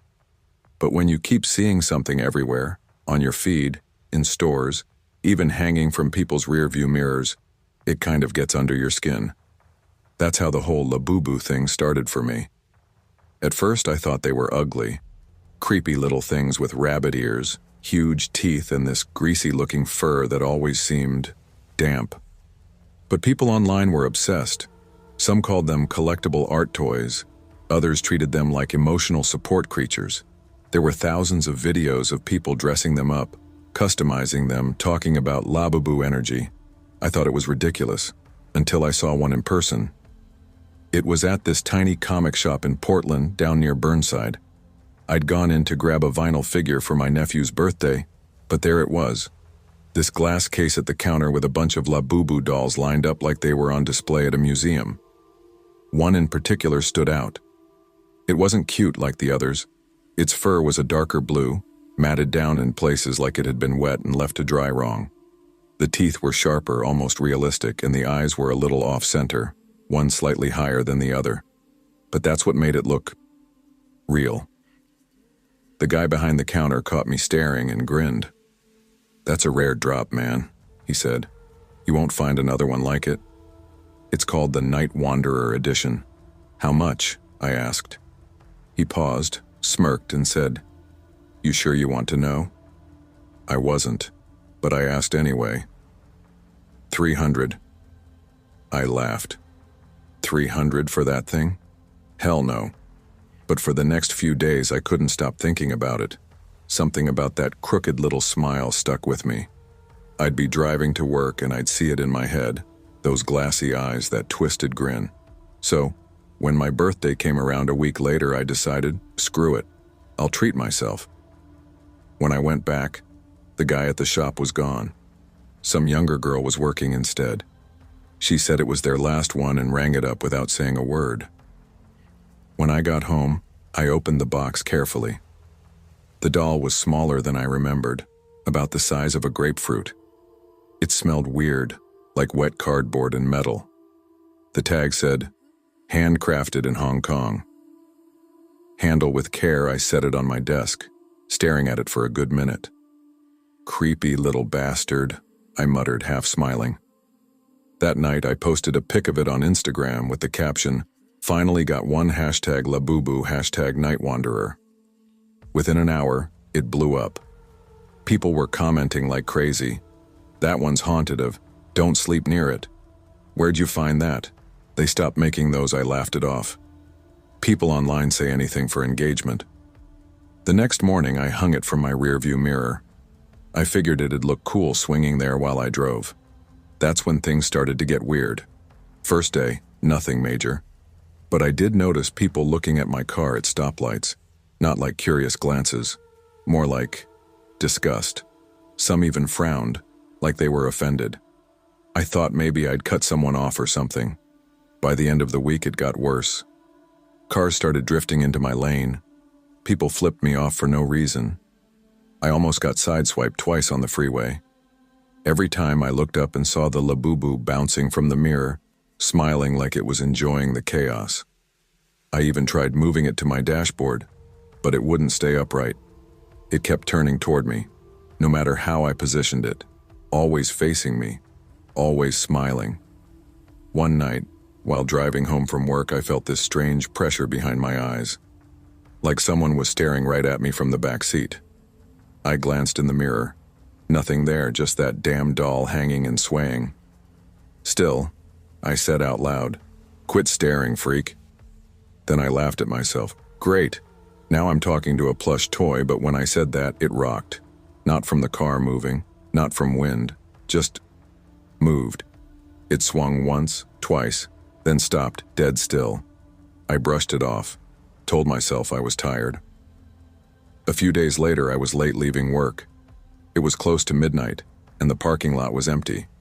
I unlocked my car, and as soon as I opened the door, the smell hit me. Wet fur, rust. The Labubu was hanging perfectly still, even though the door had just swung open. I just sat there for a second, hand on the steering wheel, heart thudding. I told myself not to freak out. I just needed to get home. Halfway down the highway, it started rocking again. Gently at first, then harder. The movement didn't match the car's rhythm. It was deliberate, like it was trying to get my attention. "Stop that," I muttered. It didn't. "Hey," I said, "stop." The rocking turned violent. The doll slammed against the windshield over and over. "What the?" I grabbed it with one hand to hold it still, but it felt hot, like it had been sitting in the sun. "Jesus Christ!" I yanked my hand back and nearly swerved off the road. The car behind me honked, lights flashing. I was shaking, sweating. I couldn't focus. The Labubu was still moving, twisting on its string like it was alive. I slammed the brakes, pulled over onto the shoulder, and ripped it off the mirror. "All right, that's it." You're done. I rolled down the window and hurled it as hard as I could into the trees lining the highway. Stay gone, you creepy piece of... I didn't finish the sentence, because right as I looked back at the road, headlights, a truck, coming straight at me, then nothing. When I opened my eyes, everything was white. A soft hum filled the room. I couldn't move my legs. Tubes ran from my arm. My throat burned. A nurse leaned over me. You're awake. Easy now, don't try to talk. You've been out for 3 weeks. She told me I'd been in a crash. My car was totaled. They said I was lucky to be alive. I didn't feel lucky. After I was discharged, I stayed with my sister in Salem for a while. I didn't have a car anymore, so I mostly stayed indoors, scrolling through TikTok to pass time. One night, I came across a video that made my blood run cold. The caption said, "This car's been sitting here for days." Look inside. The video showed a parked silver Honda Civic, my car. You could see through the window clear as day. Hanging from the rearview mirror was my Labubu doll. Swaying. Slowly. Then violently. No one was inside. The camera zoomed in close. For a second, I swear the thing turned its head, just slightly, like it was aware it was being filmed. The comments were full of people arguing, "AI fake." That's edited. No one's in the car? TF. I stared at it for a long time. The view count was over 1 million. The location tag said, Portland, Oregon. That's when I realized something. The doll looked new. No dirt, no burn marks, no damage from when I threw it out that night. It was just there, waiting. I shut my phone off and lay down, but I couldn't sleep. The next morning I checked outside. My sister's car was parked in the driveway, and hanging from her rearview mirror was something small, blue, with big teeth, smiling.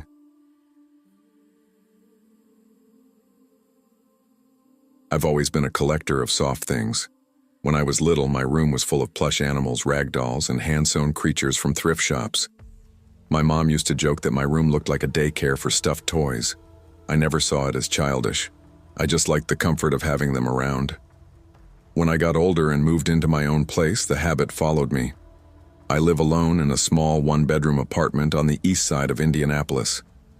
It's nothing fancy. Faded carpet, thin walls, old heater that clanks when it's cold. But it's mine. The dolls and plushies make it feel less empty. I've got them lined on shelves, sitting on the couch, a few tucked into corners of the bedroom. It sounds silly, but I kind of talk to them sometimes. I name them, straighten their ears, dust their faces. I guess that's my way of not feeling so alone. So, when the Labu craze hit TikTok last year, it was almost inevitable I'd get one. At first I thought they were weird. These rabbit-looking things with oversized teeth and bugged-out eyes, somewhere between cute and unsettling. People online called them Labubus, but the one I bought was from a small reseller that called it Libu. My For You page was flooded with videos of people unboxing them, talking about their tribes, and naming their dolls like they were alive. There were even lore videos, theories about each Labu type having a different spirit or mood. Playful, sleepy, jealous, vengeful. I rolled my eyes at that stuff. I don't believe in haunted toys, but the more I scrolled, the more curious I got. Everyone seemed obsessed. I told myself I'd just get one to decorate my shelf, to be part of the trend. I ordered mine from an online store called Tiny Oddities. It took almost 3 weeks to arrive. The package came on a rainy Thursday afternoon. I'd just gotten home from my job at the pet supply store, exhausted and smelling like dog treats, when I saw the box on my doorstep. It was smaller than I expected. Inside, under layers of tissue paper, was the doll, about 10 inches tall with tangled blue fur and a lopsided grin. The tag read, Labu, Midnight Edition. I don't know what I expected, but holding it gave me a weird chill. The fur was soft yet greasy, and it smelled faintly like old metal, like pennies. I laughed it off. "All right, creepy little dude," I said out loud. "Let's find you a spot." I put Laboo on the shelf in the living room between my penguin plush, Penny, and my favorite bear, Scout. Then I stepped back and smiled. But something about the setup looked wrong. Laboo's glass eyes seemed off-center, like it wasn't just facing forward. It was looking at me. That first night, I couldn't sleep. I blamed it on the storm outside, but there was a heavy feeling in my chest I couldn't shake. Every few minutes, I thought I heard soft creaks from the living room. When I got up to check, everything looked normal. But the next morning, Laboo wasn't where I'd left it. It was sitting on the coffee table, legs dangling over the edge, head tilted slightly. I stared for a full 30 seconds, trying to remember if I'd moved it myself. Maybe I'd brought it down without thinking, but I couldn't recall touching it. "All right," I muttered, trying to be rational. "You're messing with yourself, Sam." I picked Laboo up, set it back on the shelf, and went about my day. Over the next week, little things started happening. Nothing huge, just enough to make me question my sanity. Once, I came home to find Scout, my bear, lying on the floor face down, while Laboo was sitting in his place on the shelf. Another time, the cabinet door beneath the shelf was open, and a few of my smaller plushies were tossed inside like someone had shoved them there. It wasn't until I started feeling it personally that I really got scared.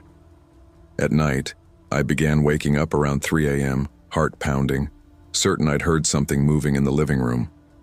Footsteps, light but distinct. One night, I heard something drag across the floor. When I finally worked up the courage to check, the room was empty, but Laboo was turned around, facing the hallway. My friend Carla came over one Saturday. She's blunt, the kind of person who laughs at horror movies. She noticed the doll right away. "What the hell is that?" "It's a Laboo," I said. "From that TikTok thing." She picked it up, squinting. "You and your weird plushie obsession," she said, smirking. "This thing's ugly as hell. Feels greasy." "I know," I laughed a bit too nervously. "It kinda creeps me out." She shrugged. "Then throw it out. Easy fix." "I can't just throw it out. I paid $60 for it." She dropped it back on the couch. "Whatever, but don't call me when it starts talking to you in your sleep." She was joking, but that night I swear I heard whispering. Soft, rhythmic, like words spoken from under a blanket. When I sat up, it stopped. By week 2, I was desperate to prove to myself I wasn't crazy. I set up my phone on a tripod facing the living room before I went to bed. The next morning, I scrolled through the footage. For the first 4 hours, nothing. Then, around 3:17 a.m., the screen glitched for a second. When the image came back, Laboo was gone. My stomach dropped. I scrubbed forward a few seconds, and there it was, at the edge of the frame now, sitting on the floor. No movement, no hand, just there. I slammed my laptop shut and sat there in silence for a long time. That night I locked Laboo in a kitchen cabinet. The next morning it was on the couch. I barely slept for days. My coworkers noticed. "Sam, you look like death," one said. "You okay?" "Yeah," I lied. But the truth was, I was scared to be in my own apartment. Every sound made me jump. Every shadow looked like it was watching. Then, one night around 2:30 a.m., I woke up gasping. My chest felt heavy, like something was pressing down on it. The light from the street lamp spilled faintly through my blinds, and in that dim light, I saw something standing by my bed. Tall, thin, motionless. It took my brain a second to process what I was seeing. Its face, or what I thought was a face, was long, with huge dark eyes and teeth that caught the light. "Who's there?" I whispered. The thing tilted its head. The sound that came out wasn't a voice, it was like air being pushed through broken glass. "You brought me here." I froze. What do you mean?" "You wanted me." Then, before I could move, it lunged. I screamed and threw myself off the bed, hitting the floor hard. The lights flickered, actually flickered, and for a split second I saw it closer. Matted blue fur, wide grin. Laboo. I woke up hours later, sprawled on the floor, drenched in sweat. My arms and neck burned. When I touched them, I winced. There were deep red scratches across my skin. I stumbled to the bathroom mirror. My reflection looked like I'd been attacked by a cat. I didn't hesitate. I grabbed Laboo from the floor. It was just sitting there, limp, lifeless, and ran outside barefoot. It was raining, but I didn't care. I threw it into the dumpster behind my building, slammed the lid, and tied a bungee cord across it just to be sure. Then I went back upstairs, locked every door, and sat with my back against the wall till the sun came up. The next few days were quiet. Too quiet. The apartment felt lighter, warm again. I slept through the night for the first time in weeks. Carla texted me, jokingly asking if my creepy rabbit demon was still haunting me. I told her no, that I'd gotten rid of it. She replied with a bunch of laughing emojis. But here's the thing. The scratches didn't fade like normal bruises. They lingered for nearly 2 weeks. And sometimes when I passed the dumpster on my way to work, I'd swear I could hear something tapping from inside. 3 light taps. Pause. Then 2. Like a rhythm. One night the lid was slightly open. I didn't look inside. About a month later, I was watching TV when my phone buzzed. An airdrop request popped up. Laboo wants to share a video. I froze. There's no one else in my apartment. My phone's Bluetooth was off. I declined it instantly, heart racing, and threw my phone on the couch. Later that night, I woke up to the faint sound of laughter. Not childlike laughter, not friendly. It was low, gurgly, broken, coming from the living room. When I finally worked up the courage to check, the room was empty, but the front door was unlocked, and the air smelled faintly like pennies. It's been 6 months. I've moved apartments since then. I've thrown out every single plushie I owned, even the ones I loved. My shelves are empty now. Sometimes I still wake up around 3 a.m., half expecting to see that crooked grin staring back at me. I don't talk about it much anymore because no one believes me. People think the Laboo thing is just an online hoax, some viral scare tactic. But the cuts on my arms were real. The video glitch was real. The whisper that said you brought me here, that was real. So if you ever see one of those little blue dolls online smiling up at you with that overbite grin, thinking it might look cute on your shelf, don't buy it. And if you already did, and for God's sake, don't sleep in the same room. Because once it's with you, it doesn't leave.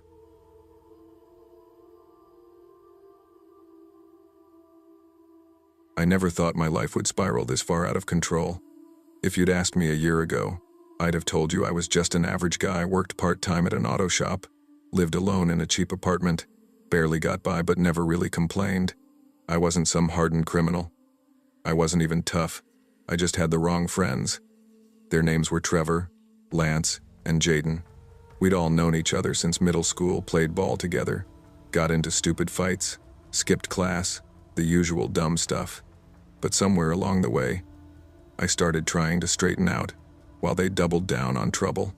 Trevor had been in and out of juvie since he was 15. Lance was the loudmouth, the one who thought he was invincible because he carried a knife and had connections. Jaden, he was the quiet one, the thinker. That was the scary part. He didn't get loud, didn't talk tough, but when he had an idea, everyone else followed. That night started like any other cheap beer, bad weed, and worse decisions.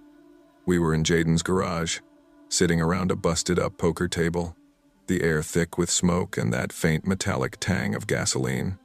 Jaden had a small TV propped up on a shelf, showing some influencer unboxing those creepy Laboo dolls, those rabbit-looking plush toys that everyone online was going nuts for. "Bro, you see how much those things go for now?" Lance said, leaning forward, eyes glued to the screen. $200 for one of those freaky-ass rabbits. 200. Trevor laughed. "Man, who's paying that kind of money for a stuffed toy? You can get a PS4 controller for less." "Nah," Jaden said, voice low but sharp. "You don't get it. These things are gold right now. Collector's items. People buying them just to flip them online. Look, there's this store downtown called 1 Point Collectibles. They got shelves full of those things. I saw their post last week. Said they just restocked. My dumb ass opened my mouth. Yeah, I know that place. I've been there before. Nice people run it.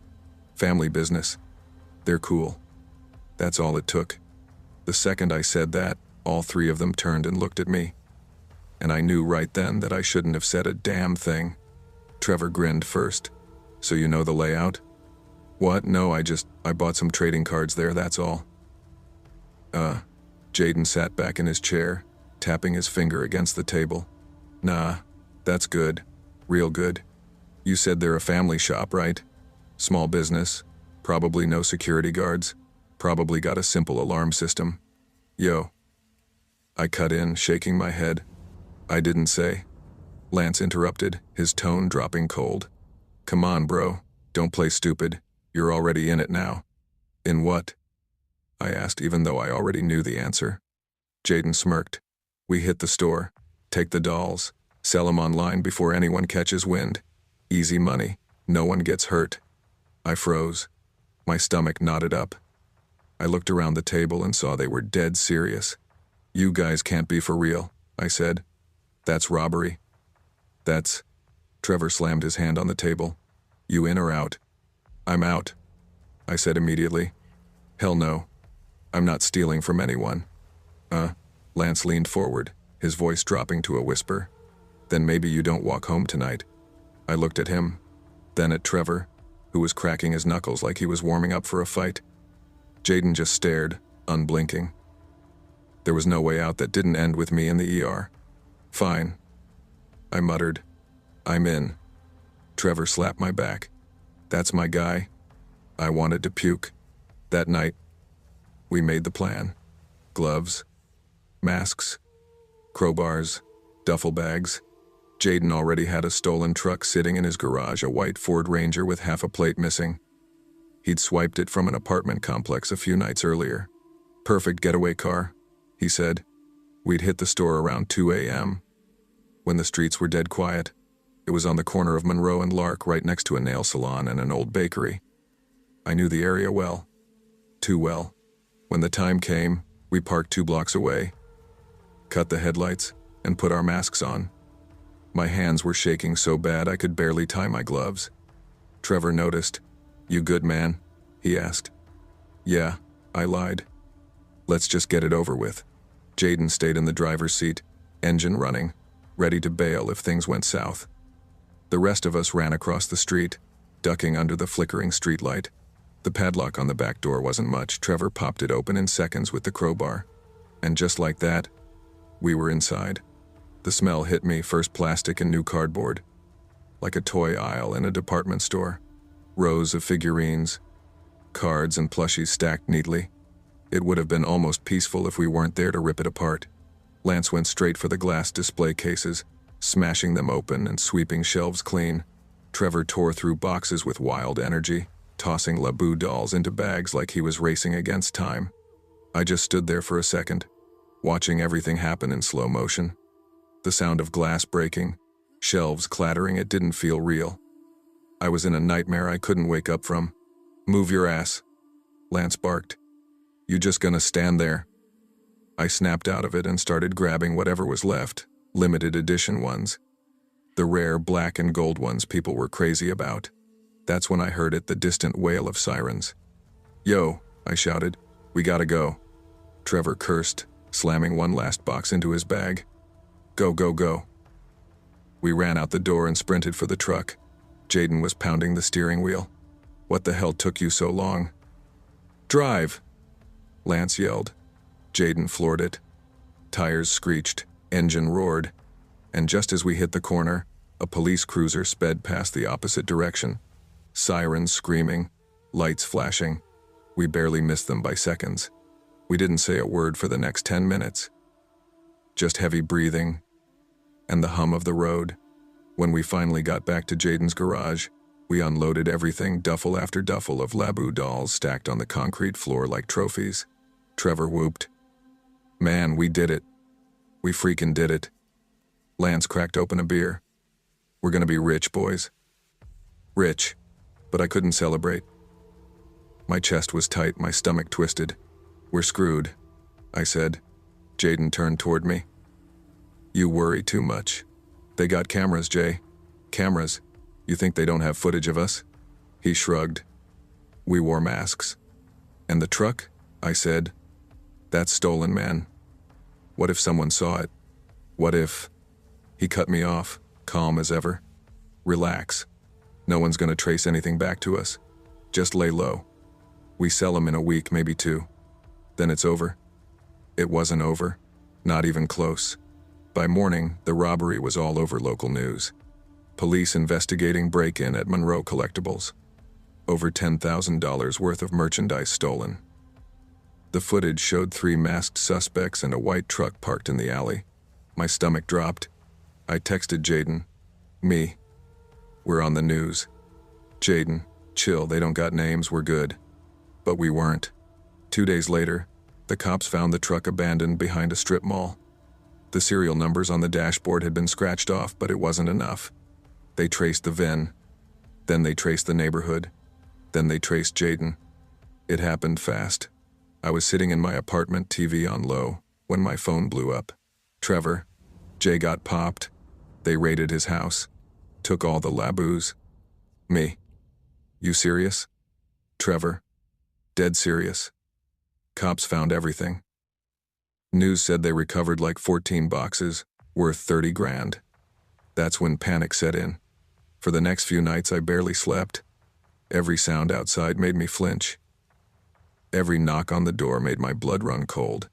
I started thinking about what Jaden would do if he'd try to make a deal. Maybe give our names up to shave off his sentence. Trevor and Lance came by a few nights later. They looked rough bags under their eyes, clothes wrinkled. Both reeking of weed and fear. "What we gonna do if he talks?" Trevor asked.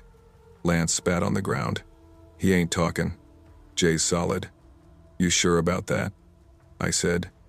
"You think he's gonna rot in a cell for us? You think he's that loyal?" No one answered. The next morning, I saw 2 police cruisers parked a few blocks away. They weren't there for me, or at least that's what I told myself, but I couldn't shake the feeling. Every time I walked outside, I felt eyes on me. Every siren made my hands sweat. And that's when weird things started happening.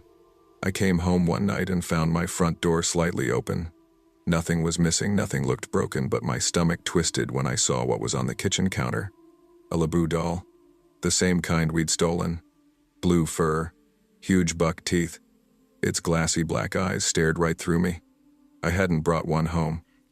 None of us did. My first thought was that Lance or Trevor was screwing with me. But when I called them, neither answered.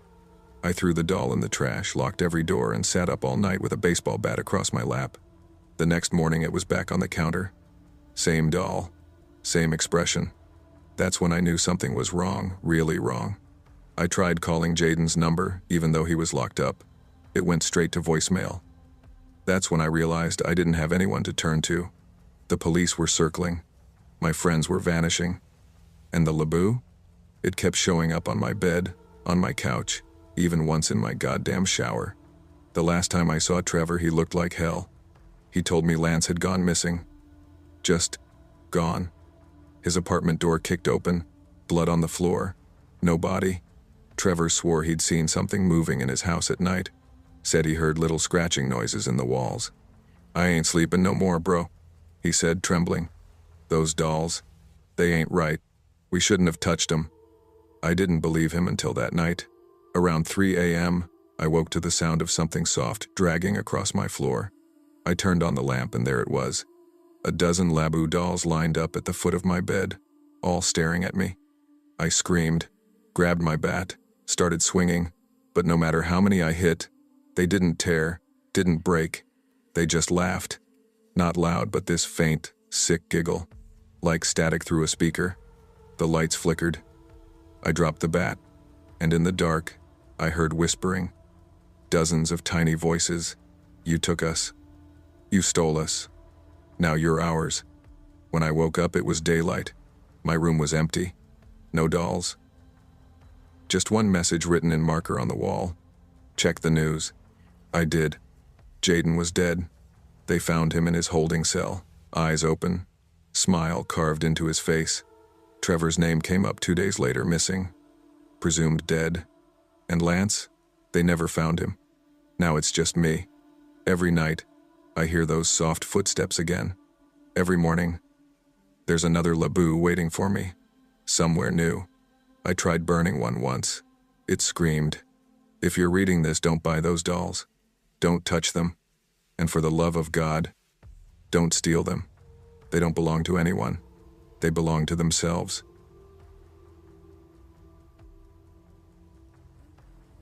I wasn't even supposed to be there that day. I'd gone to the Riverside Galleria to pick up a pair of jeans for work, nothing more. But when I stepped out of my car, the sound that hit me didn't belong to a shopping mall. It was louder, heavier, like a concert crowd jammed inside a box. The doors were propped open, security guards already sweating through their uniforms, and people were pouring in as if something inside might disappear forever. It was the launch of the Labubu plush, some wide-eyed, grinning stuffed doll that had gone viral overnight. Social media was calling it the toy of the century. Videos showed grown adults fighting over them in China, Korea, and now here. The American drop was happening in limited batches. People had camped outside since 3 a.m. for a chance to get one. I didn't plan on joining the madness. But curiosity is a dangerous thing. I called my coworker Naomi while walking toward the glass entrance. "You at work?" I asked. "Yeah, why?" "You seen the news about this doll thing? They're selling them here at Riverside. It's insane." "Oh God, don't tell me you're there." She laughed. "Please don't become one of those people fighting for stuffed toys." "Relax. I'm just watching. It's kind of fascinating." She snorted. "Fascinating until someone gets trampled. Be careful, okay?" Inside, the air was thick, like every breath had already been used. The escalators were jammed, and people were yelling even before the store opened. There were posters everywhere. Limited edition, Labubu Drop 11, 0 amperes, one per customer. It was only 10:30. The third floor was already boiling. Teenagers with cameras, moms clutching coffee cups, middle-aged men pacing like gamblers at a racetrack. Some were wearing Labubu shirts. One guy even had the character tattooed on his arm. I squeezed between them, trying to find a spot near the railing. My shirt stuck to my back. Someone brushed my shoulder and said, "Yo, you here for the drop?" I turned. It was a kid, maybe 18, face shiny with sweat, clutching a phone on live stream. "Nah," I said, "just looking." "You should get one, bro. They're reselling for like $300 already." "One." He grinned, showing braces, before disappearing into the mob. The store was called Toyverse, a bright blue sign flickering above its shuttered gate. Employees inside were stacking boxes behind counters while people outside pounded on the metal. Then I saw her, a woman in a red jacket, standing a few feet ahead, right by the front. Not young, maybe late 30s, black hair tied back, sharp jawline, and a stillness that didn't match the chaos around her. She was holding her phone low, not recording, just holding it. Her other hand clutched a small paper bag like she'd already been somewhere else before coming here. Something about her composure felt strange, like she was watching the rest of us play out a scene she'd already memorized. At 11:02, the shutters started rolling up. The sound that followed didn't sound human. It was a wave, people screaming, shoving, metal barriers screeching. I barely had time to react before the crowd pushed forward. Someone's elbow slammed my ribs. My feet lifted off the floor for a second as the mob carried me toward the entrance. My phone fell. I couldn't even look down to find it. Security guards shouted through megaphones, but their voices drowned in the roar. Inside Toyverse, it was worse. Boxes flew open. Plush dolls vanished in seconds. People clawed at shelves, ripped open cartons, grabbed whatever they could. A woman screamed, "Mine." I had that first. As two men fought over a single box, I'd never seen people look that desperate. And through it all, the woman in red didn't move like the rest. She didn't shove or yell. She just slipped through people, quiet, precise. And when she reappeared from the chaos, she had it. A Labubu doll, clutched to her chest like a newborn. I could see the corner of its grinning face over her arm. She didn't smile. She just stared at it for a long moment, whispering something under her breath. I should have left right then, but I stayed. Maybe it was morbid curiosity, or maybe I wanted to see how bad it could get. By then, the store was empty, sold out. Hundreds of people outside were realizing they'd gotten nothing. The energy shifted from excitement to fury. A teenage girl near the railing yelled, "They're lying! There's more in the back!" The mob surged forward again, crushing everyone near the edge. I tried to pull back, but there was no space. Arms pressed against me, ribs grinding. Someone screamed that a kid was getting trampled. I saw the girl again, the one who'd yelled. She was small, probably 16, pressed hard against the railing, her face red with effort as she tried to push back. The woman in red was right beside her now. The girl gasped, "Please stop pushing." The woman didn't respond. She was staring at her plush, stroking its head. Then the girl's hand slipped off the bar. She screamed, and in that instant, I saw the woman move not to help, but to press her hand flat against the girl's back. It was deliberate, a firm push, and then the scream cut through everything as the girl went over. The crowd froze. A sound followed something heavy, final, echoing from the floor below. Someone shouted, "Oh my God." Phones came up. People cried. Others just stared. The woman in red adjusted her jacket, tightened her hold on the doll, and turned away. She walked calmly through the chaos while everyone else panicked. I couldn't breathe. I knew what I'd seen, but no one else had. Her hand had been hidden by bodies. It would look like an accident. Security locked down the floor. Cops rushed in. An announcement crackled over the speakers telling everyone to evacuate. I tried to tell someone, but every time I opened my mouth, my voice cracked. All around me, people were crying, filming, posting. Some said she jumped. Others swore she was pushed by accident. No one mentioned murder. As we were being led toward the emergency exit, I caught a glimpse through the glass railing, paramedics kneeling over the girl's body. A red jacket disappeared down a corridor in the opposite direction. I followed her, or tried to, but when I reached the corridor, she was gone. That night, I couldn't sleep. Every time I closed my eyes, I saw that moment again, the calm on her face, the way her fingers flexed before the girl fell. At 2 a.m., my phone buzzed. Unknown number. One new message.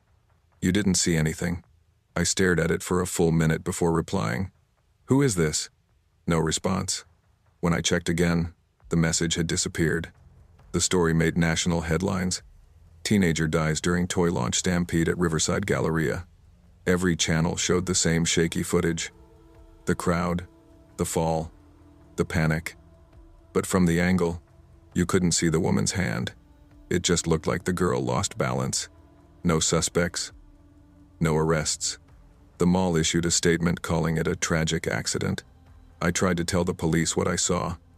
The officer, a guy named Detective Hanley, took my statement, but his expression said it all. He didn't believe me. "Sir," he said, tapping his pen, "with that many people, there's no way to know who was where. You sure you weren't mistaken?" "I'm sure," I said. "I saw her push the girl." "And this woman in red, did you get any video, photo?" "No." My phone was dropped in the crowd. He nodded slowly. "We'll keep it on file." That was it. End of story for them. 3 nights later, I was walking home from work. It was drizzling, streets quiet. When I reached my building, I froze. A small package sat by my door. No label, no name. I opened it. Inside was a Labubu doll. Its grin was wider than I remembered. Beneath it, a note written in messy block letters. "You talk, you die." I dropped it instantly. My hands shook so badly I almost dropped my keys. I called the police again, but by the time they arrived, the box was gone. Just a few damp cardboard scraps left on the floor. Hanley sighed when I showed him the mess. "Maybe someone playing a prank," he said. "This story's viral, man. People do weird stuff." But I knew she'd been here. I started seeing her. At first, I thought it was stress, sleep deprivation. But every time I looked outside, I'd catch a glimpse of red, across the street, near the bus stop, standing too still.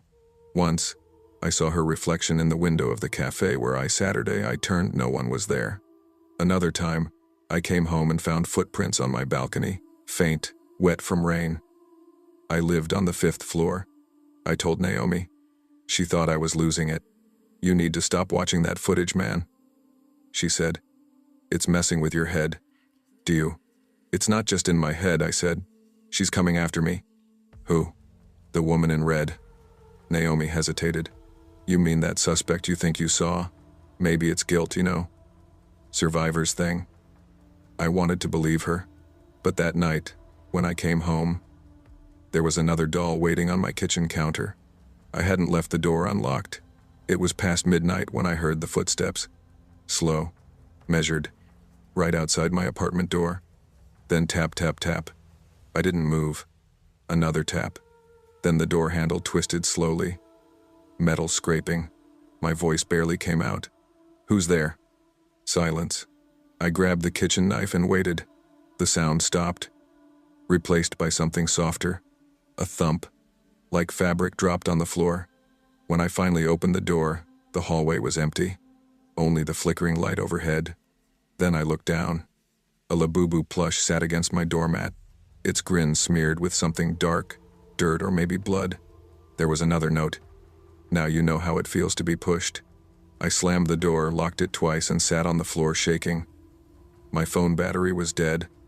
I couldn't even call anyone.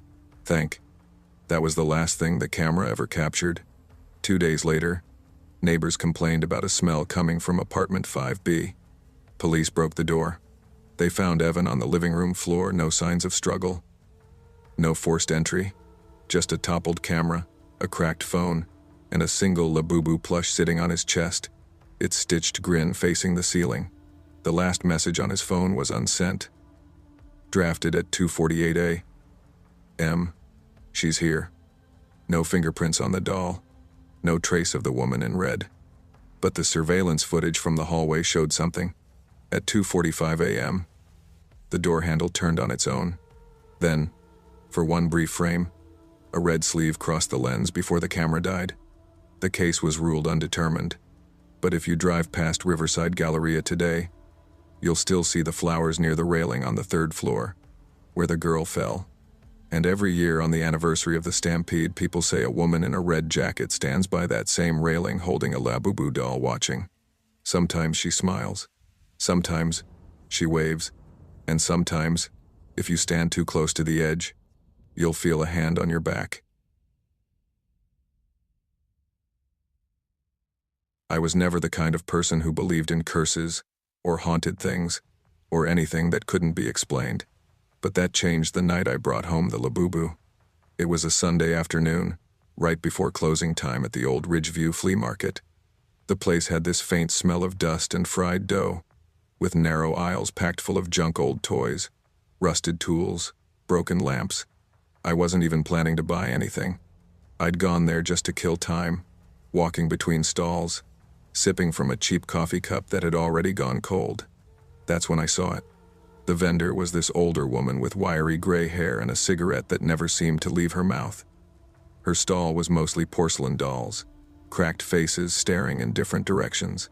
But sitting near the edge, half hidden under a pile of scarves, was something that didn't fit.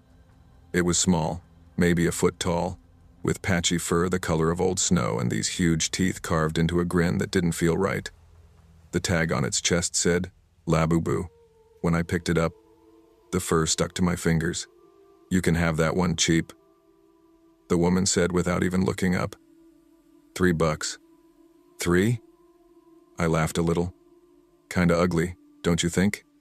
"Then you should take it," she said, blowing smoke out of the side of her mouth. "Ugly things bring luck." Something about the way she said it made me pause. I should have put it back. But instead, I handed her a few coins. She smiled, not a friendly one, but like she was relieved. "You're doing me a favor," she muttered. "That thing's been nothing but trouble." I should have asked what she meant, but I didn't. I lived alone back then, small one-bedroom apartment on the east side of town. Paint peeling from the window frames, fridge that hummed loud enough to shake the floorboards, but it was home. I tossed the Labubu on the chair by the window and forgot about it while I reheated leftovers and scrolled through my phone. It just sat there, facing the bed. That first night, I caught myself glancing at it too often. The eyes didn't sit right. One looked off to the side. The other seemed focused straight ahead, almost like it was watching something behind me. I laughed it off. Flea market junk, I told myself. Creepy, but harmless. Still, I kept the lamp on. By Wednesday, I'd started talking to it. Not seriously, just stupid stuff like, "You look ugly as hell," or "I should have just bought a coffee instead." But every night before I turned off the light, I'd feel this pull like I couldn't stop staring at it. One evening, my friend Kara came by for dinner. She noticed it right away. "Dude, what is that thing?" she asked, laughing. "Some weird toy from the flea market," I said. "Vendor pretty much begged me to take it." "Yeah, I can see why. It looks wrong. Like, wrong. Thanks for that comforting observation," I said, smirking. When she left later that night, she joked, "Don't let that thing eat you in your sleep." I laughed. But that night, I didn't sleep much. The first real sign came on Friday. I woke up to something tugging at my blanket. Not hard, just a slow, steady pull. My first thought was that it had caught on something. But when I opened my eyes, the Labubu was sitting on my chest, right on top of me. Its teeth were glinting in the light from the street outside. I screamed and shoved it off, stumbling backwards so fast I hit the dresser. The doll fell to the floor with a dull thud. Motionless, I ran to the bathroom, locked the door, and sat there shaking until sunrise. The next morning, I tried to convince myself it was a nightmare. But there was a bruise on my shoulder, dark and finger-shaped. I stuffed the toy in a trash bag and took it to the dumpster behind the building. I tossed it in, slammed the lid shut, and went to work like nothing had happened. When I came home that evening, it was sitting on the chair again. Same place, same tilt of the head. I froze in the doorway for a good minute before I finally whispered, "No, no, no, no." I checked the trash outside. The lid was still shut tight. I didn't sleep that night either. Over the next few days, I tried everything, duct taping it in a box, locking it in the closet, even leaving it in my car overnight. Every morning, it was back on the chair. One night, I called Kara. "Hey," I said, my voice shaking. "You remember that doll I showed you? The freaky one?" "Yeah. It's back." "What do you mean it's back?" "I threw it away. Twice. And it keeps showing up." She went quiet for a second. "You sure you're okay, Nate?" I hated how she said my name like I was losing it. "Come over," I said. "Please. Just come see it." "Okay, fine, I'll swing by tomorrow." But that tomorrow never came. That night, I heard it again, a sound like a broken breath, somewhere between a cough and a gasp. It came from under the bed first, then the closet, then the hallway. I sat up in bed, staring into the dark. "Stop it," I whispered. "Stop playing with me." No answer, just that same wet, rattling breath. Then the weight hit my chest again. Small, cold fingers dragged across my skin, cutting deep. I swung my arm and knocked the lamp to the floor. The bulb shattered, lighting the room for just a moment. In that flicker, I saw it standing on the mattress. Its fur was slick, dripping like it had come out of water. I lost it. I grabbed the thing and ran straight to the kitchen. I shoved it in the oven and cranked the dial all the way up. Smoke filled the air, thick and black. I coughed until my throat burned, but I didn't stop.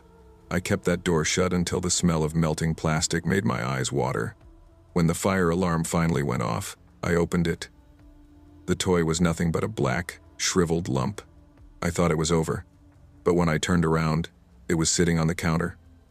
Perfect. Untouched. Its grin was wider. I started losing time after that. I'd wake up in the living room, sitting on the floor, talking to it without realizing. Sometimes crying, sometimes begging. I couldn't stop. Then, one night, I heard it.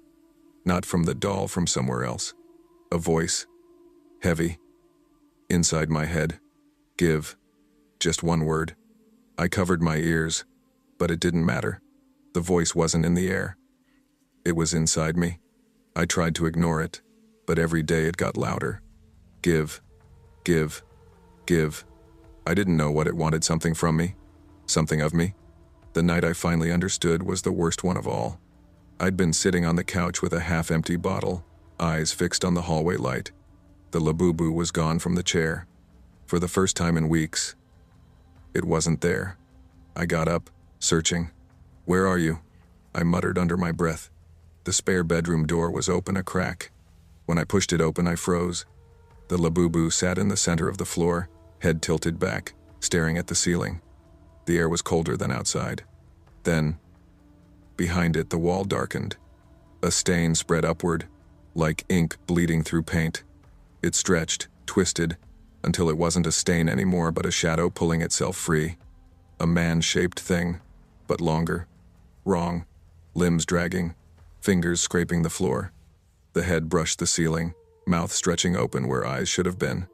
The sound, that awful rattling breath, filled the room again. Hundreds of them, overlapping. Then it moved. Fast. I barely slammed the door before its claws tore across my arm. I stumbled back, bleeding, breath shaking so hard I couldn't even scream. I didn't go back. I left everything: wallet, phone, keys. I ran until I hit the main road, flagged down a passing car, and didn't stop shaking the whole ride to my friend's place. I crashed on her couch for a week, saying I'd had a break-in. She didn't question it. The apartment stayed locked. The key, I threw it down a storm drain. I tried to move on, tried to sleep again. Then one Saturday, my cousin Ryan dropped by with his daughter Sophie. She was 6, full of energy, bouncing off the walls while Ryan and I talked. At some point, she disappeared down the hall. A few minutes later, she came back holding something in her arms. The labubu. My heart stopped. "Where'd you get that?" I asked, trying to keep my voice calm. "In your room," she said, smiling. "It's cute." "No, honey, that's not a toy. Can I keep it? Please?" "Daddy, can I?" Ryan laughed. "Sure, if your cousin doesn't mind." I opened my mouth to say no, but something in me froze. The same voice, quiet, pressing against the inside of my skull. "Give." I forced a smile that didn't feel like mine. "Yeah," I said. "You can have it." She hugged it tight. "Thanks." When they left, my apartment was silent. No scratching, no whispering, no breath. For the first time in months, I slept. 3 days later, Ryan's house burned down. The news said it started in the middle of the night, faulty wiring. No survivors except one thing found beside Sophie's body: a small, smiling doll. Not burned, not even dirty. The labubu. Everyone grieved.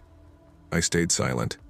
They'll never know what really happened, that their deaths were the cost of my freedom, and that somewhere in the ashes of that house, the labubu waits smiling, patient for the next person too kind, too trusting, or too foolish to say no.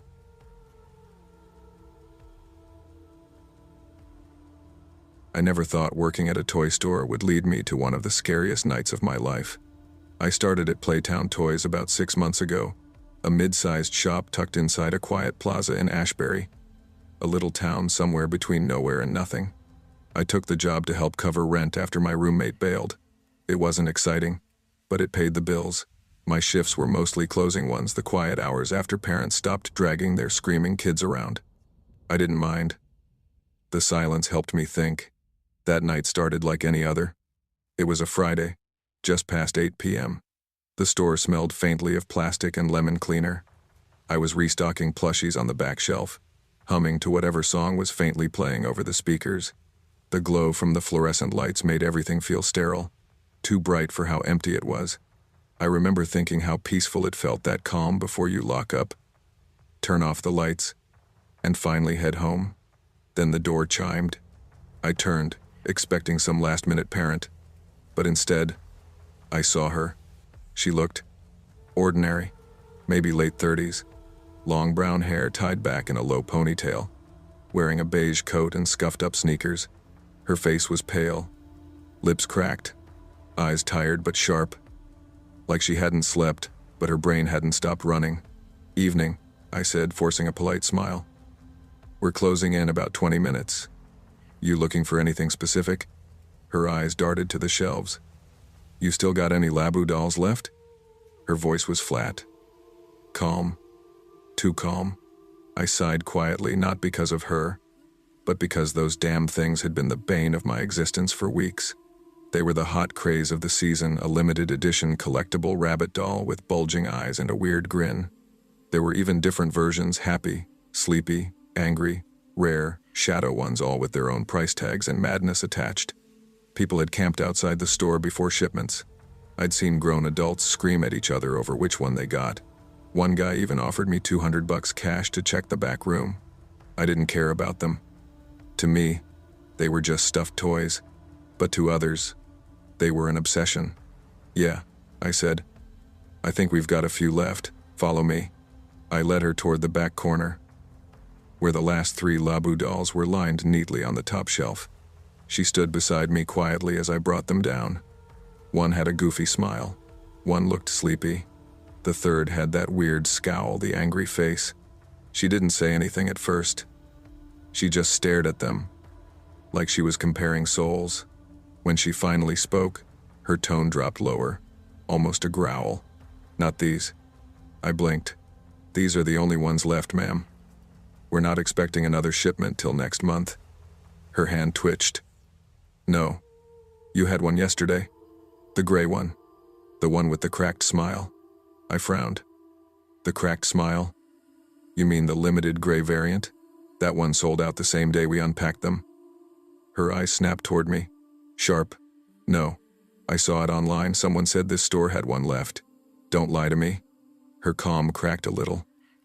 There was something in her tone that made my stomach tighten. I'm not lying, I said carefully. We sold out. I can check the system if you want. But, she cut me off with a sudden harsh whisper. You're hiding it. Her gaze slid past me toward the counter. I tried to laugh it off, hoping to lighten the air. Ma'am, trust me, I wouldn't even want one of those things. She didn't smile, didn't blink, just stood there, staring at the angry-faced Labu in her hand like she hated it. Then, without warning, she slammed it to the floor. The dull thump echoed through the empty store. At first I thought she'd dropped it by mistake. I opened my mouth to say something, but before I could, she stomped on it. Hard. The sound, that awful crunch of stuffing and plastic joints, made my stomach twist. Hey, I blurted, you can't do that. She didn't stop. She kept grinding her heel into it, breathing hard, muttering under her breath. It's wrong. It's not the one. It's wrong. Ma'am, please stop, I said, trying to keep my voice steady. If you keep doing that, I'll have to ask you to leave. That's when she looked up at me. Her face had changed, twisted. Eyes wide, her mouth trembling. Lips pulled back like she was barely holding something in. You took it, she whispered. You're keeping it back there. You think I don't know? What? No. You're hiding it, she snapped, her voice echoing through the aisles. You sold it under the counter, didn't you? You all do. I raised my hands, trying to calm her down. Okay, look, please, relax. I can show you the system. I'll prove it's out of stock. She didn't listen. Her gaze darted around until it landed on the pair of scissors we kept near the register. My stomach dropped. Ma'am, please don't. She snatched them up before I could finish. The way she held them tight, trembling, wasn't how someone held an object. It was how someone held a weapon. You're lying, she hissed. You're all lying. My pulse hammered in my ears. I backed away slowly, hands raised. All right, let's take it easy, okay? Just put the scissors down. Her breathing was ragged. You think I can't tell when people hide things from me? You think I'm stupid? I never said that. Shut up, she screamed, lunging forward. The blades slashed through the air, missing my arm by maybe an inch. I stumbled backward, my heel catching the mat behind the counter, and I fell hard onto my side. Pain shot through my shoulder. She came closer, her shoes crunching the crushed Labu beneath them. You're gonna tell me where it is, she growled. I scrambled back, crawling behind a display stand filled with action figures. There's nothing back here, I yelled. Please, just stop. She slammed into the stand, knocking it over with a crash. Plastic figures rained across the floor. My heart pounded so hard it hurt. I crawled toward the storage door, reaching for the handle locked. My keys were still in the drawer. She saw it too. Her lips twisted into a grin that didn't look human anymore. "Nowhere to run," she said softly. The sound of her footsteps got faster. I could hear her breathing fast, furious. "Help!" I screamed, hoping someone outside would hear. "Someone help!" No one came. The plaza was quiet. Then, just as she raised the scissors against sirens, the flash of red and blue lights spilled through the front window. She froze. Her shoulders tensed, her grip faltered. And for the first time, she looked unsure. The door burst open with a crash. "Police, drop it." 3 officers rushed in. She screamed, waving the scissors wildly. "You don't understand. They took it. They took my baby." They surrounded her, voices overlapping. "Drop it. Put it down. Ma'am, drop the weapon." She slashed once toward one of them, but they grabbed her arm, tackling her to the floor. Her screams turned to sobs, her voice breaking as they cuffed her. "It was mine," she cried. "It was mine." Then she was gone. The officers checked on me. One of them offered to call an ambulance, but I said no. I just wanted to go home. When they left, I stood alone in the wrecked store. Shelves toppled, toys scattered. The angry-faced Labu doll still lay on the floor, half crushed. Its stitched grin warped into something awful. I could have sworn its eyes looked brighter than before. The next day, corporate told me to keep quiet about what happened. "Bad for publicity," they said. Customers still came in. Kids still screamed for labus. Adults still fought over colors and faces. But every time someone asked for one, my stomach turned. I couldn't look at those dolls anymore. A week later, I heard she'd been admitted to a psychiatric facility out of town. Apparently, she'd been obsessed with that specific Labu for months, the gray, cracked smile edition. Her husband had passed away a year earlier, and she claimed the doll spoke to her, said it carried his spirit. When I heard that, I didn't laugh, because when I locked up that night, I swear as I turned off the lights I heard a faint giggle. Not mine, not anyone else's, just a soft, high-pitched sound coming from that shelf in the dark. And when I looked back, that crushed Labu doll wasn't where I'd left it. It was sitting upright on the counter, staring at the door. Welcome, sleepy soul. I'm your storyteller tonight, here to help you drift into deep, peaceful sleep. Before we begin, don't forget to like the video and subscribe for more bedtime stories. Let me know in the comments where you're watching from and what time it is. And if there's a story you'd like to hear next, I'd love to know that too. I was 23 the night everything began to unravel in ways I never thought possible. Back then, I wasn't looking for anything serious. I had just gotten out of a 2-year relationship that left me drained, so I told myself I needed a break. But life has a funny way of throwing people into your path when you least expect it. It was a Saturday night in Austin, Texas. A friend of mine had begged me to come to a rooftop party downtown. I almost said no. I was tired from working a double shift at the warehouse, but he kept calling me a hermit and said, "Come on, man, you're wasting your 20s, sitting at home playing Call of Duty." So, I went. That's where I met Rachel. She wasn't the kind of woman you could ignore. She had that magnetic energy that filled the space around her. She was loud, laughing at everything, tossing her long auburn hair back as if the whole world was in on her joke. People naturally gravitated toward her. And me? I was just standing near the bar with a beer, trying to look like I wasn't socially awkward. She noticed me staring. I quickly looked away, but it was too late. "You always this serious?" she asked, leaning against the counter, her eyes locking on mine. I stammered, Not really. Just tired." "Good," she smirked. "I can't stand serious people." "You need to lighten up," I laughed, partly out of nerves, partly because she caught me off guard. From there, conversation flowed surprisingly easy. She told me she worked in digital marketing but wanted to start her own clothing brand. She was ambitious, animated, and relentless in her opinions. And me? I was just some guy loading pallets and stacking boxes for a living. But for some reason, she seemed genuinely interested in me. By the end of the night, we exchanged numbers. 2 days later, we were already on our first date. The first few months with Rachel felt like a dream. She texted me constantly, "Good morning, handsome," or "Don't forget to eat lunch." And it made me feel seen in a way I hadn't before. We spent weekends together, cooking, exploring new bars, binge-watching shows. Friends teased me, saying I was whipped, but I didn't care. "Man, she's got you smiling like a damn kid," my buddy Luis joked one night. I shrugged. "Yeah, but it feels good, bro. Like, she actually gets me." The chemistry was undeniable. Rachel was fun, passionate, and made everything exciting. If I hesitated about something, she'd push me. "Quit overthinking. Just do it. You're better than you give yourself credit for. Stop hiding behind your insecurities." And I believed her. But what I didn't realize at the time was how subtle control can slip into your life disguised as love. It started small. "Hey, don't wear that shirt. I hate that color on you. Why are you hanging with Luis again? He's such a bad influence. You should quit that warehouse job. It's beneath you." At first I brushed it off. Everyone has preferences, right? And she was so convincing, so persuasive. But slowly, the suggestions became demands. One night at a bar, I was laughing with the bartender, a harmless exchange about the crappy music playlist. Rachel's smile froze, and when we got in the car afterward, she exploded. "Who the hell was that?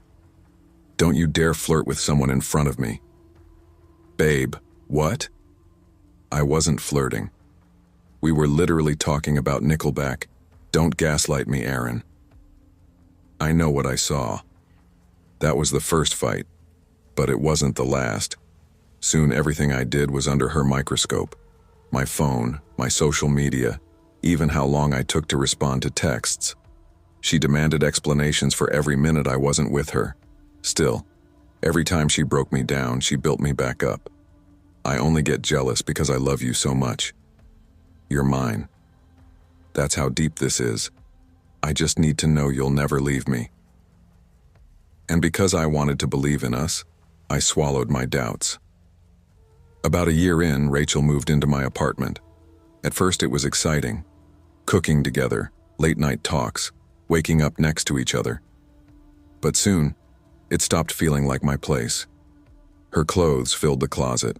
My posters were taken down. Even the food in the fridge was stuff she liked. Almond milk, fancy cheeses, overpriced snacks I couldn't pronounce. I told myself compromise was part of relationships. But what I didn't expect was for compromise to turn into submission. "You're not going to your mom's this weekend," she'd say flatly. "Why not?" "She's been asking about me." "Because I said so." "You spend enough time with them." "What about me?" And if I argued, the fights were brutal. She'd scream, throw things, call me weak, pathetic. And then the guilt trips came. "If you leave, don't bother coming back. You're just like everyone else who abandons me. I'll ruin your life if you ever walk out on me." It was around then that I realized I was stuck. I didn't know how to fight back without losing everything, and she knew it. One night during an especially bad fight, she smirked and pulled out her phone. "You think you can just walk away from me? Don't forget, I've got insurance." "What the hell are you talking about?" I asked. She tapped her screen and turned it toward me. My blood ran cold. She had screenshots, proof of something I'd done almost 2 years earlier. Back when I was broke and desperate, I'd skimmed money from the register at my old job. A couple $100. Stupid mistake. I thought nobody noticed. But Rachel had copies of emails and even a blurry video clip saved. "You really think your little skeletons won't dance out of the closet?" she sneered. "One click, Aaron. That's all it takes to end you." My hands shook. "Rachel, how the hell do you even have that?" She just smiled. "I have my ways. Now sit down. You're not going anywhere." That night, I couldn't sleep. I realized I was completely under her control. If I left, she'd destroy me. If I stayed, I was her puppet. And slowly, hate began to build inside me. The depression crept in like fog. I stopped seeing friends. I stopped calling my family. I couldn't recognize myself in the mirror anymore. But then one morning, she pushed too far. I was making coffee when she barked from the couch. "Hey, go pick up my dry cleaning." "I can't, I have work in an hour." Did I stutter? Go. Now something inside me snapped. I slammed the mug down so hard it shattered. "No," I said quietly. She blinked, stunned. "What did you just say?" I said no. "I'm not your damn servant." Her eyes narrowed. She stood, crossed the room, and slapped me hard across the face. "That was your last warning," she hissed. And in that moment, the rage I'd been burying for months exploded. For days after, I couldn't think straight. My mind raced with fantasies of being free from her, of escaping her grip. But each scenario felt impossible. Until one night I stared at the bottle of rat poison under the sink. I don't even remember grabbing it.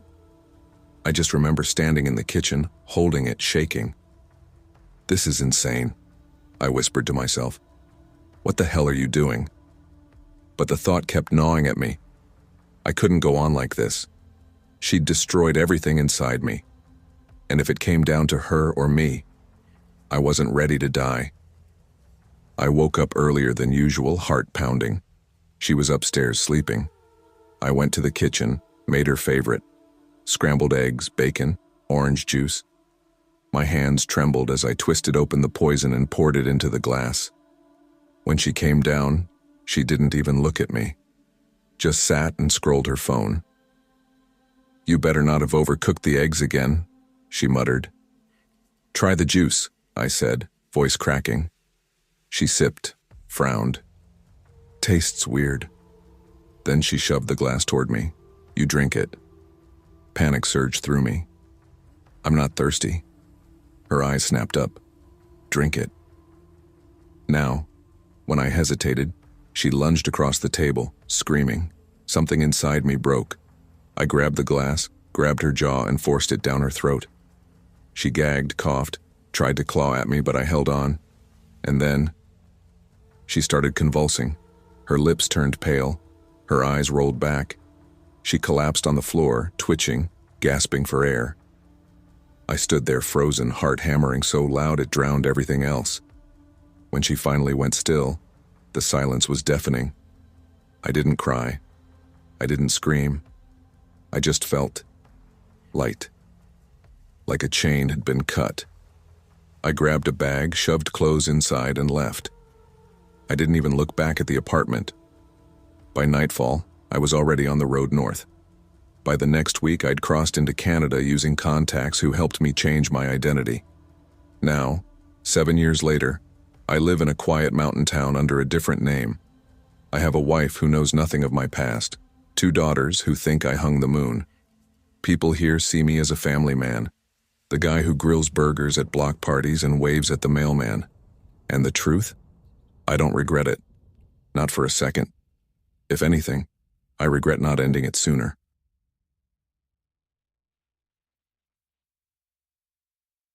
I never thought separating from someone could feel like clawing off a piece of your own skin, but that's exactly what it was like when Emily and I split. The arguments had been going on for months before the final straw snapped, but the thing that always drove a wedge between us deeper than anything else was my animals. Roy, my German Shepherd, and my 2 cats, Sam and Oscar, weren't just pets to me. They were my family. My kids, really. I'd had Roy since he was a puppy, rescued him from a shelter when he was on the list to be put down. Sam and Oscar I took in after their owner, a buddy of mine, passed away unexpectedly. From that point forward, they became mine. I fed them, cared for them, and kept them safe. That responsibility meant everything to me. But Emily hated them. Always did. "They stink, David," she used to snap, waving her hand in front of her face dramatically. "This place smells like a damn zoo." "They don't stink, Em." "You just don't like animals," I'd shoot back, "because they shed all over my clothes.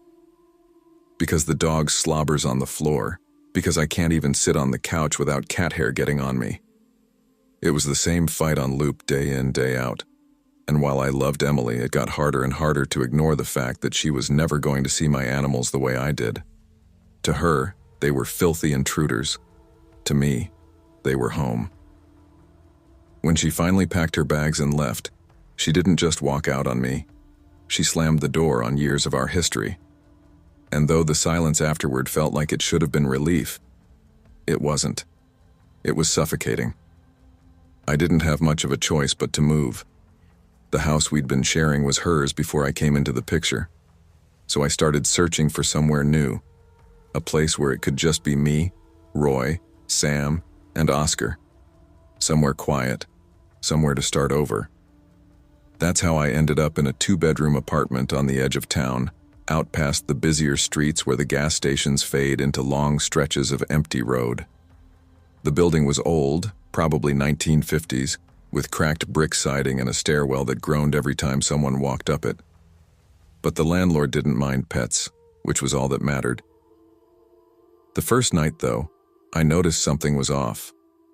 Roy paced the living room back and forth, ears perked, tail stiff, like he was trying to catch a sound only he could hear. Sam disappeared under the bed and didn't come out for hours. Oscar sat by the hallway, his fur puffed up like he'd just been shocked with static electricity. I tried to laugh it off. "New place, new smells," I muttered, scratching Roy behind the ears. "Takes time to adjust." But it didn't get better. By the third night, Roy was barking into corners of the room. Not growling at shadows, barking full force, teeth bared, like he was ready to protect me from something I couldn't see. Sam scratched at the closet door until his paws bled. Oscar sat on the dresser, staring into the empty hallway, eyes so wide they looked like they'd split his face in half. "Jesus, guys," I muttered one evening after work, tossing my keys on the counter. "You're making me paranoid too." The apartment was always trashed when I came home. Plates broken, picture frames knocked down. One night, a chair overturned in the middle of the living room. And Roy just sat there, staring at me like he wanted me to understand something. Finally, I decided enough was enough. I set up a security camera in the living room, thinking maybe Roy was losing it, or the cats were just insane. The footage the next morning damn near made me piss myself. At first, everything looked normal. Roy was lying on the rug, the cats prowling around nervously. Then suddenly, Sam and Oscar froze. Tails puffed, ears flat, their eyes tracking something across the room that wasn't there. Seconds later, they bolted in opposite directions, hissing and screeching like something had lunged at them. Roy stood up, but instead of barking, he just stared. His head tilted, his body rigid. And then, the chair. The same chair I'd found knocked over the night before, lifted slowly by itself off the floor, then slammed down with a force that rattled the picture frames. I paused the video, staring at the frozen frame of my living room chair suspended midair. "What the fuck?" I whispered. That's when I noticed Roy. On the screen, he wasn't staring at the chair. He was staring at the doorway. And in real life, right then, sitting at my desk, I realized he was doing the exact same thing. I turned my head. Sam and Oscar were perched on the counter, both of them laser-focused on a spot just behind me. "Roy?"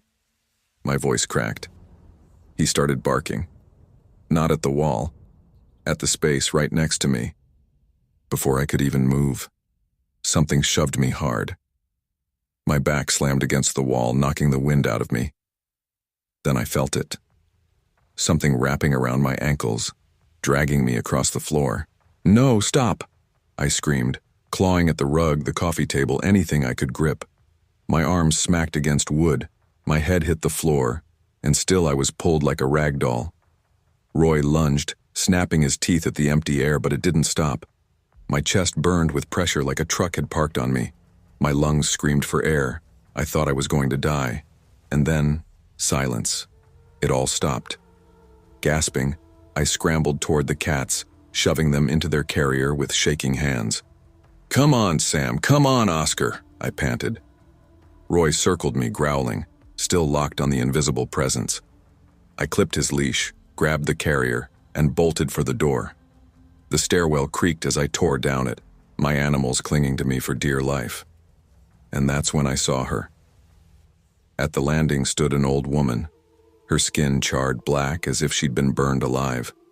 Her jaw hung loose, swinging unnaturally as she leaned on a cane. Smoke still curled from the sockets where her eyes should have been. She didn't move at first. She just stared, or at least faced me. Then the cane trembled, and she shuffled forward.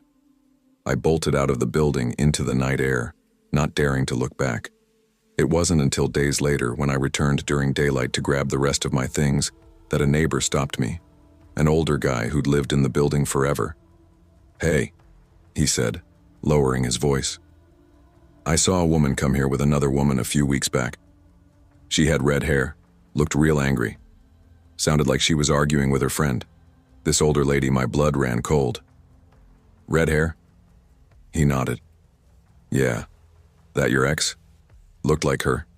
And the old woman she was with, people around town know her. They say she does witchcraft or something. Folks don't like her. Always carrying little bags, charms, you know? She had one when she came here, but she didn't when she left." I stared at him, my throat dry. "You're telling me Emily came here with some witch?" He shrugged. "I'm just telling you what I saw." I didn't argue, didn't confront Emily, didn't even stay to pack everything properly. I grabbed what mattered, loaded my pets into the car, and drove until the city disappeared in my rearview mirror. I never told anyone where I went, never looked back, and thank God, I never saw her again.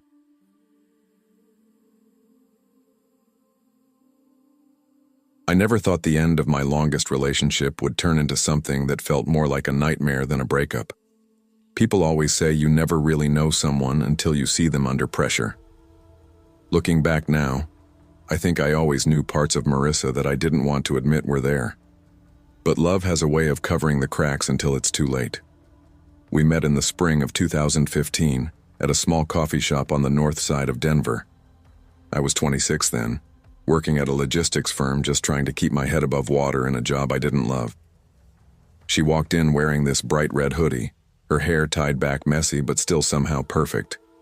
She had this energy about her, like she didn't belong to the noise of everyday life. "Hey, do you mind if I sit here?" she asked, sliding her latte onto my table before I even answered. I laughed. I guess that's more of a statement than a question. From there, we clicked.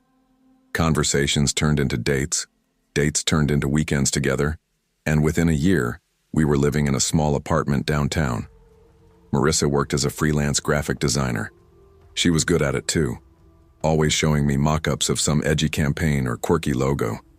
I admired her creativity, even though sometimes her income was unpredictable. For the first 2 years, things were good, really good. My friends liked her, my mom adored her, and she seemed genuinely happy with me.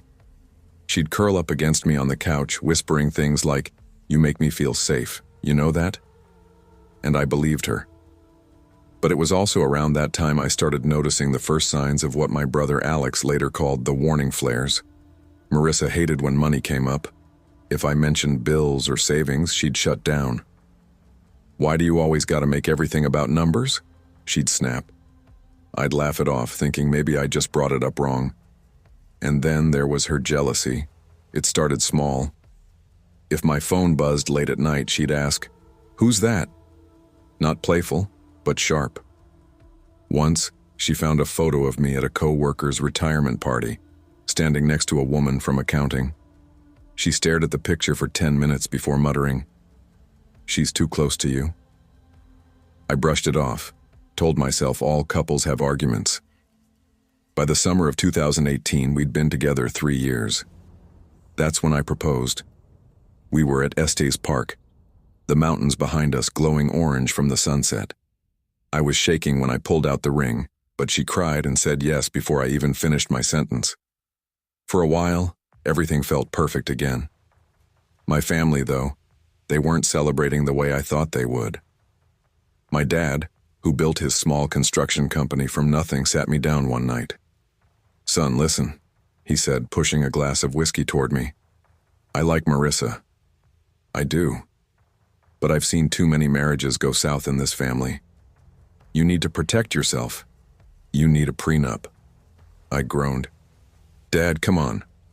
That's basically saying I don't trust her." "It's not about trust. It's about not being stupid," he shot back. Even Alex chimed in. "Think of it like car insurance. You don't plan to crash, but you still carry coverage." I hated it. The idea of putting paperwork between me and the woman I loved felt disgusting. But after weeks of pressure, I agreed to at least bring it up with her. Finding the right time was the hardest part. Every time I thought about it, I remembered how defensive she got whenever money came up. I knew it would land wrong. Still, the wedding was 3 months away, and my family wouldn't let it go. The argument started over something stupid, a video on social media. One Friday night, I went to a coworker's birthday party. Marissa said she had a migraine and stayed home. At the party, an old friend from college pulled me onto the dance floor. It wasn't anything wild, just us laughing and moving to some early 2000s throwback song. Somebody filmed it, posted it, and within 20 minutes, Marissa was blowing up my phone. "Who the hell is she?" she screamed when I answered. "Marissa, relax, it's just Leah. We went to college together. It's nothing. You're holding her like she's your girlfriend. Do you think I'm stupid?" I left the party right then, drove home, heart pounding. When I walked in, she was pacing the living room, eyes red, hands shaking. "You humiliated me," she said through clenched teeth. "Marissa, it was a dance. That's it. Nothing more." Her eyes narrowed. "You're hiding something. That's why you keep bringing up money. That's why your family hates me. Admit it." That was the moment I made the mistake. The words tumbled out before I could stop them.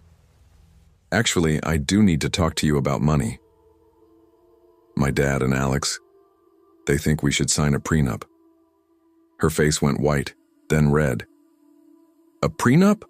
she spat. "So that's what this is about. You're planning your escape already." "No, it's just a precaution." "Bullshit. You don't trust me. After 3 years, after everything I gave up for you, you think I'm some gold-digging bitch."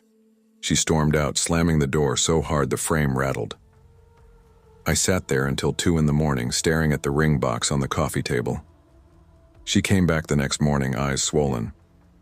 "If you need a contract to trust me," she said coldly, "then I'm not the woman for you." After that, things spiraled. Every conversation was a fight. She brought up that video constantly, twisting it into proof I was cheating.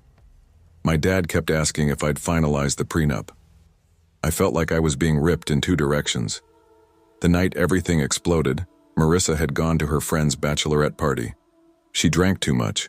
Her friend texted me, "Hey, just so you know, she's not in a good place tonight." Later, I found out someone showed her that same dance video again. Only this time it had been edited to look more intimate, with captions like "caught cheating."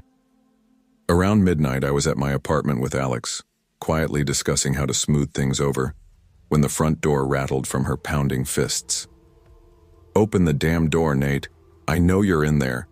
When I let her in, she was a mess, makeup smeared, hair wild, eyes glassy. The second she saw Alex, she snapped. "You even brought backup." "What, planning to gang up on me?" "Marissa, you need to calm down," I said, holding my hands up. She screamed, lunged at me, her nails grazing my face. Alex tried to hold her back, but she bit his hand, hard enough to draw blood. She grabbed a ceramic vase off the shelf and hurled it at me. It shattered against the wall inches from my head. "You'll regret this," she shrieked. "I'll slit your throat in your sleep before I sign your goddamn contract." That was the moment I realized I didn't know her anymore. This wasn't the woman who used to curl against me on the couch. This was someone unhinged. The cops came after a neighbor called. They arrested her for domestic assault. I gave my statement numbly, more in shock than anything else. She spent the night in jail, but was out the next morning. I thought maybe we could still talk, still salvage something. But when I showed up at her apartment, she looked me dead in the eyes and said, "I hate you. Don't ever come near me again. And that was it. Alex told me later, man, sometimes life shows you the truth in the ugliest way possible. Maybe you dodged a bullet at first. I didn't believe him. I was heartbroken, guilty, wondering if I caused all of it. But now, years later, I see he was right. The prenup wasn't the problem. The jealousy wasn't the problem. The problem was that Marissa had a darkness in her I refused to see. And the night she showed me that darkness, that was the night I finally let her go.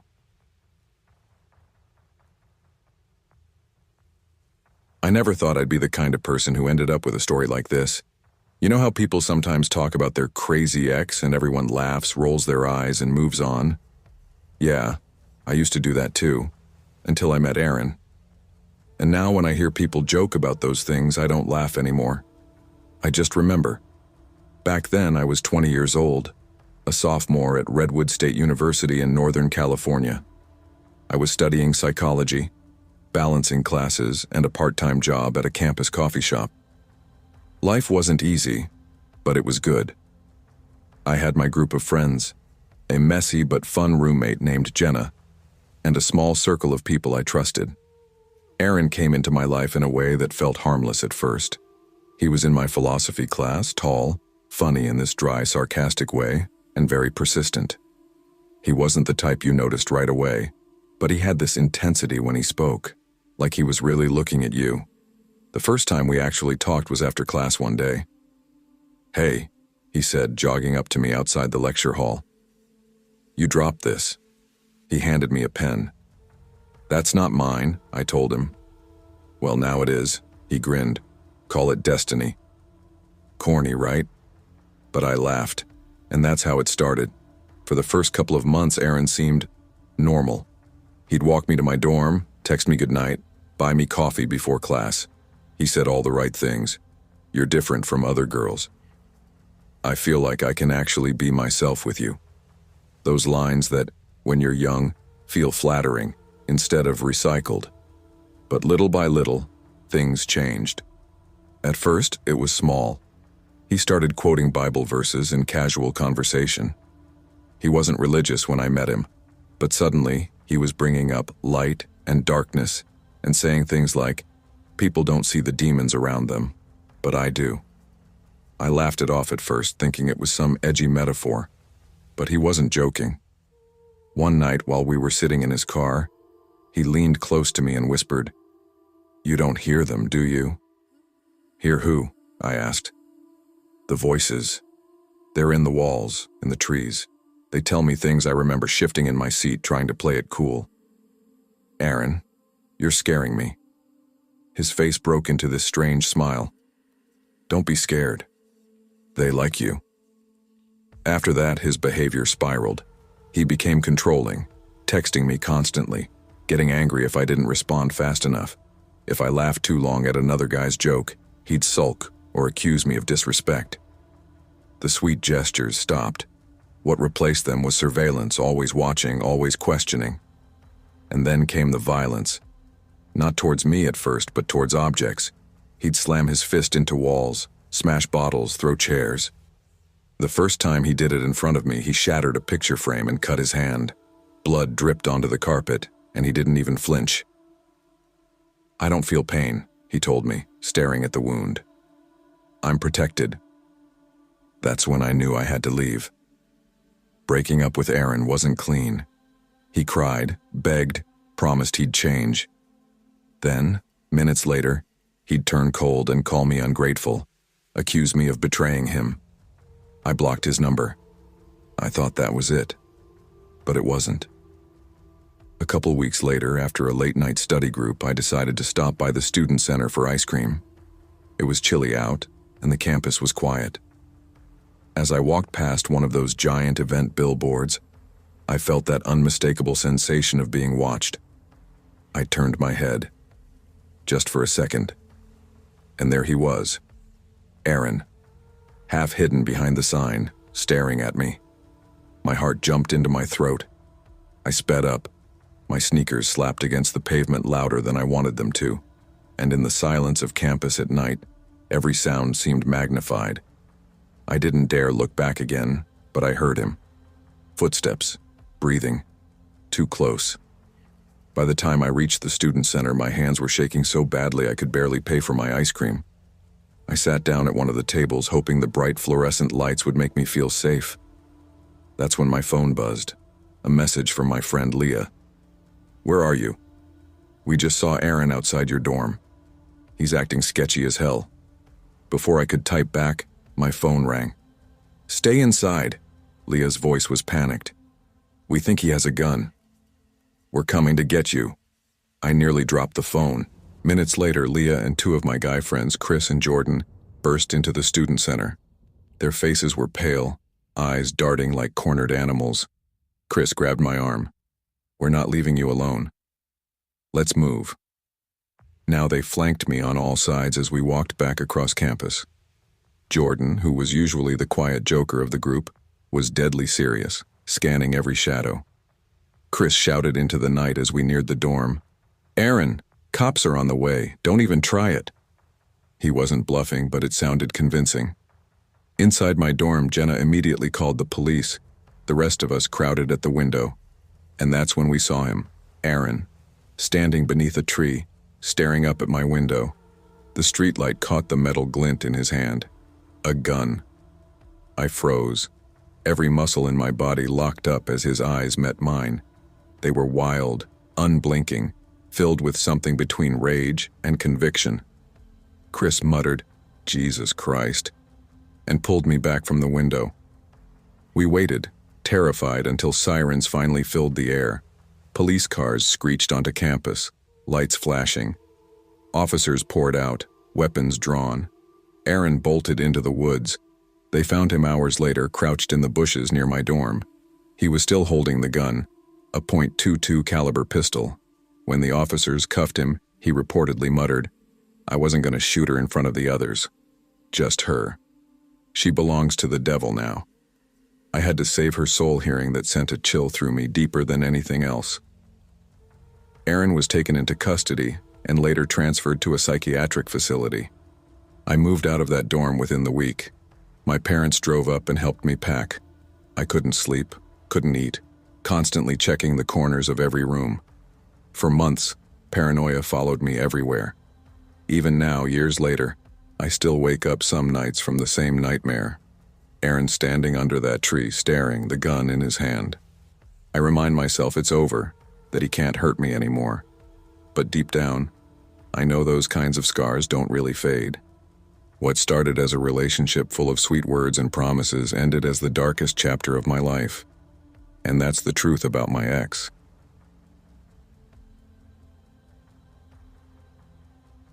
I never thought much about how fragile trust could be until I went through what happened with Lauren. Back then I was 23, trying to figure out my life after undergrad. I had taken a gap year before grad school, working full-time at a distribution warehouse in Columbus, Ohio, and splitting rent with my buddy Chris. Lauren and I first met at that same warehouse. She worked in customer accounts, and I was on the logistics floor. She was the kind of girl who had this quiet charm, not overly loud, but when she did laugh, it filled the room. She had auburn hair, usually tied back, and this careful way of looking at people, like she was always analyzing them before deciding what to say. I asked her out one evening in the break room after we'd both stayed late.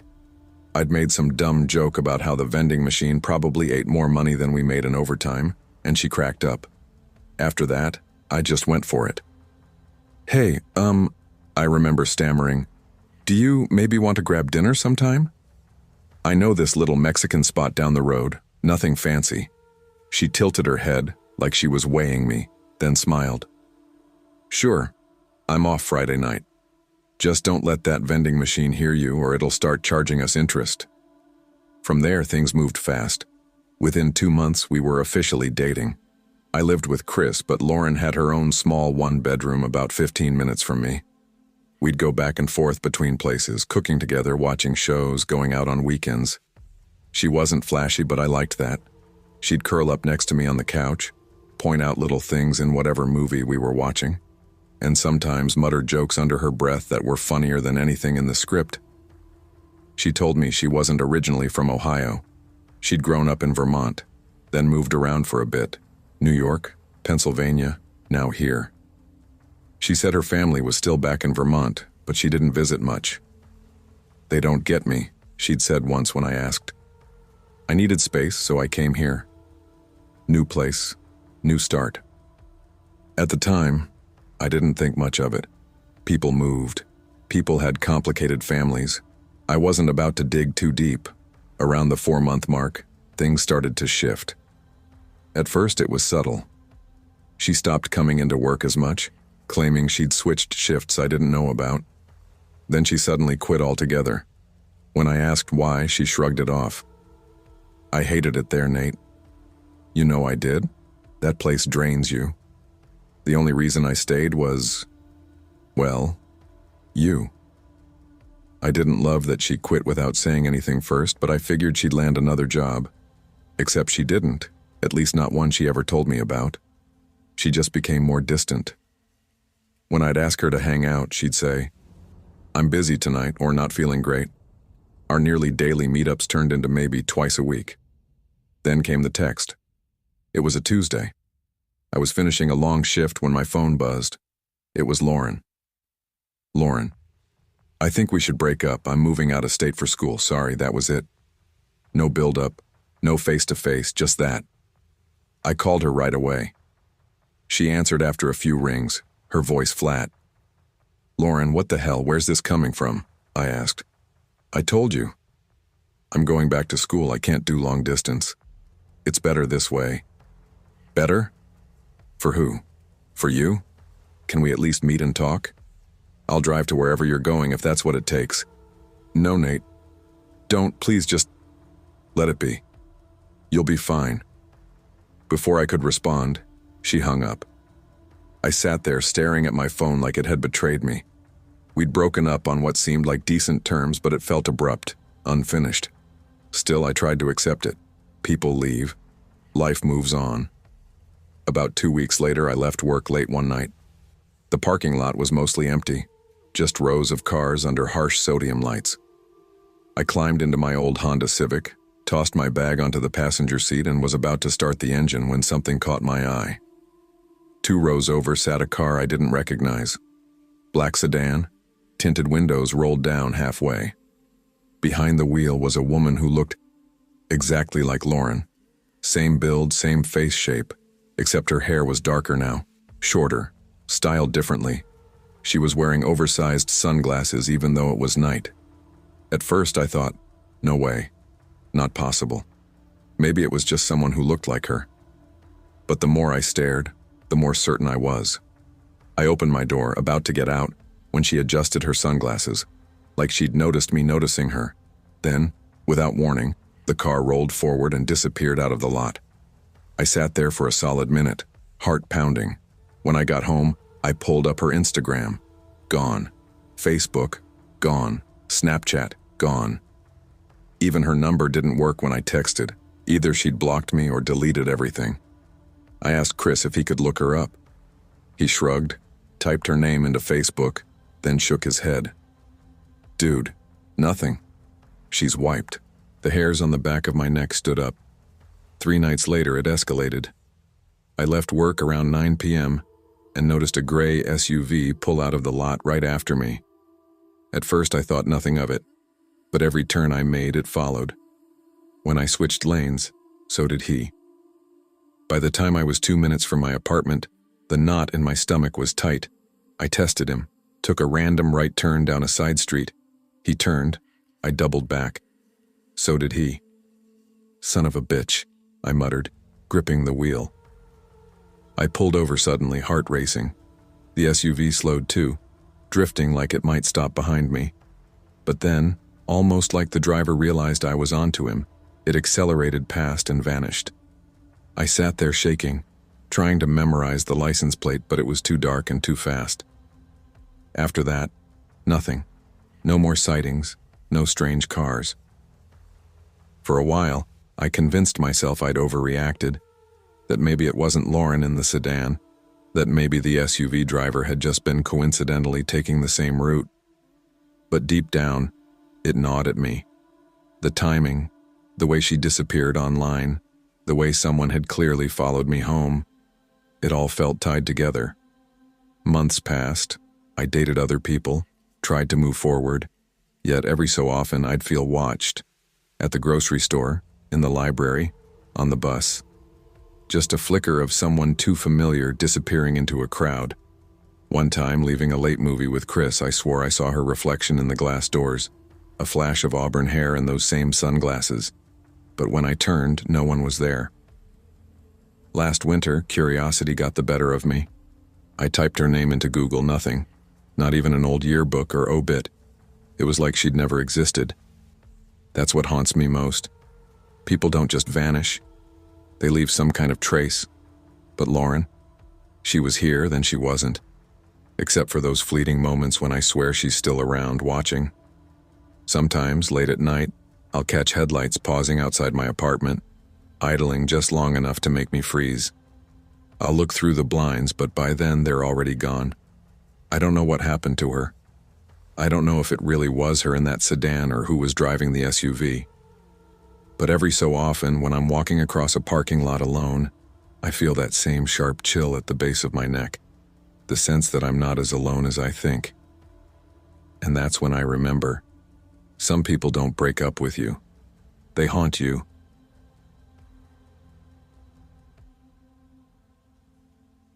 I never thought I'd be the kind of person who looked back at a relationship and asked myself, how close was I to losing my life?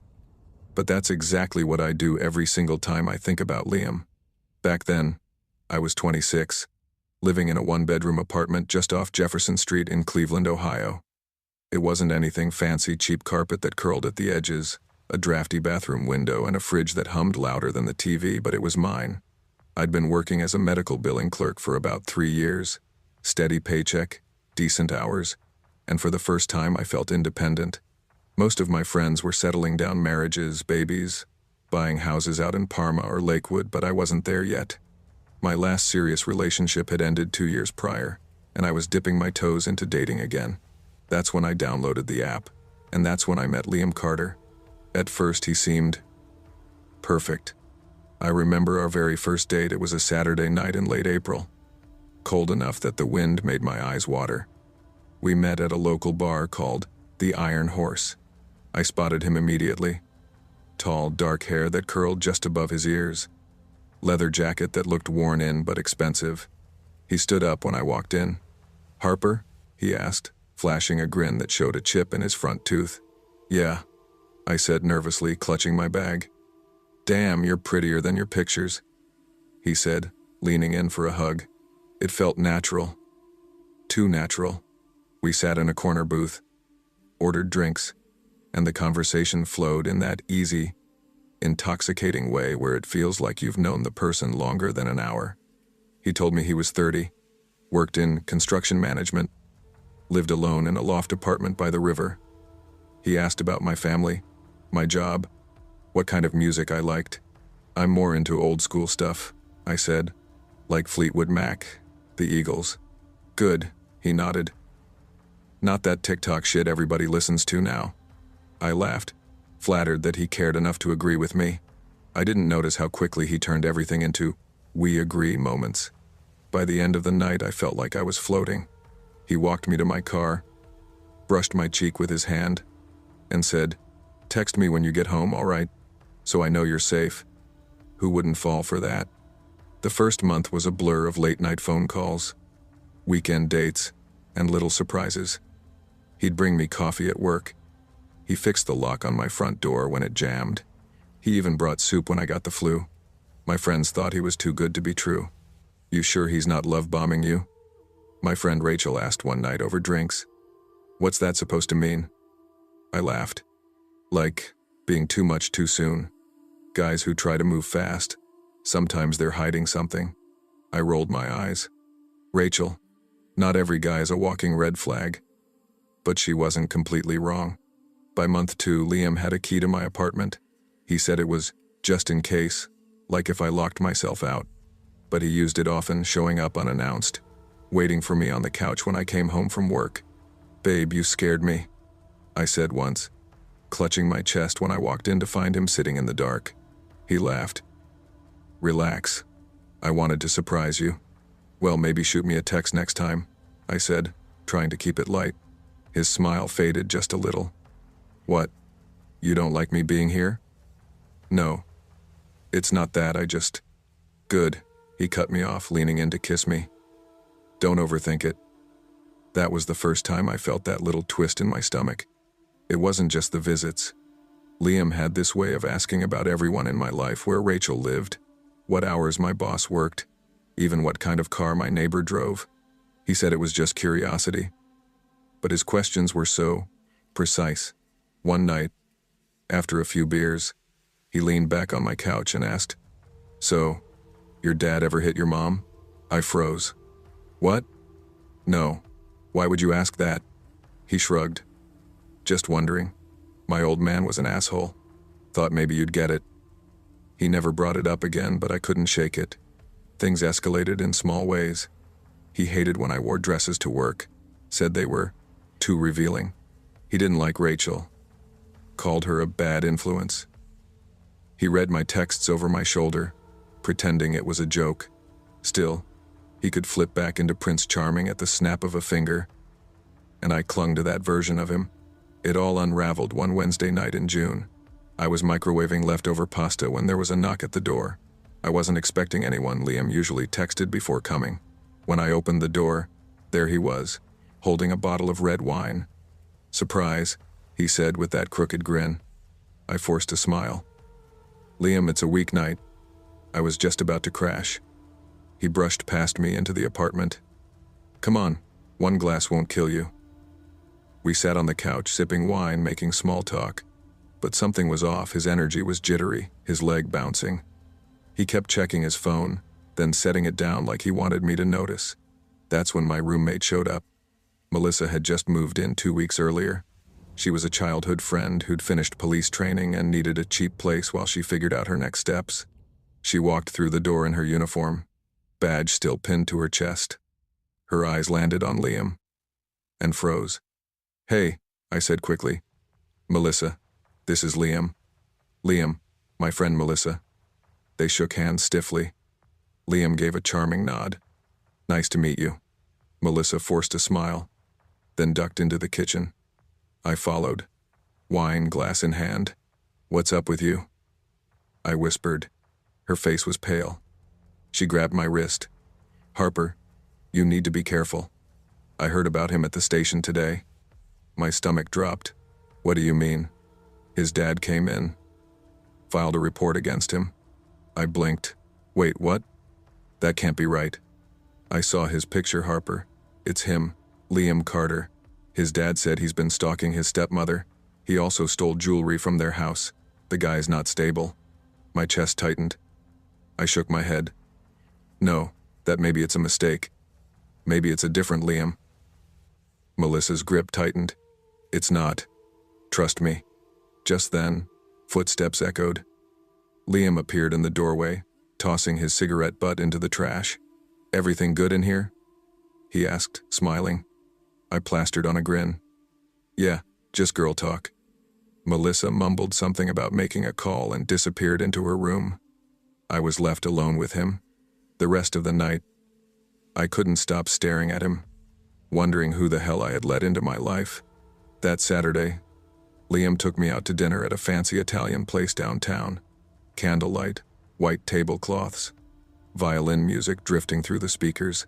Halfway through my pasta, I put down my fork. Liam, is there something you're not telling me? His eyes flicked up. What do you mean? I mean, my friend works at the station. She heard some things. About your dad. About your stepmom. The shift in his face was instant. His jaw tightened. His eyes narrowed. What did she say? That he filed a report. That you... I swallowed hard. That you were in love with your stepmom. And he leaned forward, his voice low. That's bullshit. He's been trying to ruin my life for years. Don't believe a damn word. I forced a nod, but my hands were trembling under the table. 2 weeks later, Melissa came home with the news. Liam had been arrested. He'd stabbed his father to death after another argument about his stepmother. The whole city was talking about it. I sat on the couch, numb, listening to Melissa say the words over and over. He killed him. Harper. He killed his own father. I thought about the nights I'd let him sleep beside me. The way he had a key to my apartment. The times he showed up uninvited, standing in the dark, waiting. If Melissa hadn't warned me, if I had ignored that gnawing instinct in my gut, who knows what would have happened. Now, every time I walk past a mirror, I remind myself, monsters don't always look like monsters. Sometimes they smile, buy you dinner, and tell you to text when you get home safe.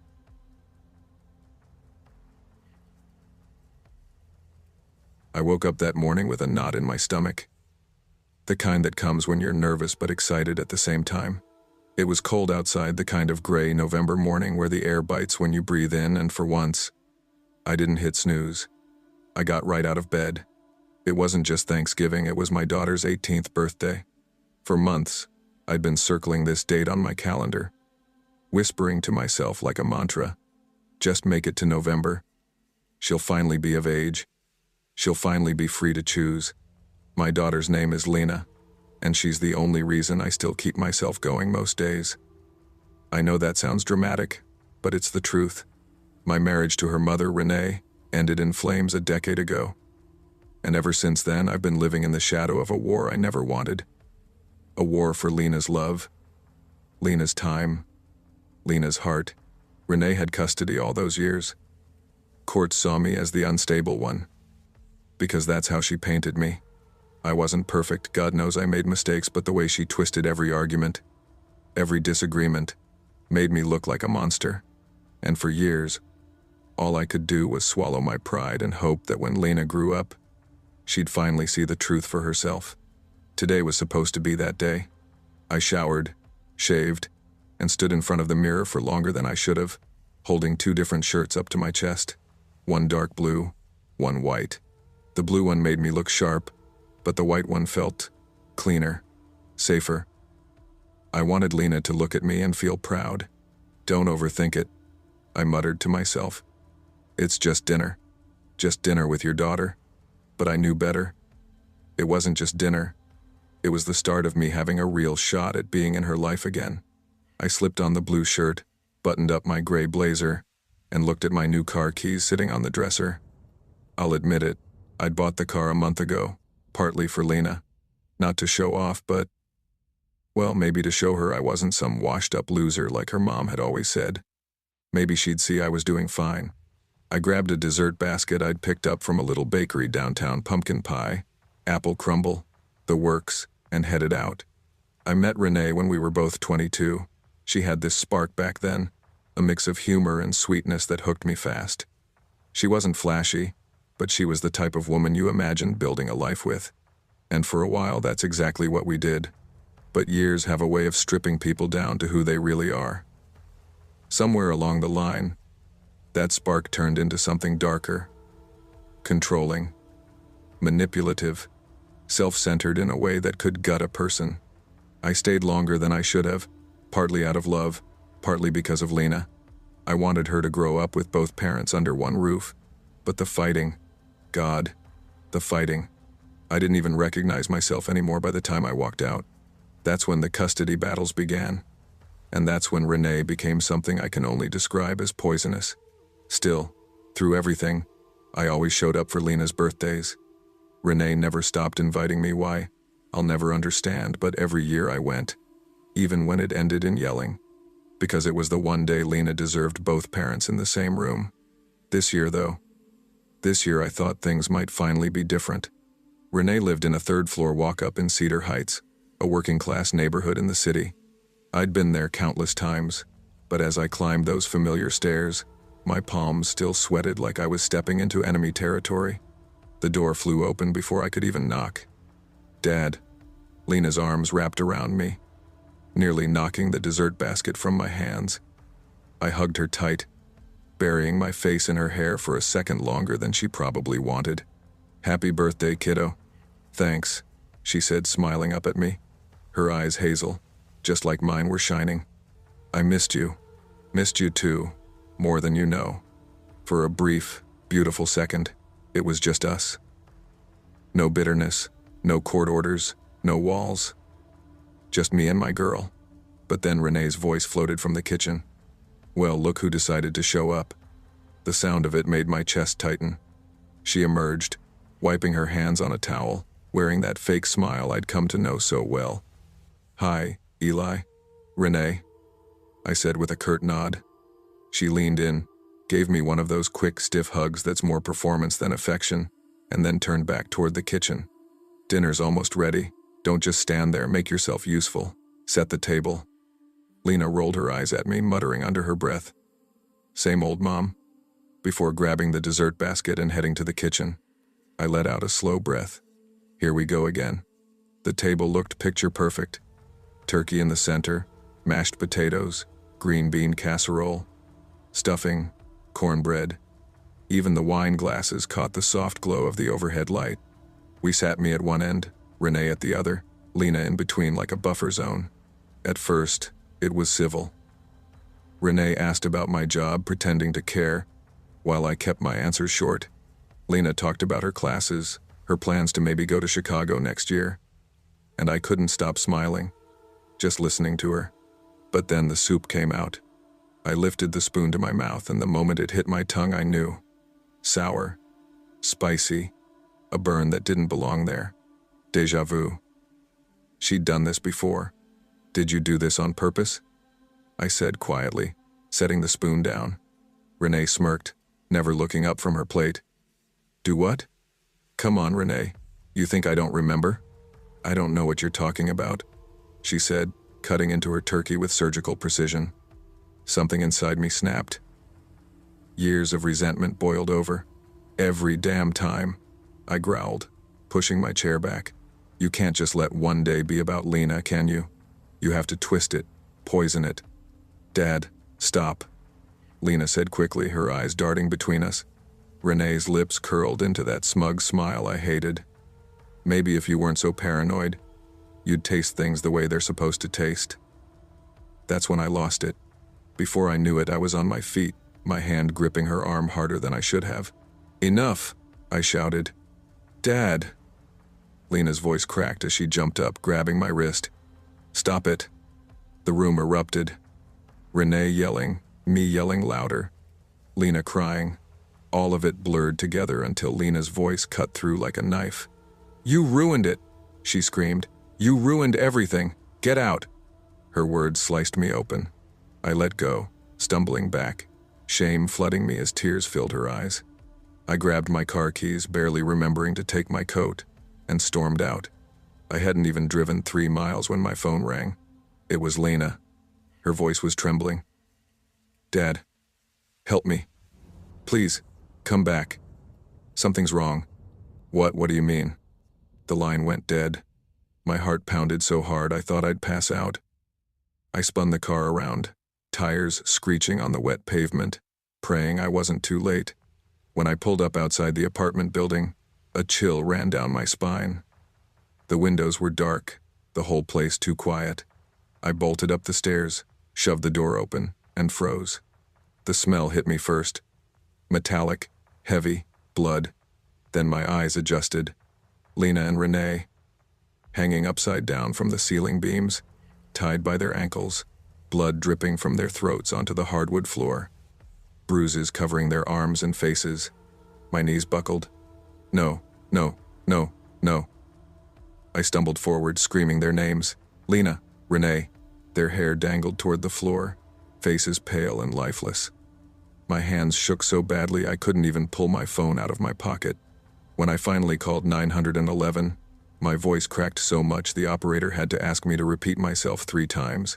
By the time the cops arrived, I was sitting in a pool of their blood, rocking back and forth, whispering, I should have stayed. I should have stayed. They cuffed me anyway. Hauled me out past neighbors who watched in horror.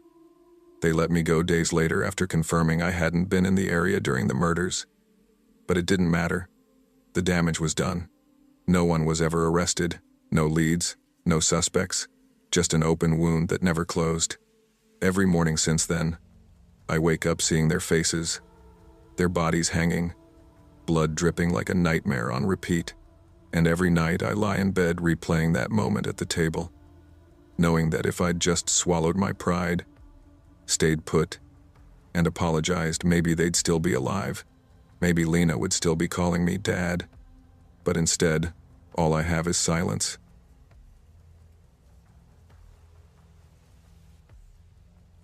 I still remember the first night I matched with Caleb on a dating app, even though it's been almost a decade.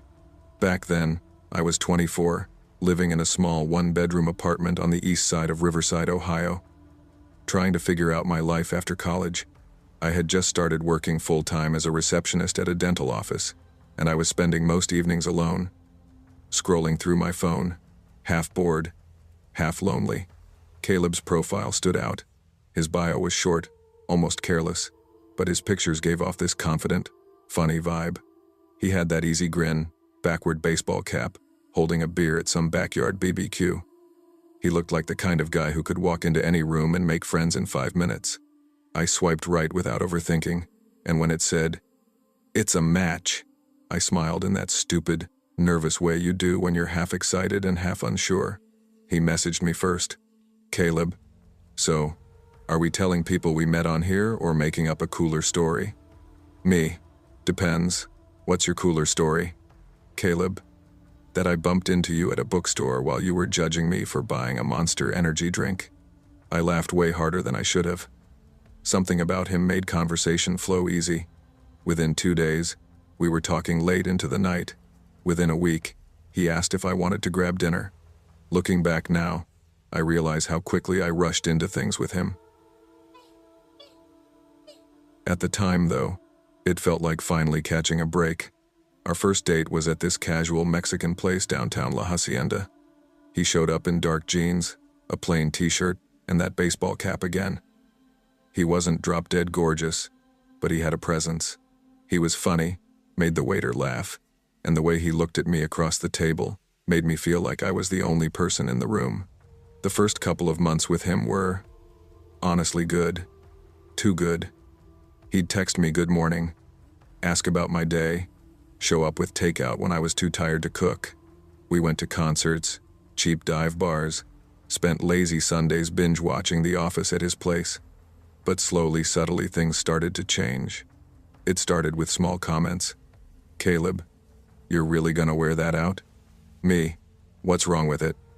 Caleb, "Nothing, just guys are gonna stare." I don't like that. At first I brushed it off. Then came the drinking. He always had a beer in his hand. Then 2. Then more. When he was drunk, his temper showed. He'd pick fights out of nowhere. If I didn't text back fast enough, he'd say, "Oh, so who are you out with?" 3 months in, I saw the cracks. One night, after another argument, I sat on my bed staring at my phone and thought, I can't do this anymore. So I ended it. He didn't take it well. "Caleb, you're throwing this away?" "Over what?" "Because I care about you." Me, "Because you don't trust me." "Because you yell at me." "Because you drink too much." "Caleb, you're just like my ex, always making me the bad guy. Screw this." He stormed out of my apartment that night, slamming the door so hard the picture frames rattled. And that should have been the end. For about 6 months, it was. I blocked him on Facebook. We didn't run into each other. Riverside wasn't a small town, but it wasn't huge either. Still, I never saw him. I moved on, dated casually, worked, lived my life. Then one random Tuesday afternoon, I got a text. Unknown number. "Hey." I didn't respond. A day later, a Facebook friend request from Caleb popped up. He messaged me there too. "Caleb, can we talk?" Against my better judgment, curiosity got the best of me. A couple of days later, I texted back a simple, "Me, hi." He responded instantly. "Caleb, finally. Been wondering how you're doing. Wanna meet up?" Me, "No, I don't think that's a good idea." Caleb, "Wow. Really? After everything? Whatever. Forget I asked." Then came the cursing, the name-calling, the insults. I blocked him again, phone, Facebook, everything. I thought that would be enough. It wasn't. 2 days later, there was a knock at my door. It was a Saturday afternoon. I was curled up on the couch, half watching Grey's Anatomy. When the knock came, I wasn't expecting anyone. I lived on the first floor of a brick apartment building tucked behind a strip mall, so it could have been a neighbor. Without thinking, I opened the door, and there he was. Caleb. My stomach dropped. Me. What are you doing here? Caleb. Relax. I just wanted to talk. Me. We can talk here. You're not coming in. Caleb. Why are you acting like I'm some stranger? Let me in. His smile was gone. His eyes were glassy, unfocused. Drunk. Me. No. Whatever you have to say it now. Caleb. I miss you, okay? Let's hang out. Just tonight. Me. No. Caleb, this is why it didn't work. You need to leave. His face twisted. Caleb, you think you're better than me? You think you're so perfect? I tried shutting the door, but he shoved it with his hand, forcing it back open. My heart started hammering. Me. Get out. I swear to God I'll call the cops. Ma. He stepped halfway inside before I managed to grab my phone off the counter. Me, shouting, I'm dialing 911 right now. For a second, he just glared at me, jaw tight. Then, finally, he backed off. Caleb, you're crazy. You're insane. He stormed off, yelling more insults as he disappeared into the parking lot. I slammed the door, locked it, and stood there shaking. That night, I couldn't sleep. Every little noise made me jump. I thought maybe he'd gotten the message, but at around 2 a.m., I woke up to a sound. Tap, tap. At first, I thought it was part of a dream. Then it came again, louder this time. It was coming from the living room window. My apartment was ground level, facing a back parking lot and a line of woods. I got out of bed slowly, my bare feet cold against the carpet. I peeked around the corner into the living room and froze. Someone was outside the window. A man, wearing a black hoodie and a mask. But even with the mask, I knew. The build, the posture, the way he moved. It was Caleb. He was fiddling with the window latch, trying to pry it open. My heart pounded so hard I could barely hear. I ducked back into my room, locked the door, and grabbed my phone. My hands shook as I dialed 911. Dispatcher. 911. What's your emergency? Me whispering. My ex is trying to break into my apartment. Please hurry. They told me to stay on the line. Stay quiet. And help was on the way. I hid in the corner of my bedroom, phone pressed to my ear, trying not to breathe too loudly. I could hear him outside, still messing with the window. Then silence. The dispatcher kept me calm, talking me through it until I heard sirens in the distance. Within minutes, flashing lights filled the parking lot. Through my blinds, I saw officers pinning him down against the pavement. Mask pulled off, face twisted in anger. It was Caleb, caught red-handed. I got a restraining order the next morning. After that night, I never saw him again. Maybe the arrest scared him straight. Maybe he moved away. I don't know. But sometimes, when I'm lying in bed and hear a random noise outside, I still think about that night, about how close he came to getting inside, and I wonder what would have happened if I hadn't woken up when I did.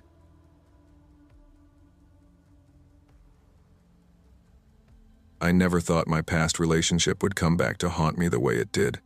Looking back, maybe there were signs I should have seen earlier. Small things, words said in anger, the way she'd stare at me just a second too long when she was upset. But at the time, I thought it was just normal relationship turbulence. I guess I was wrong.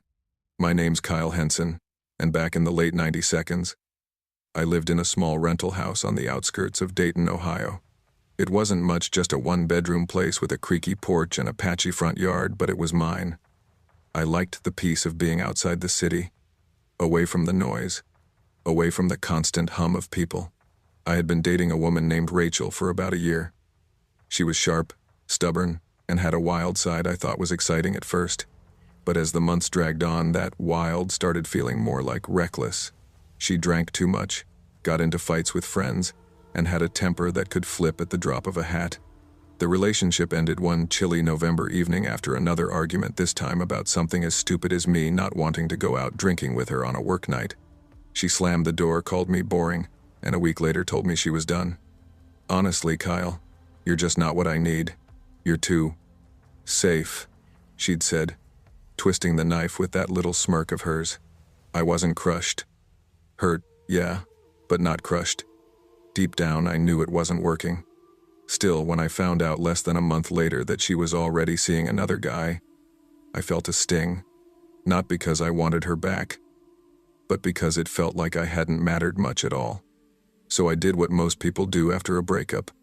I focused on work, stayed busy, and tried not to think about her.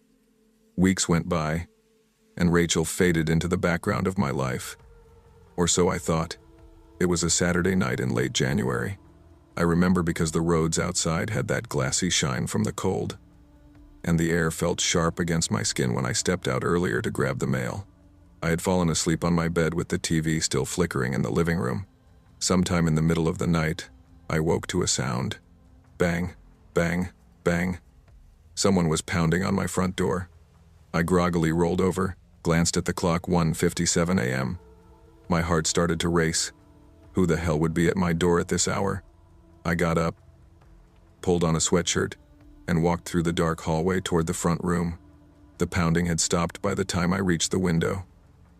I pushed the curtain aside just enough to peek out. At first, I didn't see anyone. Then, under the dim yellow wash of the streetlight, I saw a figure cutting across my yard. My stomach dropped. It was Rachel. She was walking unsteadily, arms swinging slightly as if she were drunk. Her hair was messy, and even from behind, I recognized the oversized leather jacket she always wore when she went out. What the hell? I whispered to myself. I didn't open the door. I just stood there, confused and uneasy, watching her drift out of sight like some ghost from my past. She didn't look toward the window, so I don't think she saw me. For a few minutes I waited, listening. Silence. Maybe she just left? I eventually convinced myself it was over, went back to bed, and pulled the blanket over me. My heart was still thumping, but I closed my eyes, trying to steady my breathing. Then came another sound. Crash. The unmistakable shatter of glass. I shot upright, adrenaline exploding through me. Another crash followed, then another. It was as if someone was deliberately smashing every damn window in my living room. What the hell, no? I muttered, scrambling to grab the phone on my nightstand. I dialed 911. My hands shaking. 911. What's your emergency? 911. Yeah. Hi, someone's breaking my windows. I think it's my ex-girlfriend. She was just here, banging on my door. Please, you need to send someone quick. She's tearing up my house. As I spoke, the smashing continued, each crash making me flinch. My skin prickled with fear, every nerve on fire. The dispatcher's voice stayed calm. Stay in your bedroom with the door locked. Officers are on the way. Do not attempt to confront her. I clutched the phone, sitting on the edge of my bed, staring at the closed door like it was the only thing between me and chaos. Finally, after what felt like an eternity but must have been just over a minute, the smashing stopped. The sudden silence was even worse. My ears rang with it. Then, faintly, I heard her voice outside. "Kyle, you think you can just forget me?" She screamed, her words slurred. "You think you're better than me?" Her voice trailed off into something incoherent, angry, broken shouting. I couldn't fully make out. Then nothing. I sat frozen until red and blue lights finally lit up my front yard. The cops walked through my yard with flashlights, calling out, "Dayton PD, anyone here?" I stepped out of my bedroom cautiously, my socks crunching against shards of glass scattered across the floor. My living room looked like a war zone, the main window shattered inward, the curtain torn, cold air rushing through the opening. When I opened the door, an officer was standing there. "Sir, you the one who called?" "Yeah," I said, voice unsteady. "It was my ex, Rachel. She just lost it." They searched the area and eventually found her about 3 blocks away. stumbling down the street with a metal pipe in her hand. Turned out she'd grabbed it from my neighbor's yard. She was drunk, furious, and barely coherent. "Ma'am, you're under arrest," I heard one of the officers say as they cuffed her. She was still shouting my name, struggling against their grip. Inside, another officer took my statement. "Did you have any recent contact with her?" "No, none. We broke up months ago. She's been seeing someone else. I don't even know why she came here." The officer gave me a sympathetic look. "Sounds like she had too much to drink and made a bad decision. We'll take it from here." In the days that followed, I got the window replaced and tried to shake off the whole thing. Friends asked about it. Some laughed nervously. Others told me I dodged a bullet. But every night afterward, when the house got quiet, I'd think back to that pounding on my door at 2 a.m., the sound of glass exploding, and her voice screaming in the distance. It wasn't heartbreak that stuck with me. It was the fear that someone I once let into my life could so easily turn into a nightmare standing outside my window. And that's something I'll never forget.